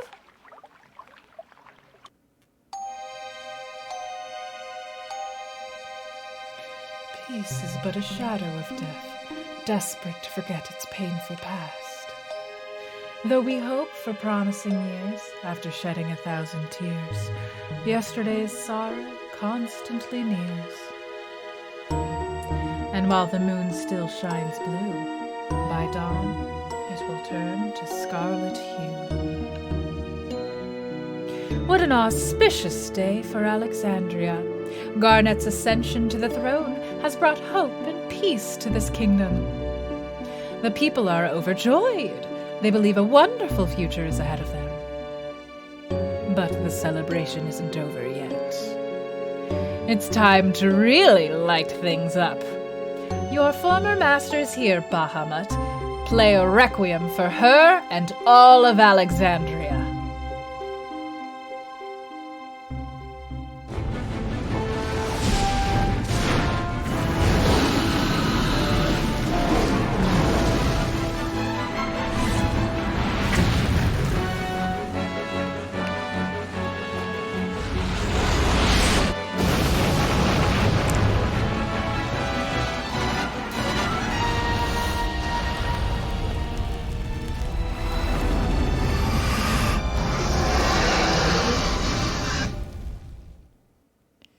Yay! This way, hurry! I don't want to die!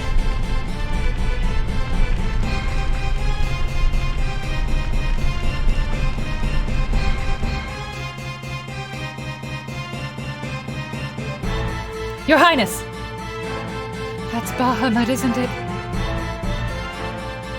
Beatrix, please gather our soldiers. Yes, Your Highness. Our soldiers have already assembled and await your orders.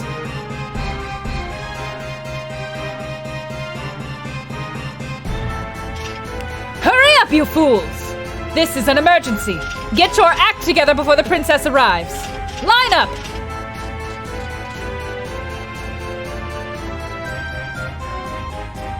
Your Highness, as you can see, we are ready to act at any time. Please give your orders. Does this matter? Does this matter? Hang on, oh god, oh god, oh god, oh god.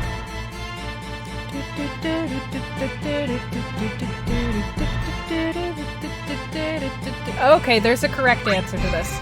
Alright, gather information. You.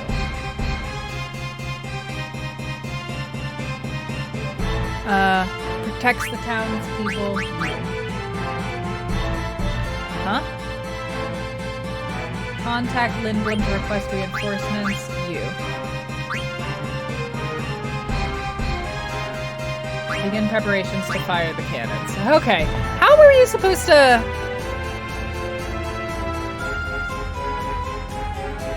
Wow, this is calling back to something back in Disc 1.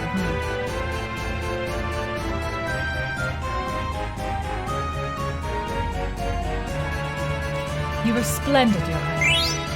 Angel earrings, okay. Beatrix, let's go.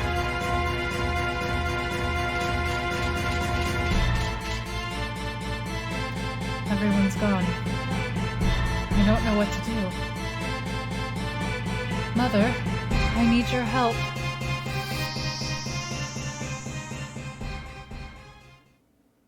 Oh, she passed out. Yikes.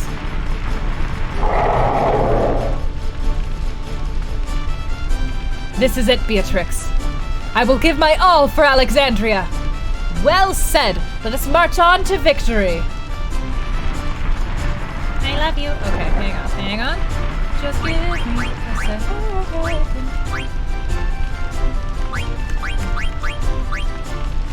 Let's give you something better.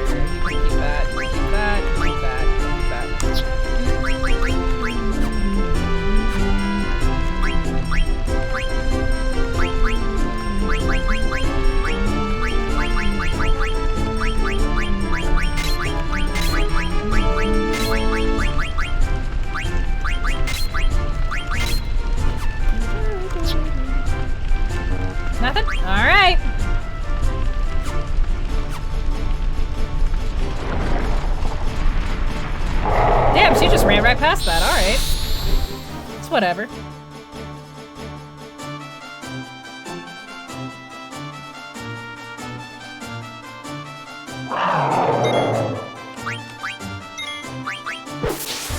Bop him.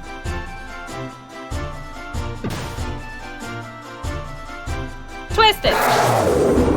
Pull it. Ah. It's the chair.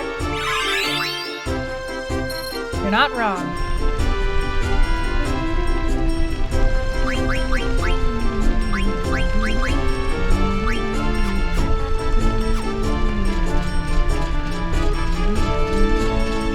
I learned how to play this song on the piano, as a lot of people do. Beware, Beatrix. The enemy is close. Girl, your girlfriend's stronger than you. I think you're fine. Shiratoma doing the work.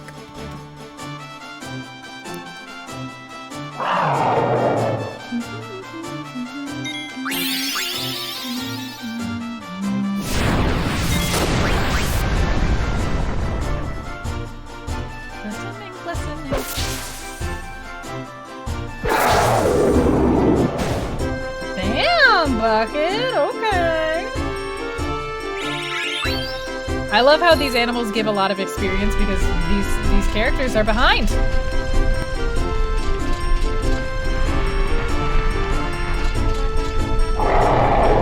You wish to fight us? You despicable beast! For Her Highness! I love Beatrix so much. She's so cool. She's like one of the coolest characters they've ever created in Final Fantasy.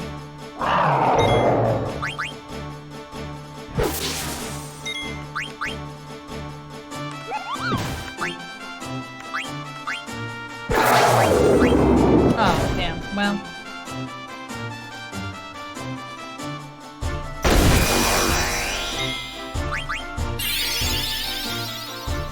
Don't die, Bucket!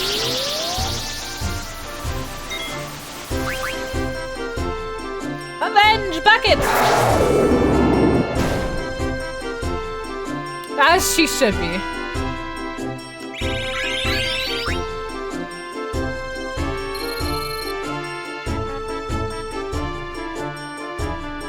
Sorry.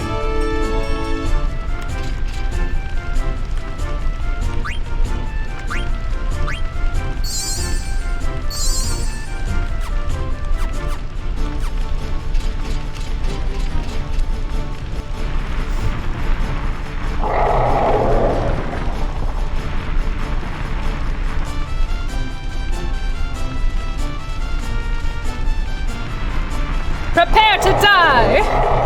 Fearlessly killing all these little, like, mist thingies. Defecate my pantaloons!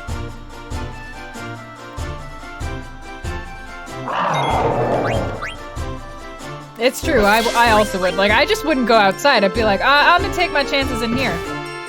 I know the city's on fire and everything, but I'm gonna take my chances. Run when I see an opening.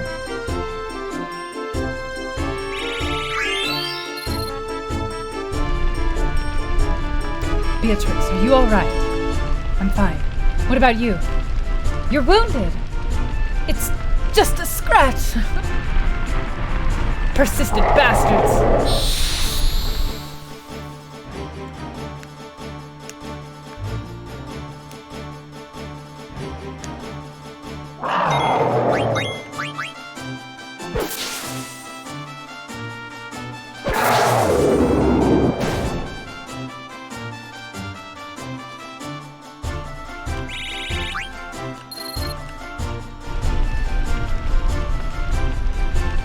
Futile. Let us return to the castle. No! I cannot face the princess until we destroy all these beasts. On my honor, I vow to protect the princess, the citizens of Alexandria, and... Beatrix! I shall protect you! Bucket. Watch out!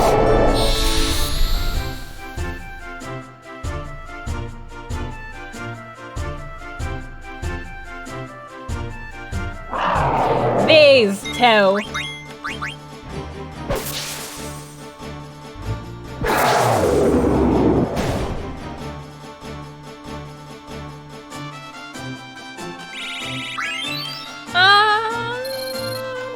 time, SPC. This might be it for us. I have no regrets. Beatrix, there's something I must tell you. What is it? Save your valediction, Bucket. We'll live to see another day. This is so dramatic, these two! Like, part of me is like, oh my gosh, these guys are in a high tense war scenario, and then part of me is like, oh my gosh, these guys are just flirting. They know they're gonna crush it. It's fine. They're like playing in a game. They're like, oh my gosh. It's fine.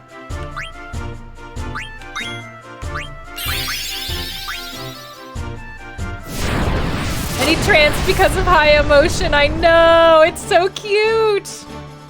He loves her. What's cute about them is that there's little hints dropped about this for a while in the beginning of the game. Like, they both make allusions to the other character as being like, I talked to Bucket about that. Maybe he's right. And like, oh, Beatrix said this. Maybe she was right. So like, they both clearly very much respect each other and stuff, even though Bucket's got this weird competition thing going on with Beatrix because she's better than him and everything. But maybe that was just him being attracted to her because, you know, sometimes it comes out that way. Sometimes for men it comes out that way.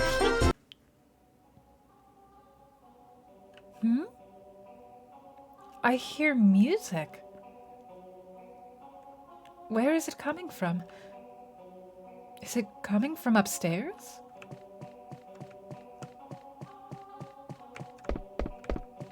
Technically, let me make sure that there's not some, like, real cheeky items I can go grab.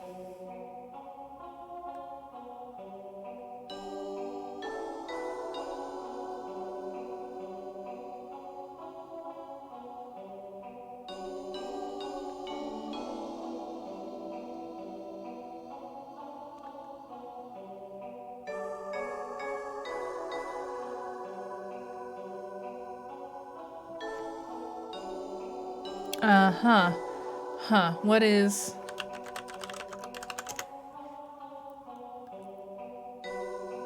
Oh, I see. There is a battle that I can do here.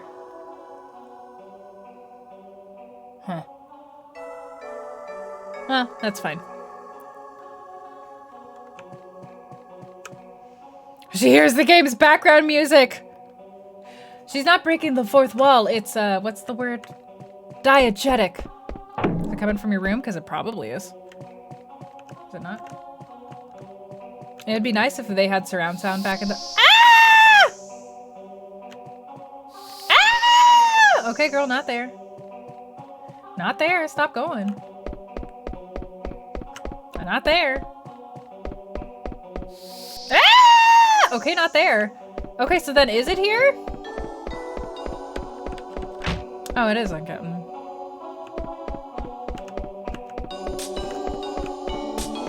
Oh. Fascinating. You could totally crawl under this, but like cool effect still.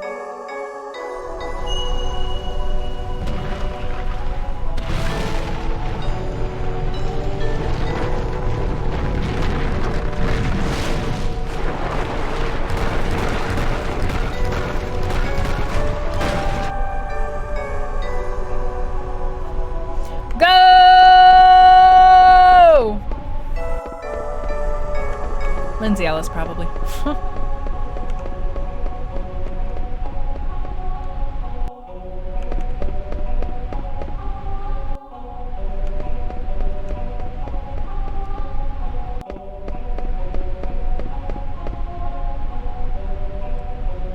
What is this place? I can still hear the music. Where is it coming from?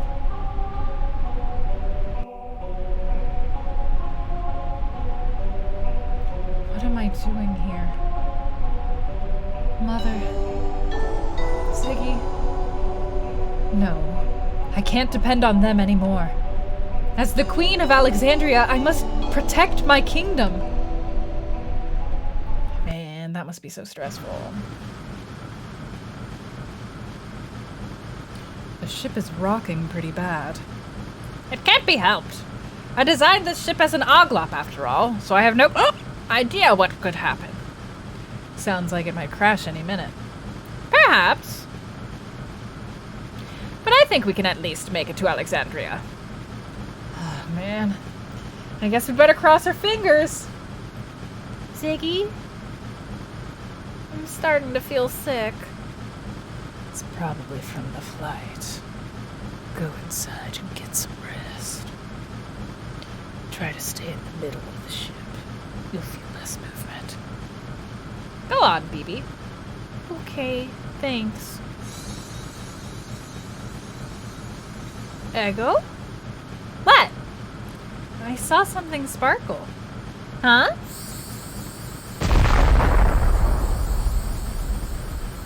Razor! Razor? Ego, what's going on?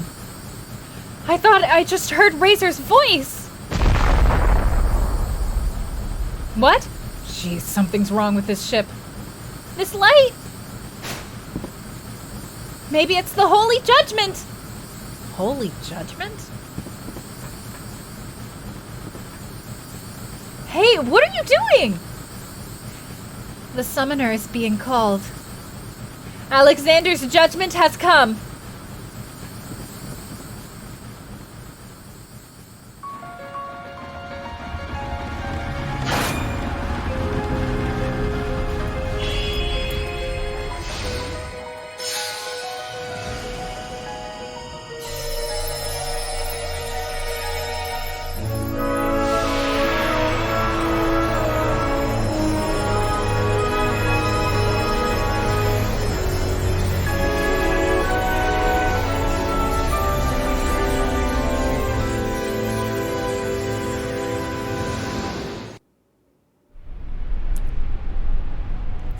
Ego, why are you here?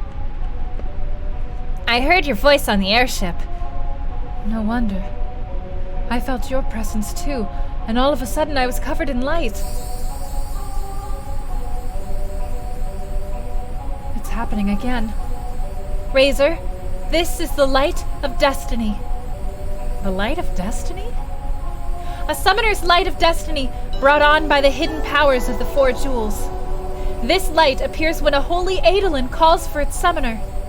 Come on, Razor! As summoners, we have to fulfill our destiny! But I don't know what to do. It's okay, I'll show you. First, we have to put our hands together. Like this? Uh-huh. Now, pray in your heart. O holy guardian, hear our prayers. Darkness overshadows us once again.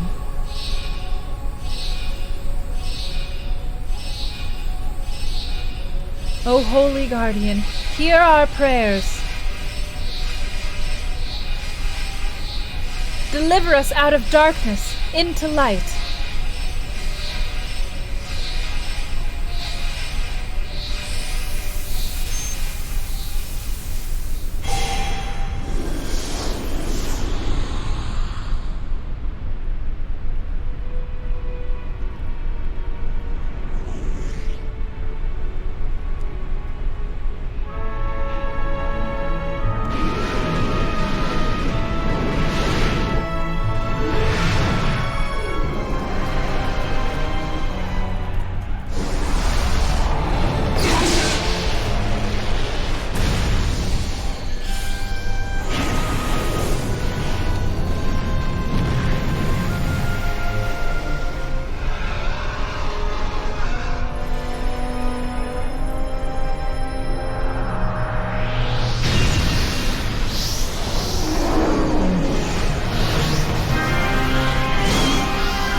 It's so beautiful.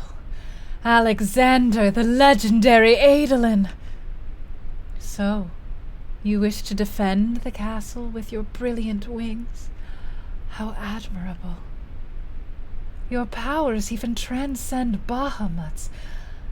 Alexander, I've been waiting for you. I've called a magic carriage for you. I'm sure you'll like it. Invincible, come forth! You're mine, Alexander.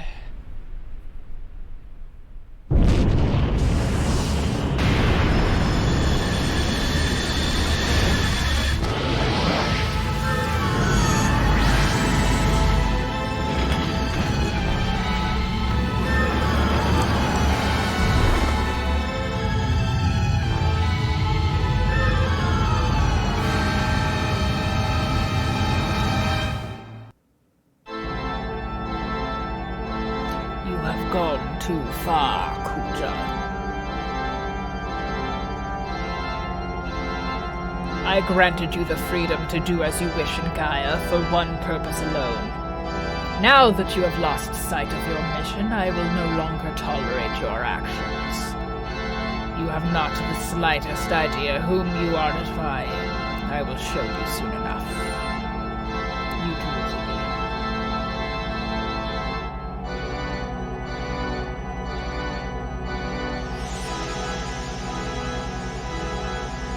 Yog!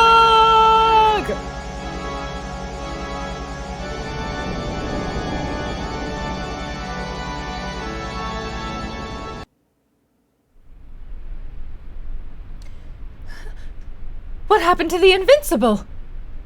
Enslave Alexander as you have enslaved Bahamut!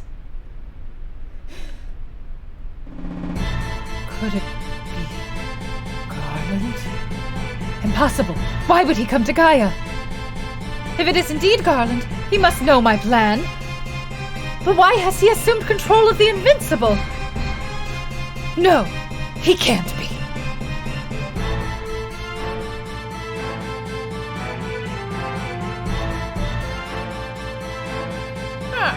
That was quite a trip. You little bug. We could have been killed.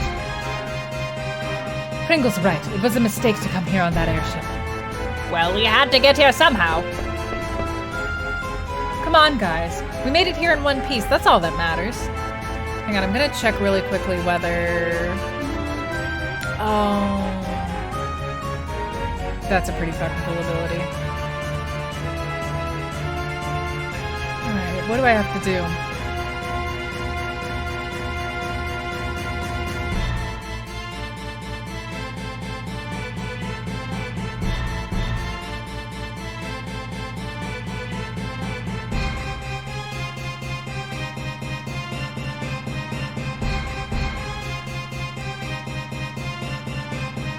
Sorry, I'm reading about how to beat this secret boss.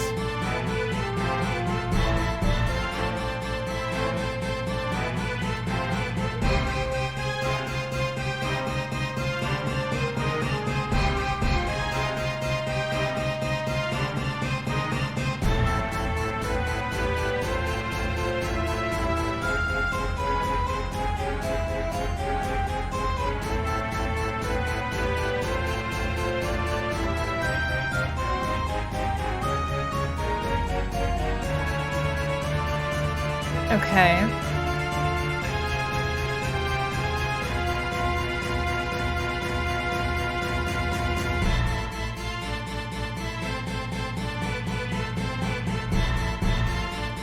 This is a very complicated fight that I'm reading about.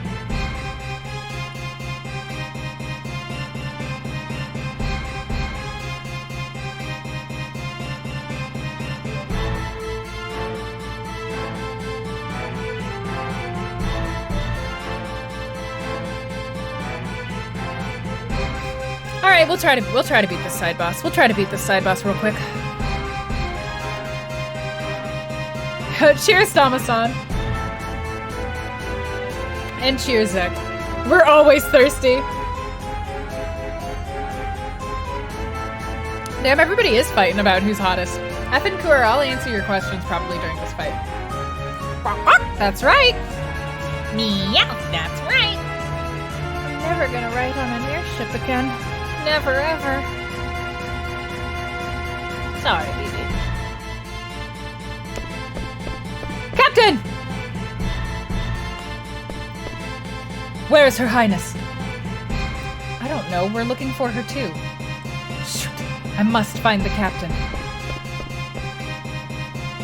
All right, let's go find Razor. We have to find Echo too. They're probably together. I wonder if there's a place that I can save. Let me go see if I can save. I'm a little worried, but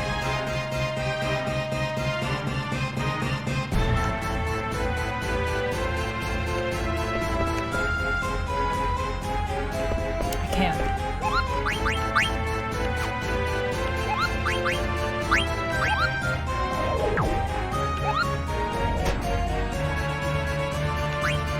Okay. So now I just need to equip people appropriately.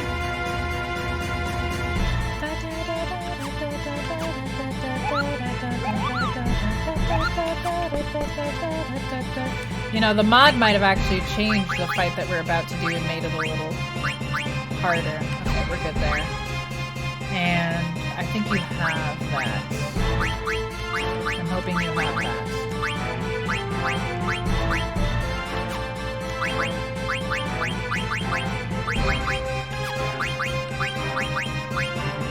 You have that, okay. Now, next you.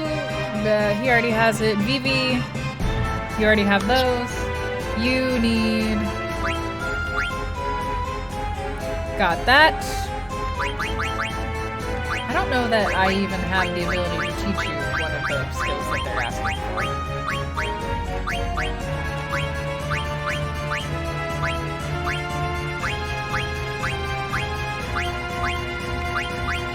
Ah, okay. So now you do have it, and you needed... I think you already have the thing that I need to equip you with. So let's go equip you with it.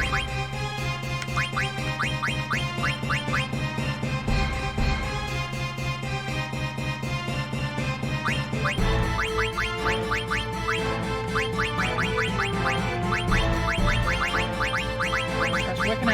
Oh, okay. You... Okay, we got it. We're good.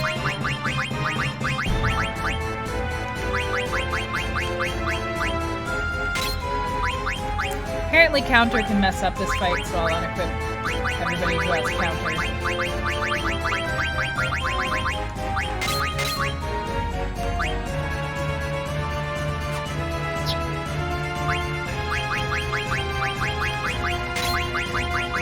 And instead, you can have...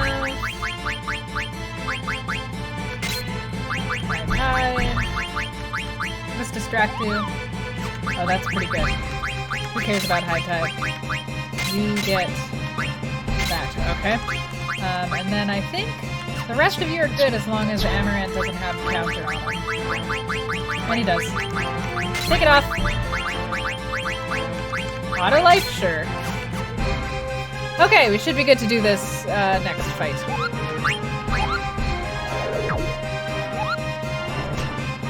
Not currently. I should do an ASMR stream at 10k followers. Probably not.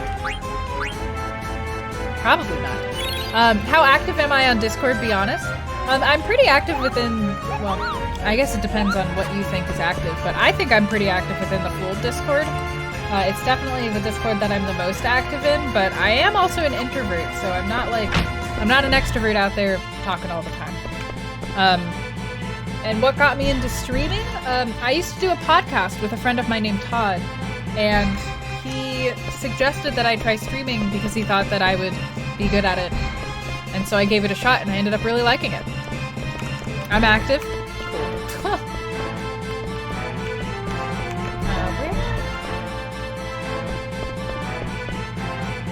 Do licensed Moogle plushes exist? Where are they? Oh, they're fine. They jumped off into Treno, into the water in Treno.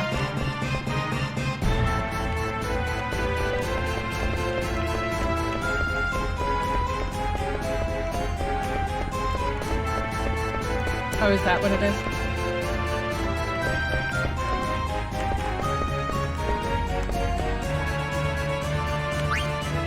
All right. I'm not sure if I read the strategy for this fight very well, but here we go. Let's kick this book's ass, cute pal! And then I was pretty good at streaming. And here we are.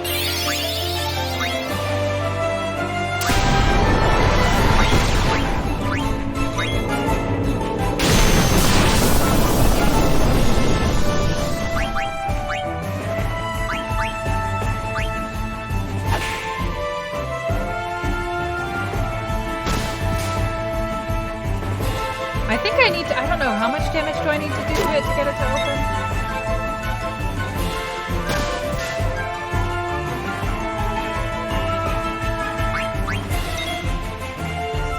Oops.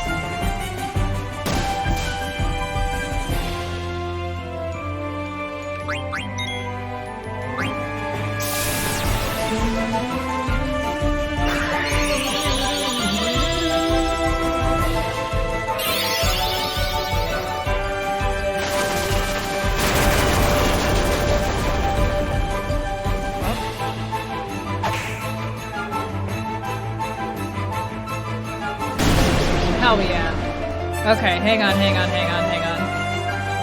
Can I pause? I can't pause the game. Fuck you, I didn't actually want that to happen. God damn it.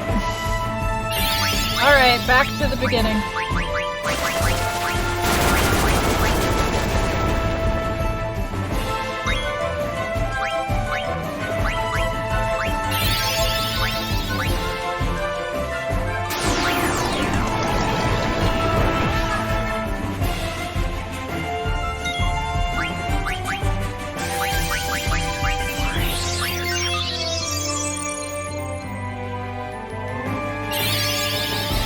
This is rough.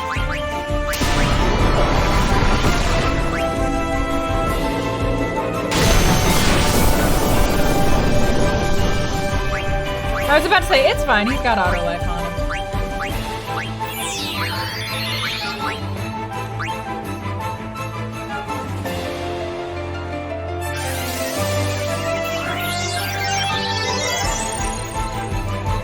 Yeah, I did just read what I'm supposed to do to win.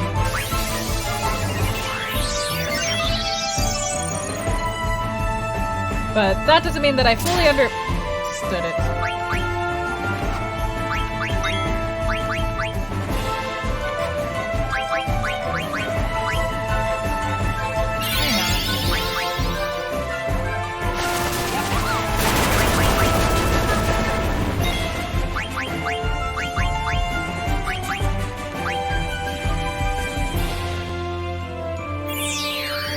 See, this is why I saved.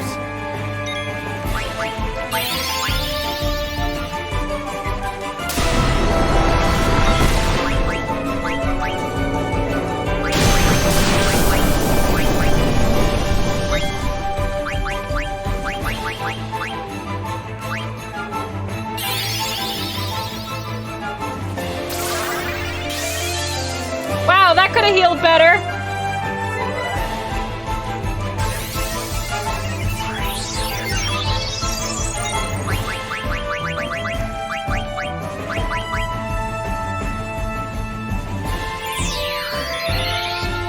Damn it!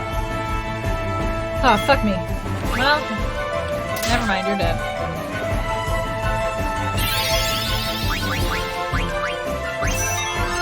I'm struggle bussin'.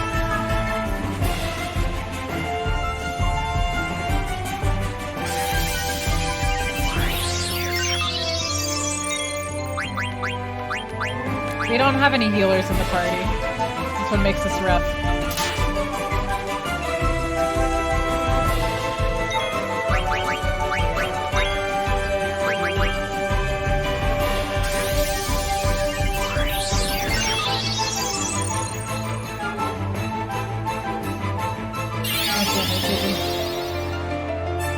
I think we're dead.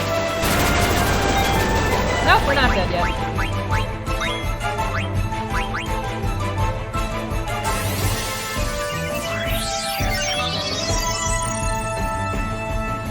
Paper cuts and cardboard cuts hurt real bad. Why can't you steal anything, Ziggy?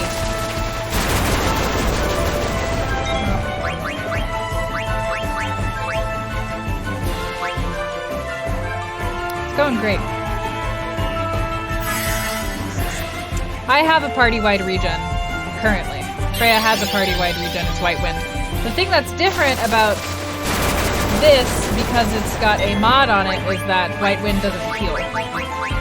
It's just regen in this game. But yeah, I don't, please don't backseat. Please don't tell me how to play. I'm good. This game does have a mod on it, so the boss doesn't always 100%. Yeah, with the alternate fantasy mod on it, not everything works exactly the same way. Although I didn't see any changes in the boss's strategy. I'm just bad at this. Raise Wind. Cheers, Dawn. I don't think I'm actually bad at this. I just think that it's a frustrating fight. Okay, get out of there. Well, and like I opened up the book and then freaking Amaranth just kept attacking like a dummy. So I wonder what the white draw does now. That if it's not a maybe white draw is just the heal. So let's see.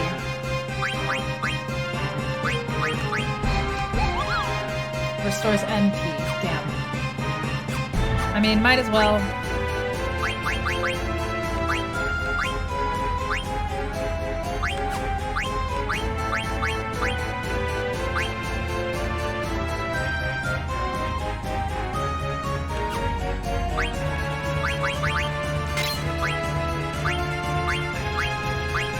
I also don't have everybody wearing their, like, most awesome things because I was trying to help them with other stuff. So let me make sure that everybody's wearing stuff that's real good.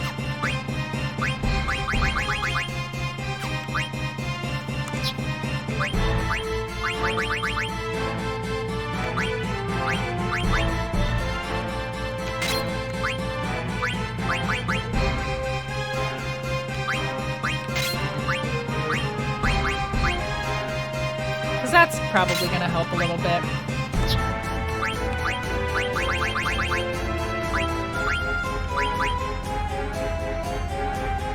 Yep.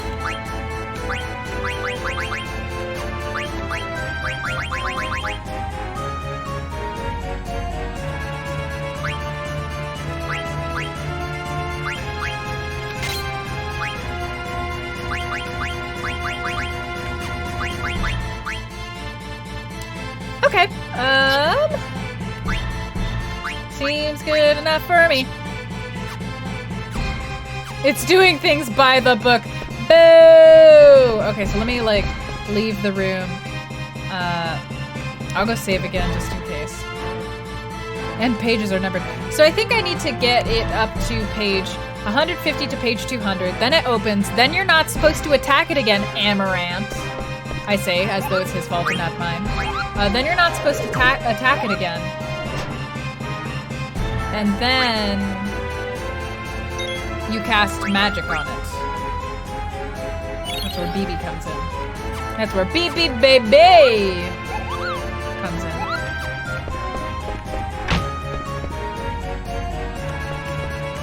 Put a bookend on this baddie. Boo!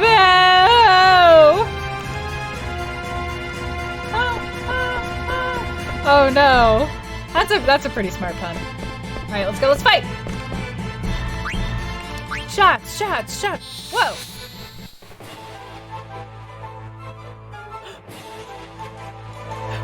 Gerard, is this an early birthday present?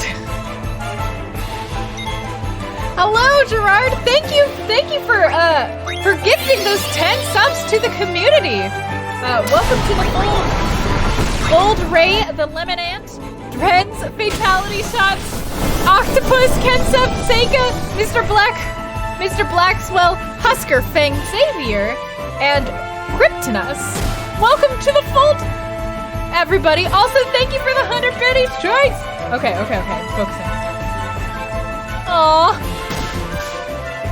thanks, Gerard. I appreciate that. That's nice. That's kind of you to say. Alright, try not to die.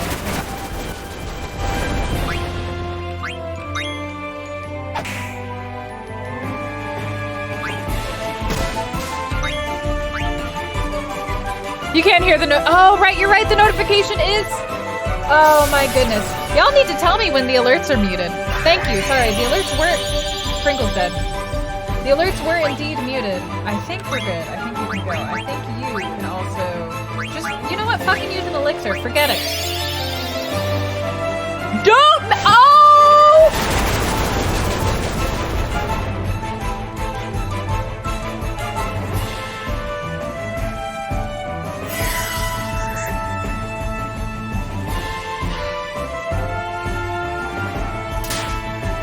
So much nicer.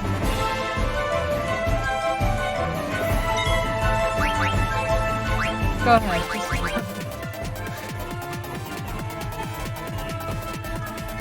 I'm like, we're losing this battle so hard. But it's fine, we can celebrate elsewhere with the hype train happening. Can I pull this together? Can I pull this back together? Hang on. I'm gonna focus on this for a couple seconds here.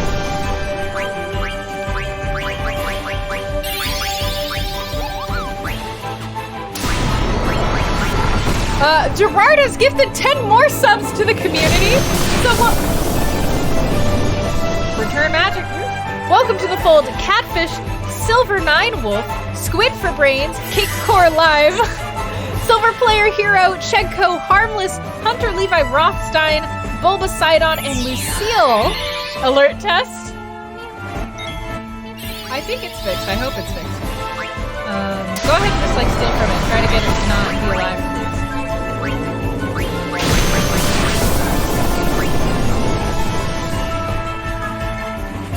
Bring ready to life. Okay, I'm gonna stop freaking stealing with Ziggy since he's awful at this. You guys!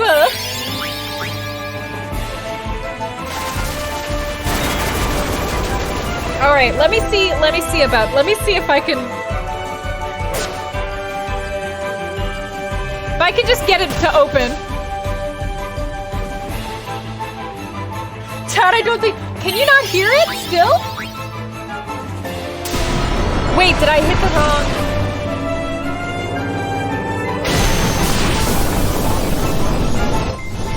This is so stressful.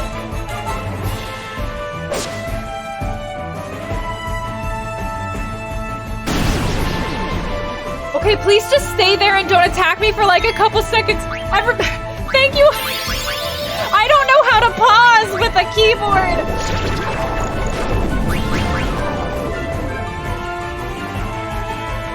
Come on.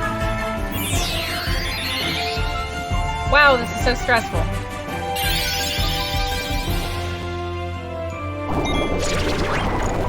Are you gonna get poisoned? Yeah, you are. Of course you are. Maybe can you... Yeah, before you die... Oh, he took the damage, but he's casted!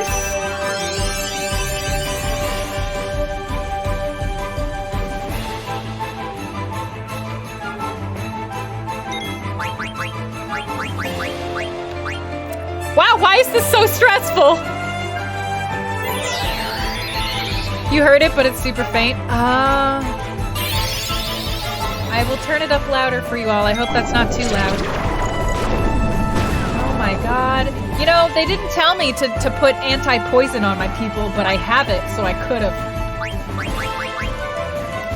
I'm just gonna let myself die. It's fine. I'm gonna come back when I have anti-poison. Yay! Oh right. There we go. It's fine. It's fine. It's fine.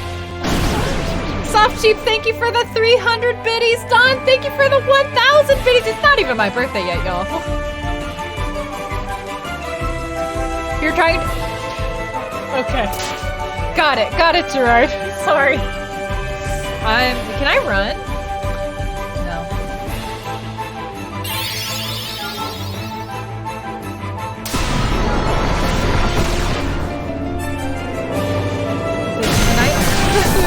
Alright, hang on. Let me see. Yeah, okay, boss fight. It's different in this mod. The party should take no damage? Says who?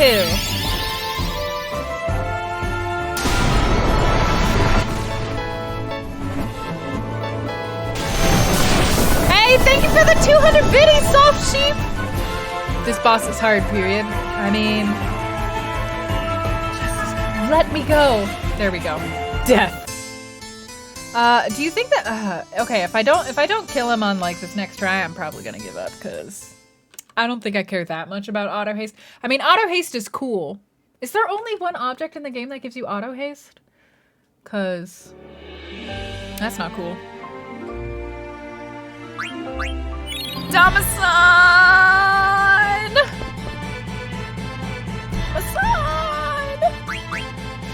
Yo, we got 10% until the next hype train level and only, oh, wow, okay, literally fuck me, never mind. I was about to say, there's 30 seconds left. Twitch said no.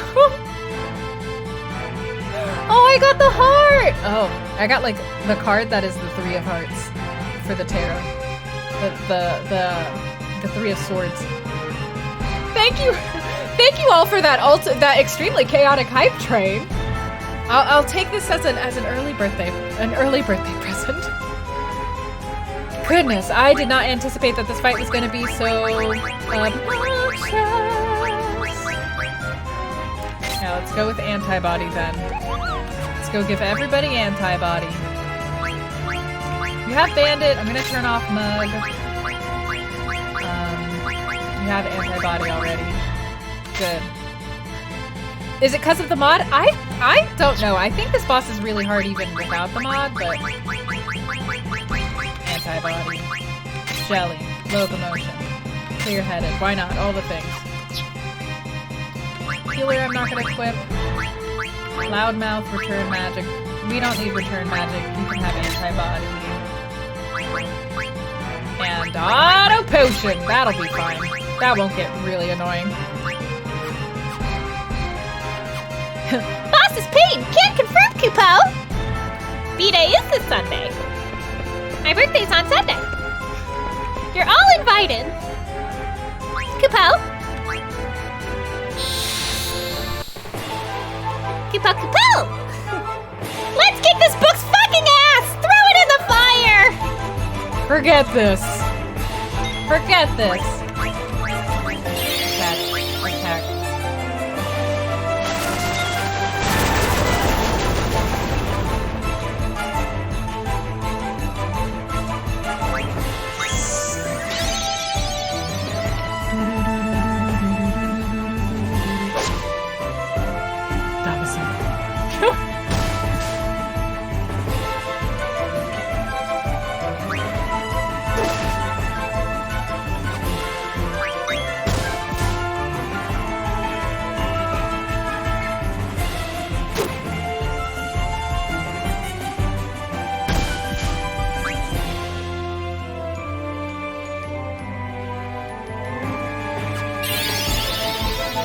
Fuck me.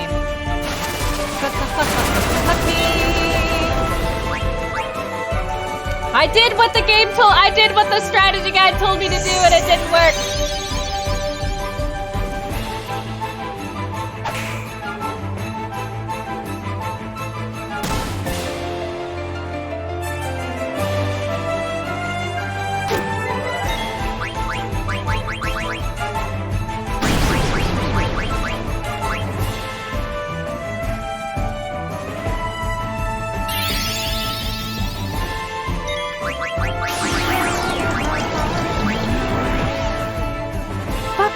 Missed? Are you? God damn it!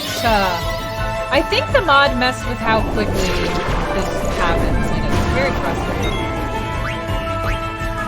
When we are apart, I feel it too.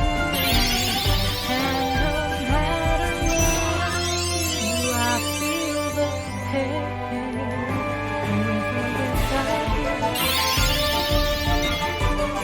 I think I can steal from it as much as I don't do any damage. God fucking, can you just...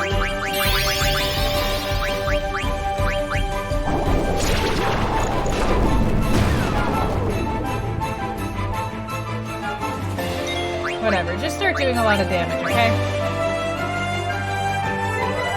Is there even anything important to steal from this stolen ether?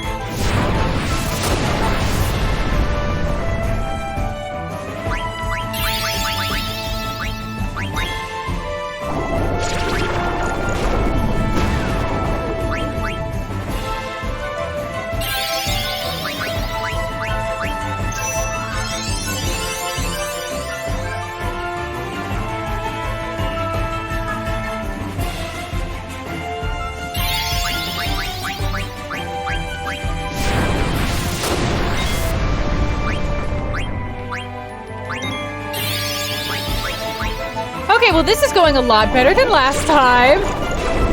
The heart of the cards.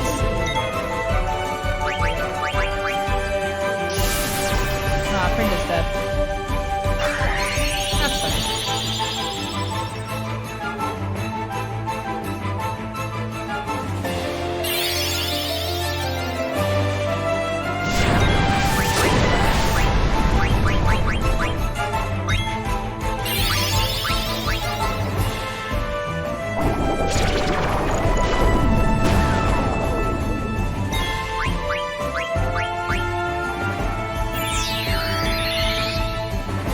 Pringle, you're letting me down.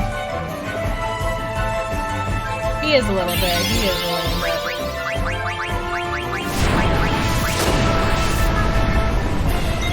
Ooh, baby.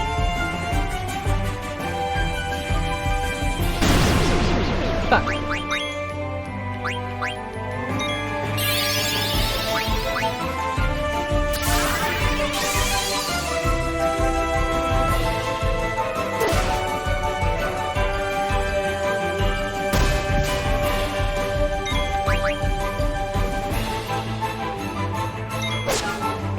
Fucking hell. Ziggy.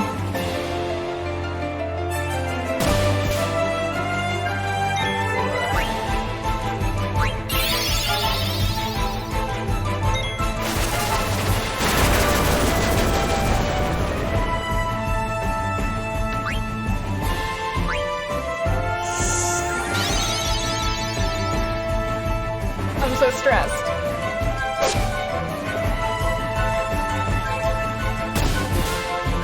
Okay. If I can just get Ziggy to attack one more time, we'll be okay. Please hit, Ziggy. Please hit. Please hit. Please hit.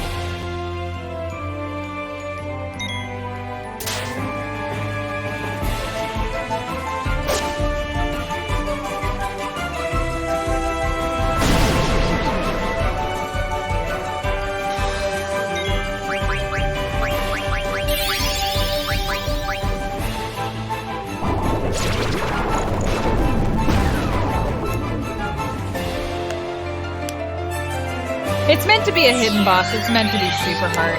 You get kind of an OP item for beating this.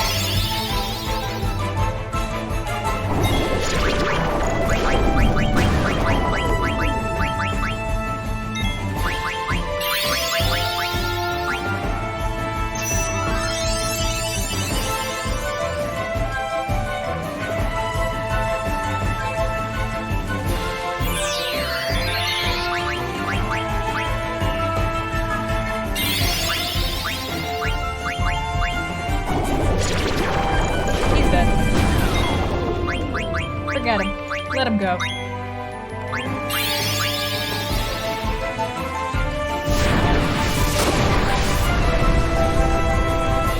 We're doing so much damage, though.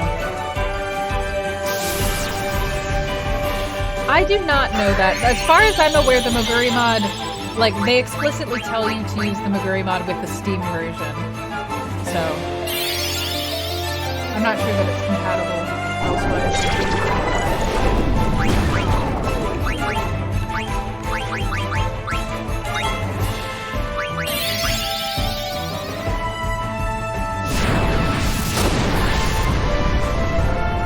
I just want him dead!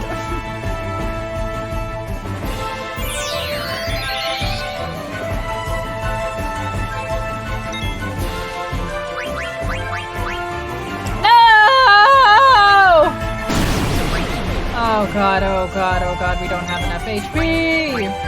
Oh, shit.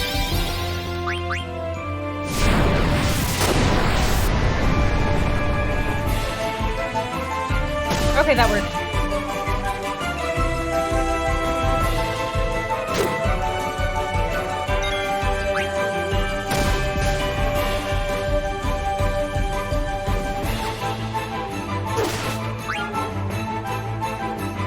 This might be enough.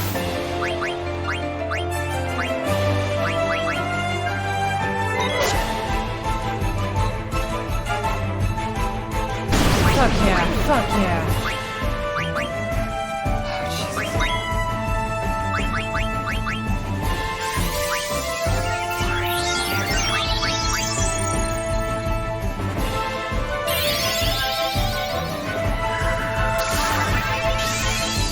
That felt close, but we got there.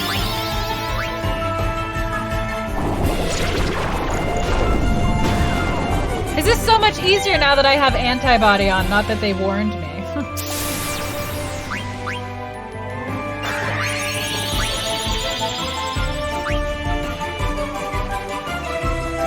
Oh, silver fork! I guess that must have been what I was going after. Something for Kina.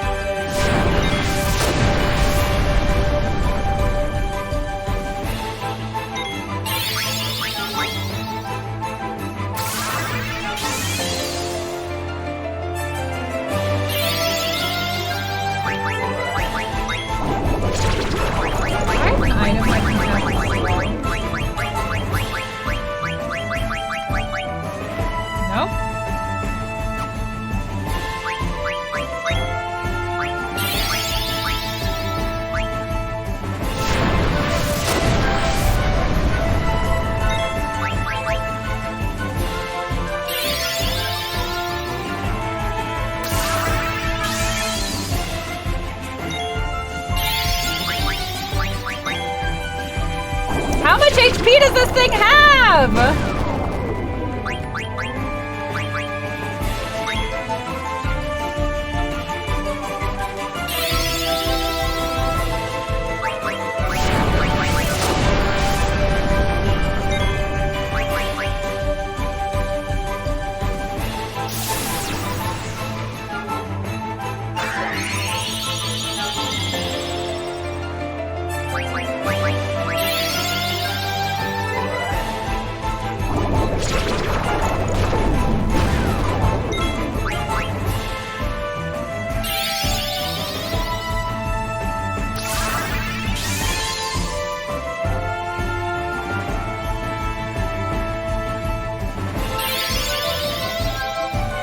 It's not supposed to take this long, I feel like.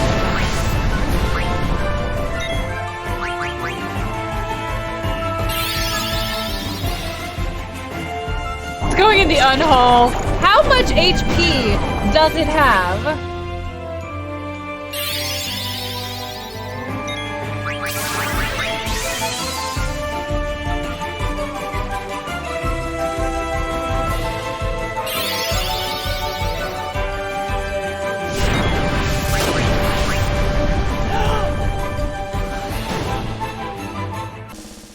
We did it! We did it!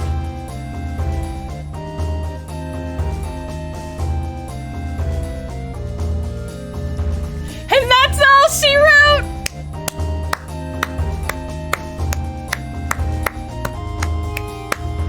Oh my god, you guys with the book puns! Oh, this is incredible. There's so many book puns. Well done. Well done with the book pun. Yeah, I figured y'all were gonna learn a lot, huh? Got you caught up a bit. Running shoes, we get auto haste. You're all ready. Bitch, I fucking better be under that. No, actually, no. I don't trust computers anymore. I'm gonna go and immediately save. Now we can move forward. You didn't want to pay late fees? Oh my god, you guys. That was a good read.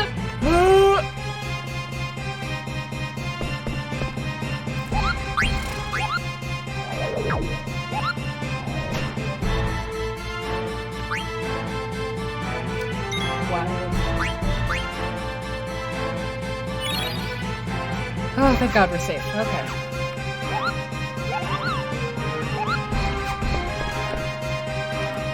Okay, let's just, real quick.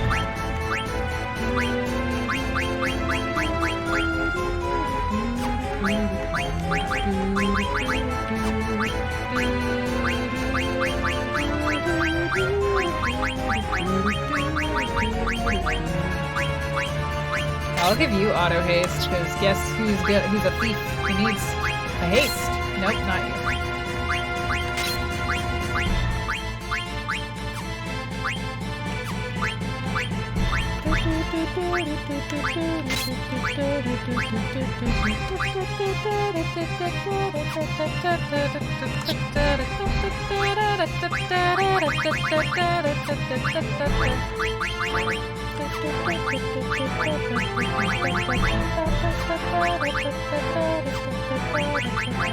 This is the kind of song that's gonna make your tongue go numb as a musician. Auto reflect, auto float. We'll go with auto float just 'cause it's faster.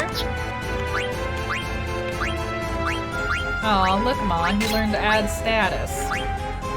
He's so strong. Cool, but now he gets to swap to his poison knuckles. Nice. Matea crashed. Sure pulped it! Is there gonna be a sequel? Alright, let's go to... Dagger!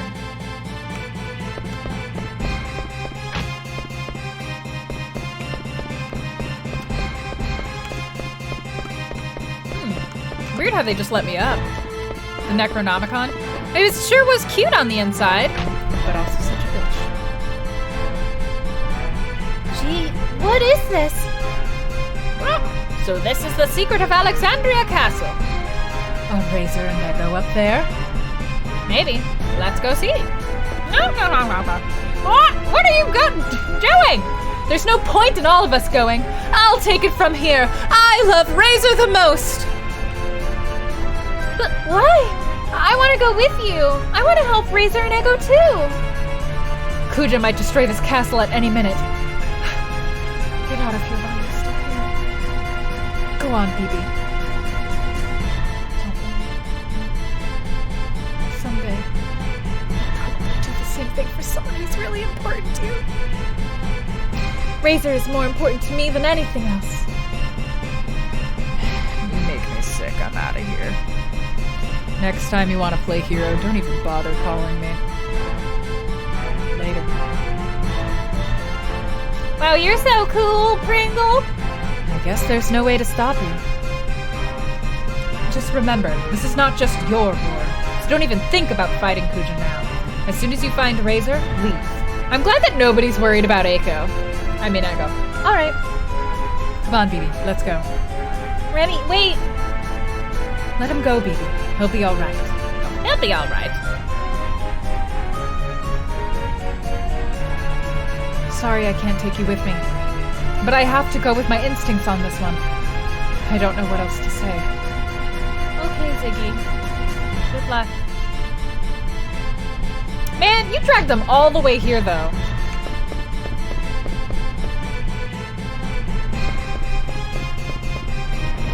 Whoa! What the heck was that? Jeez!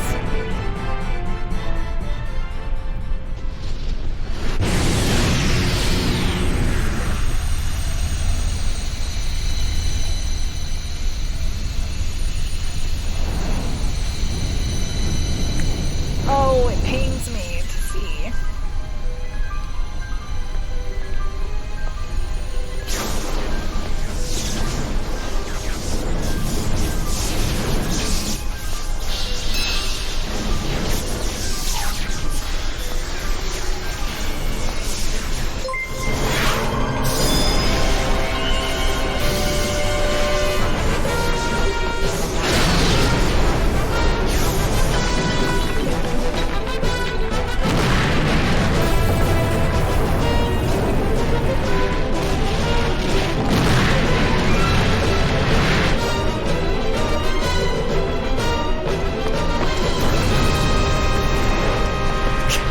Wow, major hero moment.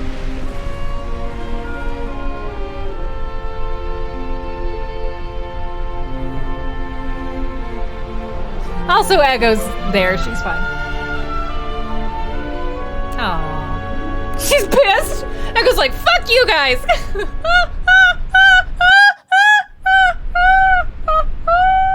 Ego's just like bitter, like, yeah, I'm glad you're okay, bitch. Like, sorry, that was very funny to me. That was very funny. Don't worry about it. Sarasafadad? Sarasafadad? Thank you for following. Enjoy your apprenticeship here. And same thing to Game Boy Advance from before. Awesome. Well, enjoy your apprenticeship. Razor, I'm sorry. I don't know why I wasn't honest with you.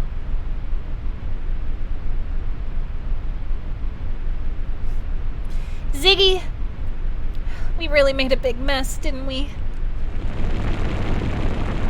Just has a resting bitch face, it's okay. We'll talk later. Let's get out of here.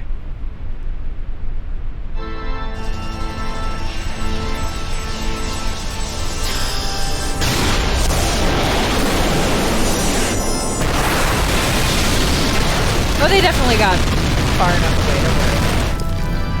They had like 1 second, but they definitely just like...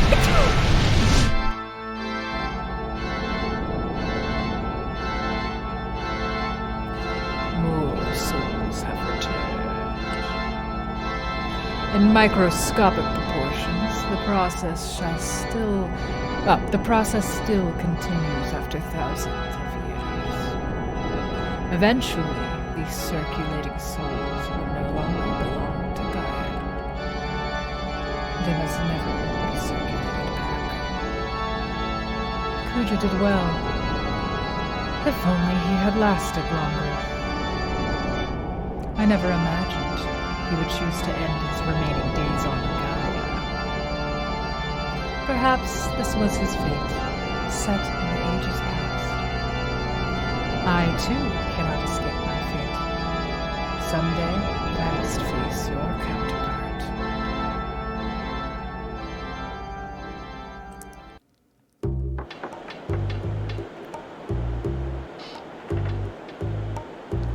As you can see, the reconstruction is moving right along.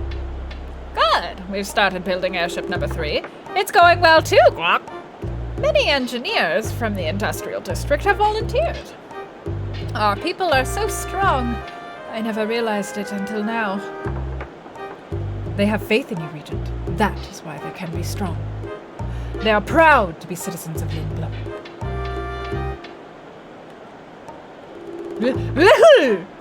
Baku! Hey, Regent. What's going on? I'm tired from working day and night on a new airship. Hey, why don't you come by the research center and give us a hand sometime? You talking to both of us? I'm just kidding. We already have enough people working on it. Oh. Do you know how Ziggy's doing? He's fine. In fact, he's probably awake now. Blank, go to the castle and see how he's doing. Oh, and tell him to come to my room.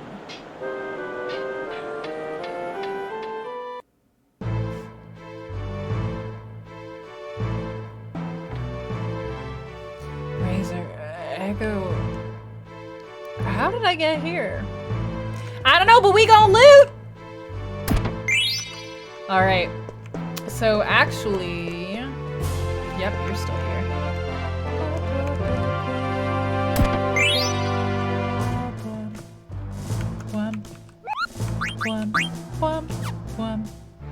I'm glad Lindblom got rebuilt. I don't like Fossil Roo. Can I ask you a favor, Kupel?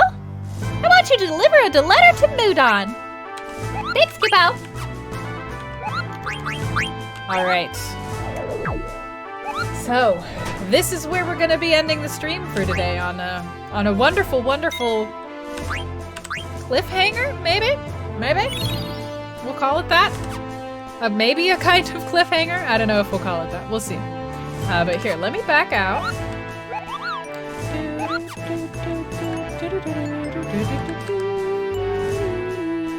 Oh, soft sheep, I'm sorry. Hey, I mean, it's not a 7-hour stream.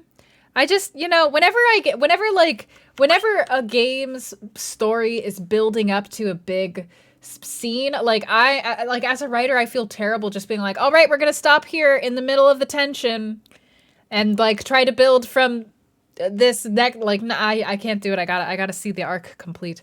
But let's swap over to IRL.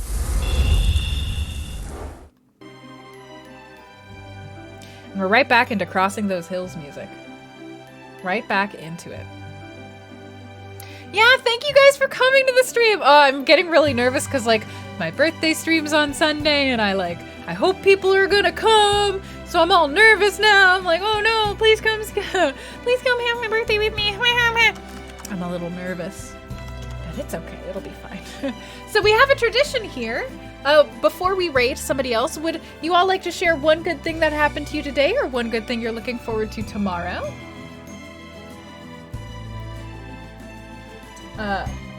You got your day cleared for Sunday? Aw. Hey, Andy! Don't do that, Chase. How long would the birthday stream be? So we're gonna be playing a Nancy game, so it's probably gonna be like 6 to 8 hours. Maybe, depending on how fast we are at beating the Nancy game. So maybe I should pick one of the shorter Nancys. Maybe I should pick one of the like 4 to 5 hour Nancys instead. I'll think about it. It'll be somewhere between 4 to 5 hours and 8 hours. It's fine. Not with that chair, Cara. I mean, the game has to end at some point, but you're right. I will be like opening presents, and you know, there's gonna be birthday stuff. So maybe I should like account for that, and we'll play like a shorter Nancy maybe. Is the birthday stream going to be IRL, or do I have a game planned? A game, Nancy. Nothing interesting, but mailing. Oh, what? Who? Oh my! I haven't the faintest. Your night shift. You having a good thing yet because you just woke up? Oh, well then how about your good thing is that the future is filled with possibilities for your day today to be good. You're having a coming out party tomorrow? Oh, congratulations, NPC. I hope it goes wonderfully. Oh, and Spooky, you're going to see your buddy tomorrow. That's wonderful. I hope you two have a fun time. Your roommate are settling on making a game together. Oh, yeah. Yay, RPG Maker. It makes game making so accessible. I agree. You drank 33.8 ounces of water. Dawn! Look at you going out there taking care of your body, fully hydrating. That's what we like to see. Yeah, and the presents. Well, I hope that everything gets here in time. Still coasting along on the fresh love vibes. That's fair. I mean, honestly, let them last as long as they can, Dawn. And you got to hang out and stream. Lots of rest, excitement over the new Smite season, and the stream was a fun time. Yeah, Connor, you're streaming Smite tomorrow again, so if anybody's interested in seeing that, give Cold Complaints a follow. Nancy drew a blank. Oh my god. If I even get to Nancy, yeah. Oh, that's a good point. I mean, I don't know. I mean, who knows? Maybe the stream will go straightforwardly, or maybe people will be coming in with other plans and we won't get to the game. I don't know. We'll see. I don't know what all exactly to expect, because I've heard to expect some things, but I don't know what exactly to expect, so we'll see. Glad you could catch the stream. The birthday stream sounds like fun. Yeah, thanks. You're invited. Although you don't have to show if you don't want to. You don't work till Monday, but now you gotta clean your living room. So you did you really win? I mean, once you have a clean-ass living room, you're gonna be winning. Clean rooms are no joke. 5 layers, blue, pink, white, pink, blue. Oh my god, your sister made it. Oh my god, that's so sweet, NPC. A blue, pink, white, pink, blue cake. Your sister is so sweet. Goodbye, NPC. Thank you for sharing that. Spend time with your friend, and you can't wait for me to see my gift. Yeah, I'm excited. I guess I'll probably, like, as long as it's safe to, let me know if there's anything that like you wouldn't want aired publicly in their Mysterio. But if it's safe to, then yeah, I can like put it up on the stream and we can all watch it together. Yeah. You forgot you said you would do that. Whoopsies. All right, let's see. Should we raid? Well, as much as I love the people who stream Dead by Daylight, I feel like going from such positive vibes in this stream to Dead by Daylight might be a lot for some people, maybe. For me, it sometimes is. What in the world is Ophelia up to right now? What is even? Oh my God! What is Ophelia up to? Okay, well we're gonna have to go in there and we're gonna have to get in there and raid Ophelia because I just like what I'm watching is wild, so I have a feeling we'll all have a good time in there. A cake that isn't. I'm gonna be having a cake that has not that much sugar for my birthday party. So we'll see how it ends up tasting. Okay, good, Dawn. Yeah, I'm checking the mail by PO box tomorrow, so that should be solid. But yeah. So, I mean, thank you guys all for coming to the stream. It was really fun. And yeah, don't forget the snacks. I won't.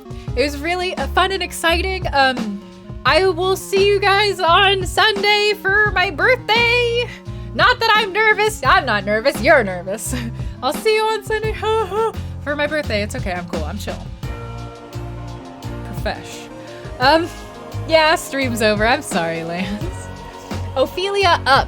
So yeah, let me introduce you to Ophelia Up. So Ophelia Up is a stunning, incredible drag streamer, one of my Rainbow Arcade teammates,